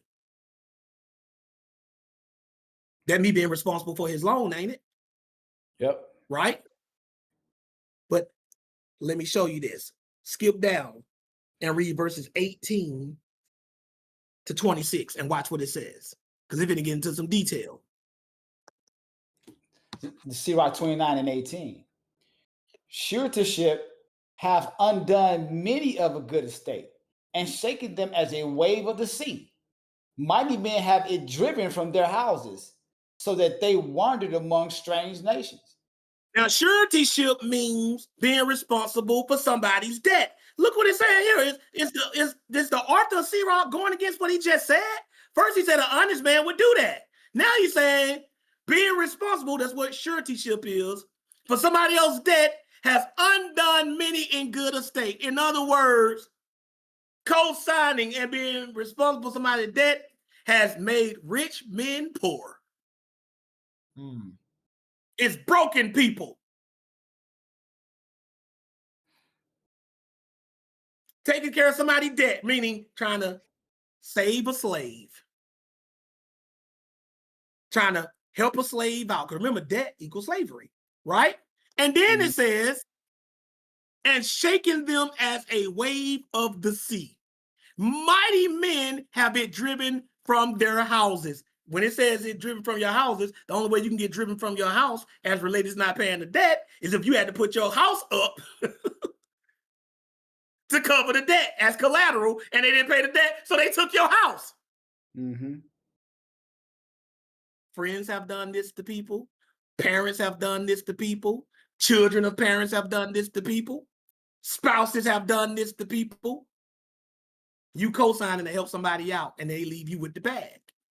So you lose your house, you lose all your money, and look what else it says. So that they wandered among strange nations. When it says they wandered among strange nations, that means they were homeless. Man. That's what happened when you co-sign for people who ain't good for it. Do y'all see that? That's what happened when you co-sign for people. That debt ain't no joke. Kicked out your own house, lost all your money. Now you just, when they say you wandered from wandering nations, that means you're a nomad. That means you ain't got a home. Yeah. Vagabond. A vagabond.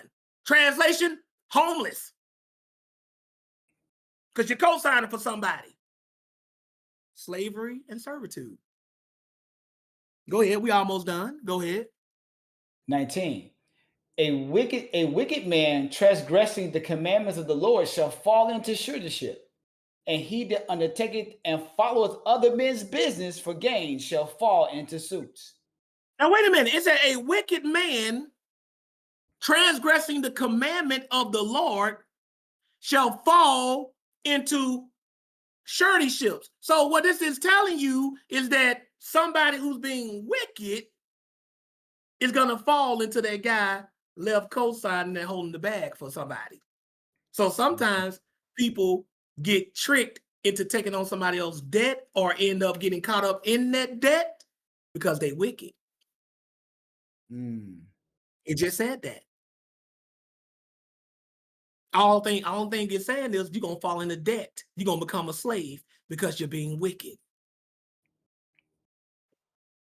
I done seen a lot of sisters who were doing real good and they were messing around with a bad thuggish guy. I don't know sisters who had their own house. They were doing good financially. I don't know if they owned anything, but they had a big house, had their own cars, started messing with one of these thugs. Ran to the sister a couple of years later. She a baby mama living back home. Gee, I wonder what happened. You messing with a wicked dude. And he had a baby out of wedlock, so you were seeing it, and he co-signed you and he messed up your money. You co-signed him, he messed up your money, and here you go. This is real stuff, right? And then it says, and he that undertaketh and follow other men's business for gain shall fall into suits. What does it mean when it says you undertake and follow other men's business? This the guy with the get rich schemes.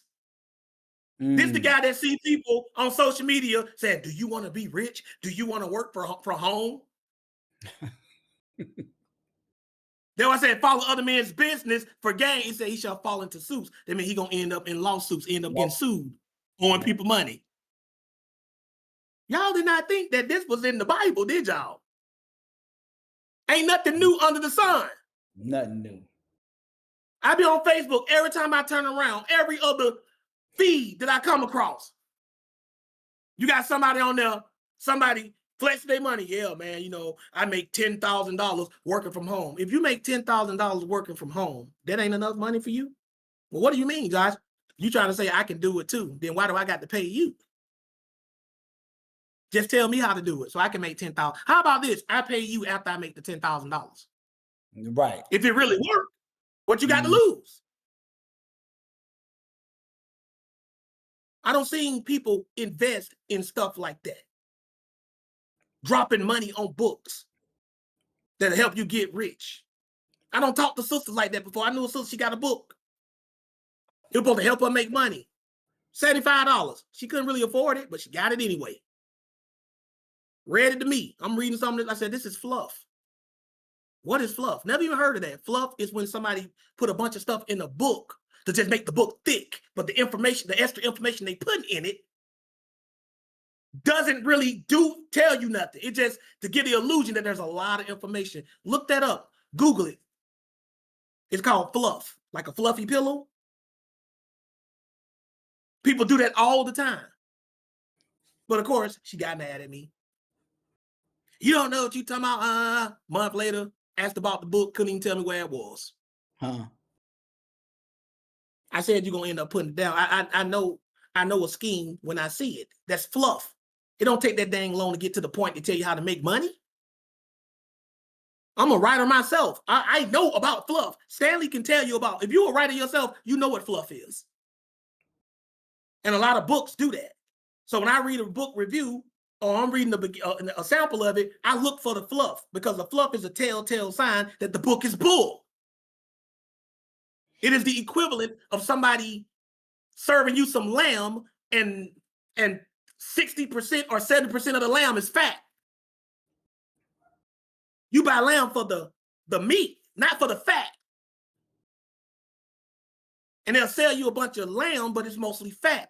And then a little piece of lamb that's good, it's all right, but it's not really going to help you. $75. For what? Nothing. I try to tell people this stuff, falling after business schemes, right? Continue reading. 20. Help thy neighbor according to thy power, and beware that thou thou thyself fall not into the same. Help your neighbor according to your power, meaning according to the best of your ability. Right. And beware that you yourself fall not into the same. Fall not into the same what? Trap or debt. So by helping him, we're still supposed to help him, but we also got to beware that we don't fall into the same debt. That also means that if somebody try to come to you with a get-rich scheme, hey man, I can flip this girl your tax refund. I seen a girl online crying. She gave her whole tax refund to her boyfriend, not her baby daddy. And he ruined that money. That girl's on there crying. Because she got with a guy who already, he already broke if he got to ask her for her money to invest. This type of stuff happens all the time. I'm trying to show y'all how to avoid becoming a slave. He said, so you won't fall into the same. So you won't have to be that dude out there begging. Right? But watch what else it says, because it's going to get real. We winding it down. Go ahead. 21. The chief thing for life is water and bread and clothing and a house to cover shame. It said the chief thing for life is water, the main things, bread and clothing, and a house to cover shame. I think we can all say, everybody listening, we have all that. So we're blessed. Y'all give the Lord, y'all praise the Lord if y'all know y'all got water, food, and clothing, and a house to cover you in the chat. Y'all go ahead and give God the glory right quick. Amen. Because that's the main thing we need. Right? Hallelujah. Go ahead and keep reading. 22. Better is the life of a poor man in a mean cottage than delicate fare in another man's house. It said, better is the life of a poor man in a mean cottage, but that's his cottage. Right. Than delicate fare, meaning you sleep, you comfortable in another man's house. And this is how a lot of people are right now. You know how people say, you can say what you want to about mine, but it's mine. Exactly. But it's mine. Oh, look at that raggedy little house that you live in. Yeah, but you stay in a nice apartment, a luxury apartment, but you don't own it. In fact, you stay in a nice luxury apartment and it ain't even yours. So what this is talking about is you having your own. Instead of being in another man's house. And they're going to tell you what happens when you're in another man's house. Go ahead. 23. Be it little or much, hold thee contented, that thou hear not the reproach of thy house. It said, be it little or much, hold thee contented. I mean, be satisfied that thou hearest not the reproach of your house. Keep reading. Watch what it says, verse 24. 24. For it is a miserable life to go from house to house. For there art a stranger. Thou darest thou art a stranger. Read it again. For where thou art a stranger, thou darest not open thy mouth. Look what it says. For it is miserable. It is a miserable life to go from house to house. Kevin J and everybody else listening, how many of y'all know about a friend or a family member that always got to live with somebody? Can't ever have their own house. They're always jumping around from house to house. You know anybody like that, Kevin J? Oh, yeah, I had a boy like that myself. Yeah. You follow what I'm saying? Yeah. That's what people do. When you are a slave, that's what you have to do. What they call it, couch somebody, surfing? They call it couch surfing? Or parking on somebody's couch. When you are a slave, that's what you got to do because you can't take care of yourself. But what did they call it? It said it is a miserable life to go from house to house. That means you're miserable. For where thou art a stranger, thou darest not open thy mouth. That means you can't say nothing because you don't pay for nothing. Mm-hmm. That's why you so miserable, because you got to sit back and take it. You a stranger there. You ain't got no rank. You dare say something, you going outside. You kicking them out. Y'all didn't know this type of stuff was in the Bible, did y'all? I know sisters be on the internet. Yeah, I had to move in with my auntie. You follow what I'm saying? And now I'm living with my cousin, and now I'm living in my car. Why are you doing all this jumping around from house to house? Because you're a slave. You can't take care of yourself. You made bad financial decisions. Right? And watch what it says while you in that house too. I can't believe somebody wrote this thousands of years ago. I know. Go ahead and read. I know. This sounds very modern. Doesn't it? It definitely does. See, Rock boy, I'm telling you. 25. Mm-hmm. Thou shalt entertain and feast, and have no thanks. Moreover, thou shalt hear bitter words.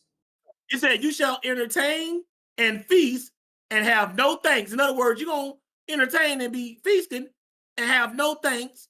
Moreover, thou shalt hear bitter words, right? Meaning people going to talk to you any kind of way. Yeah. You ain't going to have any respect. Do y'all want to live like that? Y'all tell me in the chat. You want to be in a situation where people get to talk to you any kind of way? Because you ain't got your own spot? But you'll be amazed how many people sign up for that. That's being a slave, right? In other words, your existence is miserable. This is why a lot of these women on Snap are miserable. Because they're stuck and they know they're stuck. Think about it. How miserable do you have to feel that if they cut off Snap, you got to rely on them to eat? That's a shame. Yeah. And remember in C-Rock, it said a house covers shame. See, we thought just clothes cover shame. No, it said the house covers shame too. That means if you homeless, that's a damn shame. That's what that means. It's true. And you got women on social media trying to flex like being homeless is a come up. Talking about they living their best life, doing live streams from their car, living out their car. You a slave. That's a shame. Read the last one. 26. Come, thou stranger, and furnish a table, and feed me of that thou hast ready. In other words, this is what they're saying to you. Come, you stranger, and furnish the table, and feed me of that thou hast ready. In other words, get in there, set that table, and cook. Mm-hmm. In other words, they're treating you like a what? Slave. A slave. I told y'all it was in here. They ordering you around. They're talking to you any kind of way, treating you like a slave. Mm-hmm. Go on there and set that table. Give me what you don't made ready. And they're doing it with disrespect. That's why I said bitter words. Right. And if you get tired of it, they're going to kick you out and you're going to be homeless. So as y'all can see, sisters and brothers, I have shown y'all slavery and servitude. And it ain't got nothing to do with any whips or a yoke around your neck. The Bible lets us know that being in debt is a form of slavery. And this system is designed to put us all in slavery. Black, white, male, female, it don't matter. They want us to be in debt. That's why from the time you are a child, they are brainwashing you with the propaganda of going to college. Y'all heard me say a long time ago, college is a scam unless you got a scholarship. That means they paying for it. Right. They get you to go to college, get all that debt in that you're likely going to be paying on for the rest of your life. And if you're a woman, they really go after you. Because they tell woman education is the key to being liberated from needing a man. So they go hard in the paint. I want my bachelor's. I want my master's. I want my doctorate. And the whole time, all you can hear in the background is the sound of a cash register ringing up every time they take a class. Ching, ching, ching, ching. And then the secondary degrees got the lowest graduation turnouts, but the debt don't go away. Then on all that time where between that time you earning your degree and stuff, you racking up kids. You might get one or two. Then you turn around and you're looking for a man. Now you step into a man and his student loan debt alone. We're looking anywhere from $50,000 to $100,000 if you went for a secondary degree and got it, even if you didn't get it. And you got a kid or two. And you ain't really kept yourself in your best shape. So you're not the most attractive. You're coming with tens of thousands of debt, $1,000 of debt. You got a kid and you got an attitude. And they all taught you to be that way and do those things. And then you get out into the world and you wonder why you end up on Snap. They have been tricking all of us. This whole system have been trying to turn us against each other by making us slaves. And they go after y'all women the most. That's why when Gideon said something about the Snap, this is what leads to Snap. They don't shame the women. They don't tell the women there are consequences to having children. That is a financial decision, and it is a big one. It's the biggest one you can make, especially if you're likely to be taking care of that baby by yourself. They ain't warning our women about that. So they get unsnapped. They become slaves. They need somebody else to take care of them. When you can't take care of yourself, you're moving from house to house. You ain't got any rank. That's why a lot of these women be miserable, because they're living in situations where they ain't got no rank. And they know if they really pop off and fly off at the mouth, they're going to be in the streets. And in some cases, them and their kids. But some don't go that route. Some don't have the babies and get on Snap. Not immediately anyway. They take the longer route to slavery. They go to college. They accrue all this debt. And then they get out when they're finished with their education. You 35, 36, you already in that point in your life with geriatric pregnancy, where having a baby at that point in your life is dangerous. Then a good man comes along and you want him to risk all of that on you.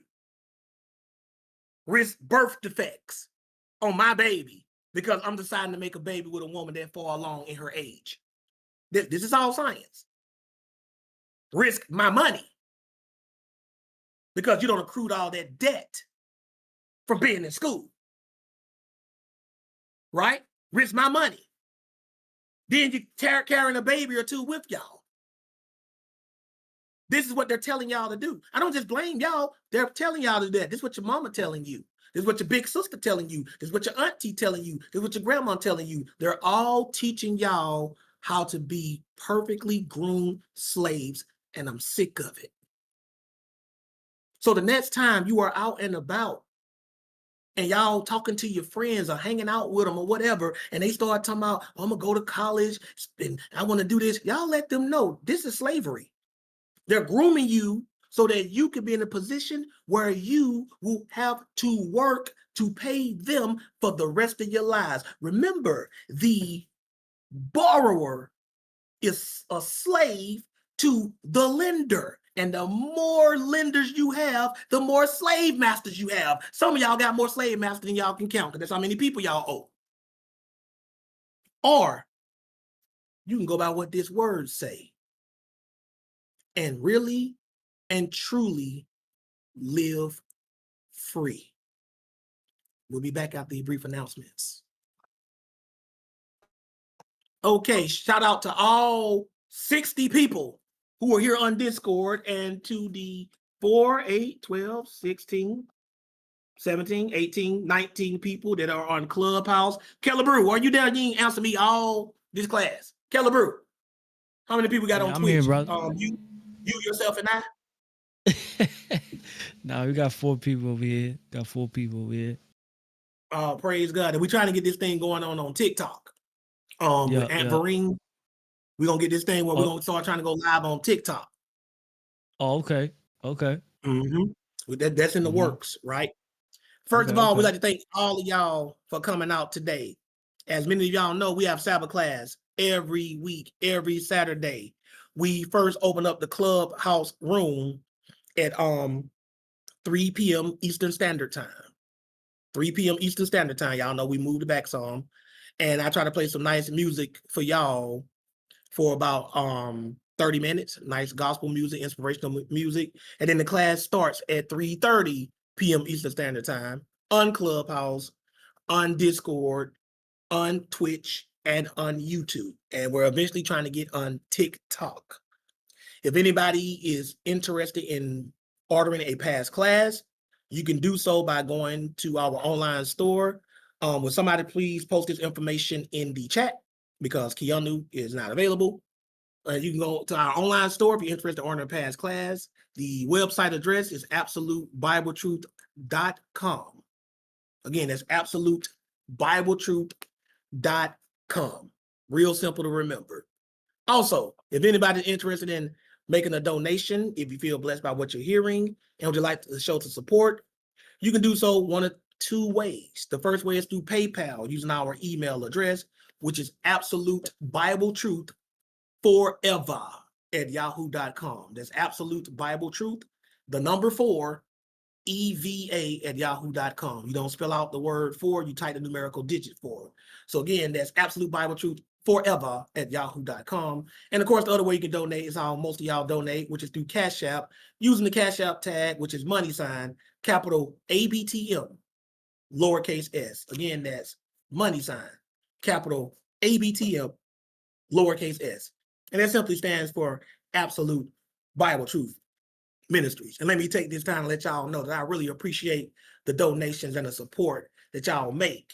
And also, y'all, as y'all can see, we go hard at ABT on everything. This was an economical and spiritual lesson at the same time. Y'all can see that.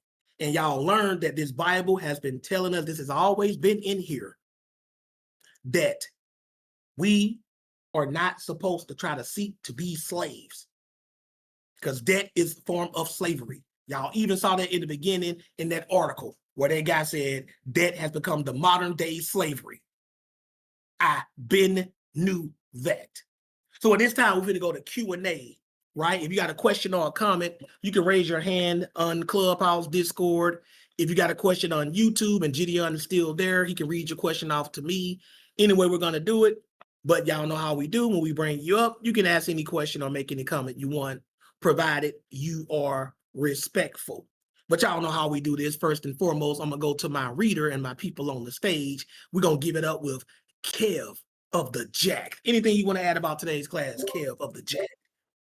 Hey man, this is a great class, man. I'm gonna be honest with you. Like for me, I wasn't expecting what you did in terms of like the swing it took.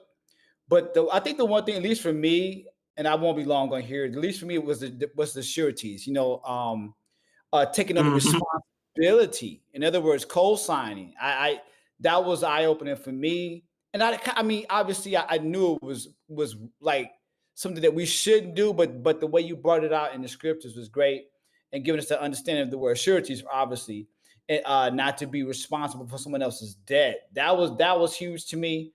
And obviously, I'm one that if I have it, man, I do try to give it. I'm gonna be honest with you. If I got it, man, even if it's just $50, whatever I got, I'm gonna try to give it to you. The thing is, though, I always try to remember, hey, look, I'm gonna give you what I'm able to give you.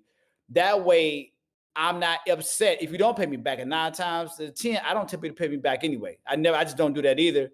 Not that I have a lot of money, I just prefer not to do that because I don't want to fall out with anyone, especially someone who is a family member or someone who is close to dear to me. I don't want to follow with people about money. So I always tell people, man, hey, look, borrow what you can afford to borrow. And if you can't get it back, you won't be mad about it. But if you borrow a huge chunk of money, knowing that you're putting yourself in strain to do it, yeah, you're going to probably be pissed off at this person. And that's why I like how C-Rock, it sounded so modern with it. You know what I mean? Because whoever wrote, when you write C-Rock like that, C-Rock 29 like that, it sounds like this been going on for a very long time. So indeed it has. You know what I mean? I said that C-Rock always got something nice for you, man. Obviously, I appreciate the education in terms of the article, and then the fact that there was a female. There was a female that wrote that article. That was amazing, and it was edifying, man. But I'm gonna get off, man. I know other people. I've been talking. I'm gonna get out the way. I might have to hop off because I gotta go check bacon on my mom, man. But hey, man, thank you so much for allowing me to read. It's a pleasure being back in front of you guys, man. God bless y'all and have a good night. if I don't get back on again. Praise God. Praise God. And y'all know it's very, very good to hear from Kevin J again. And speaking of people who are returning after a long miss absent, y'all got to give it up for my spiritual big brother, Cream Crizzle. What's up, Cream Corn? Got to say something to him. Well. If it isn't Joshua once again doing what I know I would find him to do.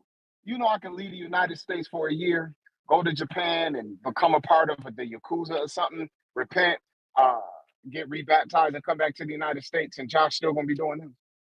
I don't expect him to be doing nothing else. He gonna do this and some electrical work if you left. You understand?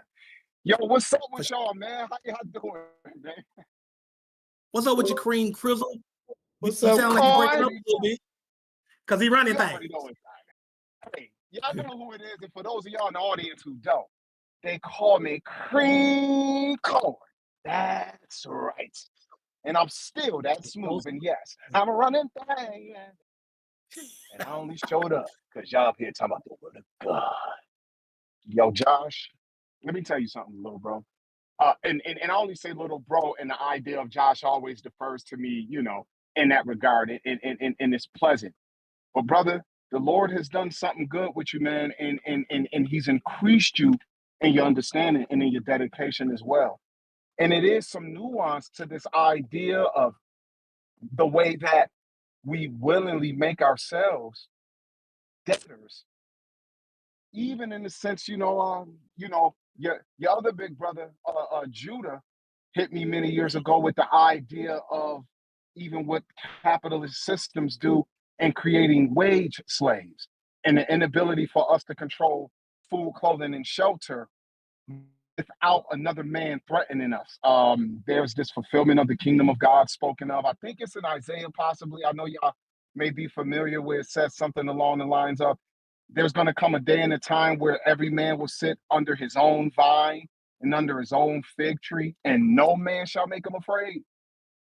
It gives the idea of men being free from the bondage and the oppression of slavery in the context of debt servitude with borrowing and lending and all the ways that we as American citizens, at least for those who are in this country, this is part of what it takes to accomplish the American dream. Learn how to accrue debt, whether you're going to college, whether you get in a car, you're trying to buy a house and you get a 20 to 30-year mortgage, unless you just blessed to inherit something or pay for it outright. In the bind that can put us in, and the way you the way you show that a man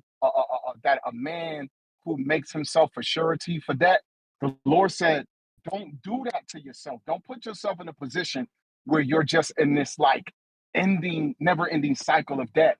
And I've done that to myself in this life. And that's why I'm still paying off credit cards and things, trying to live out the quote unquote societal dream. So just that reality that this word isn't something so far from most of us, but it's something that we probably don't even give a second thought to, because societal norms teach us to live that way. It's just kind of eye-opening what we're really living in and how much we're efforting to get away from it. Just want to salute you, bro. Salute that Kevin J. Ain't heard his voice in a minute. And of course, the young god Gideon, running around America, running the racist towns, and got Ku Klux Klan Grand Wizards calling them homie. But yo, man, hey, I'm in this background like spy where I haven't been on in a minute, man. And but life is good. But I'm proud of y'all, man, and what y'all doing. And y'all know I'm always down to support. And now I'm in the season where winter is coming again and the contracts are slowing down. So God willing, I'm planning to attend more. I said, man, let me jump on the Discord and see what they up to tonight. And look at the usual, man. So I've gotten long-winded. I'm gonna go ahead and shut up. Praise God, big bro, Cream Crizzle. Y'all got to give it up for Cream Crizzle. It's always good to hear from you, man. And if you have been absent due to a lot of work, that is a blessing. I'm glad to hear that you've been going away because work has been good versus you just been going away. If you know what I mean, we say you just been going away. You follow what I'm saying? So I'm glad to hear that. And I look forward to you. Hallelujah. And I look forward to you making more frequent reappearances as we enter into the winter season. You about to say something, Gideon? I'm sorry, sir. Gideon? Oh, okay. Well, while I got you, Gideon, anything you or your Salute, niece slap Gideon.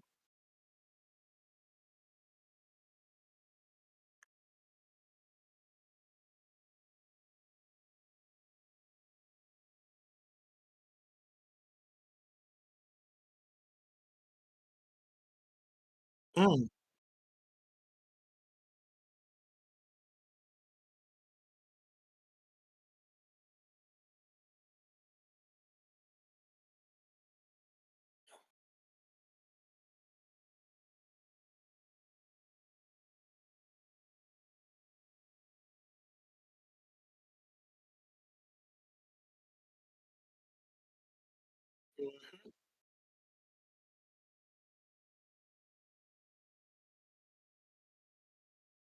yes.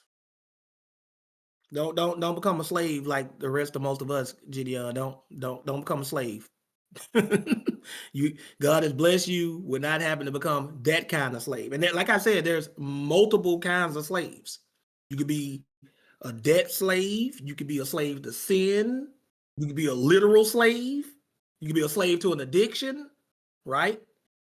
But the debt slave, is number two to the sin slave. 'Cause, most people sin, then they are in debt, right? But y'all do know that this is a volunteer slavery we go into. And the Bible been here for thousands of years telling us that debt is a form of slavery. That's why it says the one who borrows is a slave to the one who lends. The one who borrows is the tail to the one who lends. That means you are behind. If they are the head and you are the tail, that means they are ahead of you and that you are behind in society. And this life is all about trying to get ahead. Think about that. This Everybody will tell you life is all about trying to get ahead. Not necessarily trying to get ahead of another individual, but just trying to get ahead in life. Try to be the best version of yourself. And the Bible been telling us that if you want to guarantee you're going to be behind and always having to serve somebody else, just get into debt. And from the time we are little children, you heard Gideon said his own mama told him that college is the only way. But yes, college comes with tremendous debt. And we should be trying to teach our kids to avoid anything that's going to land them in a lot of debt. Now, like I said in the class, not all debt is bad. And at some point, everybody going to need to borrow money, right? Debt itself is not a sin. But you don't want to make being in debt a lifestyle. Because if you make it a lifestyle, now you are a slave. That's what that means. You are a slave. And a lot of us pick slavery not knowing that. And the quickest way, and I told y'all in the class, the quickest way for a woman to become a slave is to have a baby out of wedlock, because she's almost always guaranteed to gonna be relying on somebody else and getting the debt to help pay her bills. They got y'all, they got the women paid. They get y'all that way, then they get you with the college and all of that stuff. Y'all read the stats. Y'all read the stats at the beginning that debt in general, men and women, has become the new modern day slavery. But it's not really new when we look at the Bible, is it? The Bible been told us that. Whoever wrote that article is just catching up with us. I've been knew this. I've been knew that debt was a form of slavery. It's in the Lord's Prayer. Forgive us our debts as we forgive our debtors, likening sin to debt. And then Paul tells us we should not serve sin. In the Greek, that word serve means be slaves to. Be servants of sin. So we were slaves to sin, and Jesus paid that debt by dying on the cross for us and redeeming us, which means buying us back or buying us out of being slaves. But when he did that, he became our new master. That's why Paul said, I am a slave of Christ. That's what we all say that. They say servant, but that Greek word actually means slave. We are slaves of Christ because we owe him that because he bought us out of slavery. That's why I said in this class today, I don't have a problem with a woman getting ganked by this system and realizing she has become a slave to debt, and she's looking for a savior, not the savior, to get her out of debt. I don't have a problem with that. A lot of guys offended by that. Oh, she's looking for somebody to get her out of debt and to take her out of that. I don't have a problem with that concept. What slave, whether he got himself into slavery or not, wouldn't want somebody to get him out of it if he can't get out himself? What slave wouldn't want that? All I'm saying is she needs to understand that whoever gets her out of slavery, that's her new master. That's who she submits to. That's who she listens to now. And that's where modern women drop the ball. They want you to get them out of slavery, but they don't want you to become their master in the process. And that's always how it works. That's just the way it works. So I want y'all to understand this, that for y'all youngsters who have not made these crazy decisions, that don't mean don't get a credit card. You need a credit card to help get your credit up. You spend money on the credit card and then you pay it back in a timely fashion without spending too much on it. That gets your credit up, and you're going to need some credit. But don't just max out credit cards and don't pay them back because you can't. Now you are a slave. But now, moving on. Calibrew, anything you'd like to add about today's class?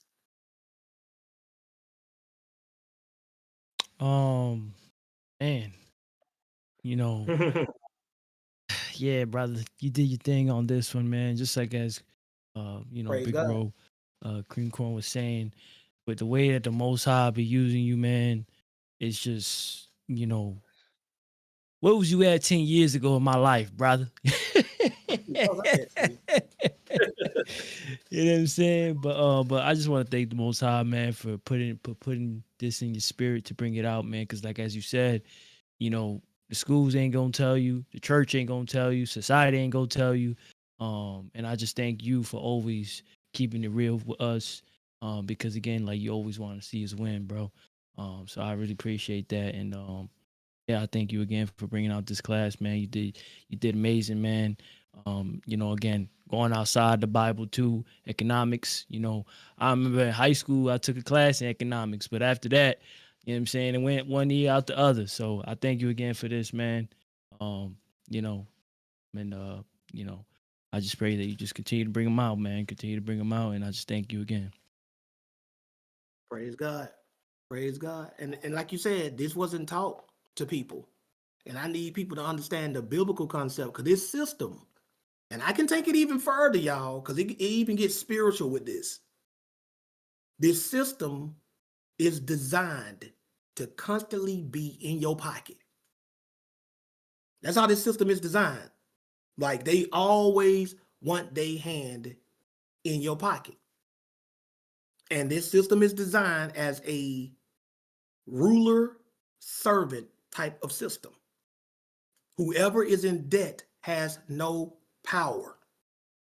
That's what it told you in the curses in Deuteronomy 28. The ones who are in debt, the ones who have to borrow all the time, they have no power. This is why foreigners can move into black neighborhoods and open up stores, gas stations, wash houses, cleaners, right? You got black people who've been there for decades, going to the local store, having to put money on a tab to buy a sandwich or to get some cigarettes, whatever they like. How in the world he coming to your neighborhood and he got you on the tab? You in debt to him. When somebody put you on the tab, that means you owe them, right? We put ourselves in bad financial situations and we end up in debt, which is slavery. If somebody start telling y'all that debt equals slavery, if they started using debt language, a lot of us will make a lot better financial decisions, because nobody wants to be a slave. If we start calling stuff what it is, people will start imagine if you was in high school and they told you, if you go to college, you're going to be paying that money out for the rest of your life. You're going to be a slave for the rest of your life. Well, a slave? No, you mean I'm going to be in debt? No, debt is slavery. The Bible tells you that. And it's not just in the Bible. I could have took y'all to a bunch of other ancient societies. They all knew this. We just don't know it. The powers that be know it. Every time you turn around, they try to get you in some kind of debt. They know that a lot of people's greed is their hubris. They know that. So what they want to do is they titillate you. You know you can't afford that 70-inch flat screen. You know you can't afford it, but you're gonna go to Rent-A-Center and you're gonna pay almost twice for it before it's all said and done, because you're gonna be on that payment plan that's in debt. And anytime you miss a payment, they can come and take it. That's how they do it. A lot of us are, as Big Brother pointed out, we're slave wages. And it ain't got nothing to do with the specific job that you pick. A lot of y'all get in debt to the point where now just going to work just means paying somebody back. That's not a life to live. You already got to take care of your regular stuff. You got to take care of yourself. You got to take care of your wife. You got to take care of your kids. That's money that you paying out. Everybody who you got to take care of, that's a bill. That's something you got to pay out. Now you want to add an invisible slave master to the tab? You gonna let your wife do it? Because women like to accrue debt. Women love them some debt. Y'all know that. That's not just a stereotype. Everybody knows that women like to spend money more than men do. You give a woman a credit card and tell her do this, the same day she come back, that bad boy maxed out. The same day it's maxed out. Oh, I just saw this, I just wanted that, and I ain't tripping, I ain't never mad at a woman for being a woman. Y'all know that.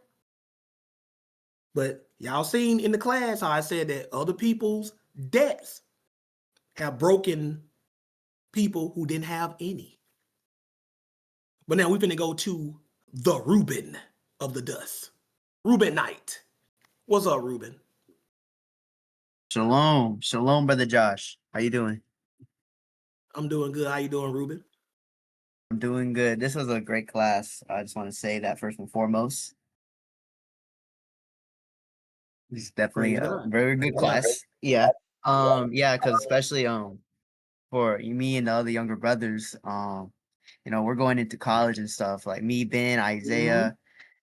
Yeah, we're going into college and stuff, and this definitely helped, because we wanna try to stay out of debt as much as possible, because debt makes us slaves and stuff, and we could get in a trap and stuff. And I just think I thank you. I thank the Lord for using you for this class and stuff, and really showing us like this is just the reality of the world and how they could get you and stuff. So I just want to say that. And I did have a question. It is a little unrelated though to the class. That's cool. All right. So me and the brother, we've been reading the book of Maccabees, and we just finished Second Maccabees, and we came across like the last chapter. And have you ever heard a Catholic use like Second Maccabees to pretty much not for purgatory, for the veneration of saints, or like That, not the veneration that's of saints, to say that saints could, or we could pray praying to for the saints saints. and they will intercede. Yeah. Yes, that's purgatory. Purgatory teaches that Okay. somebody's soul is stuck between heaven and hell, and they can pray them out of purgatory into heaven. Yes, Okay. I've seen Catholics. But I've seen them do that. okay. What's it called? In Second Maccabees, because I seen a Catholic, like they try to use Second Maccabees, like I believe it's 12 through 15 and Yeah, stuff, Judas Maccabee, and a collection. I know about it. Yeah, and yes, they've done that plenty of times. That's part of their they doctrine. they yeah they use this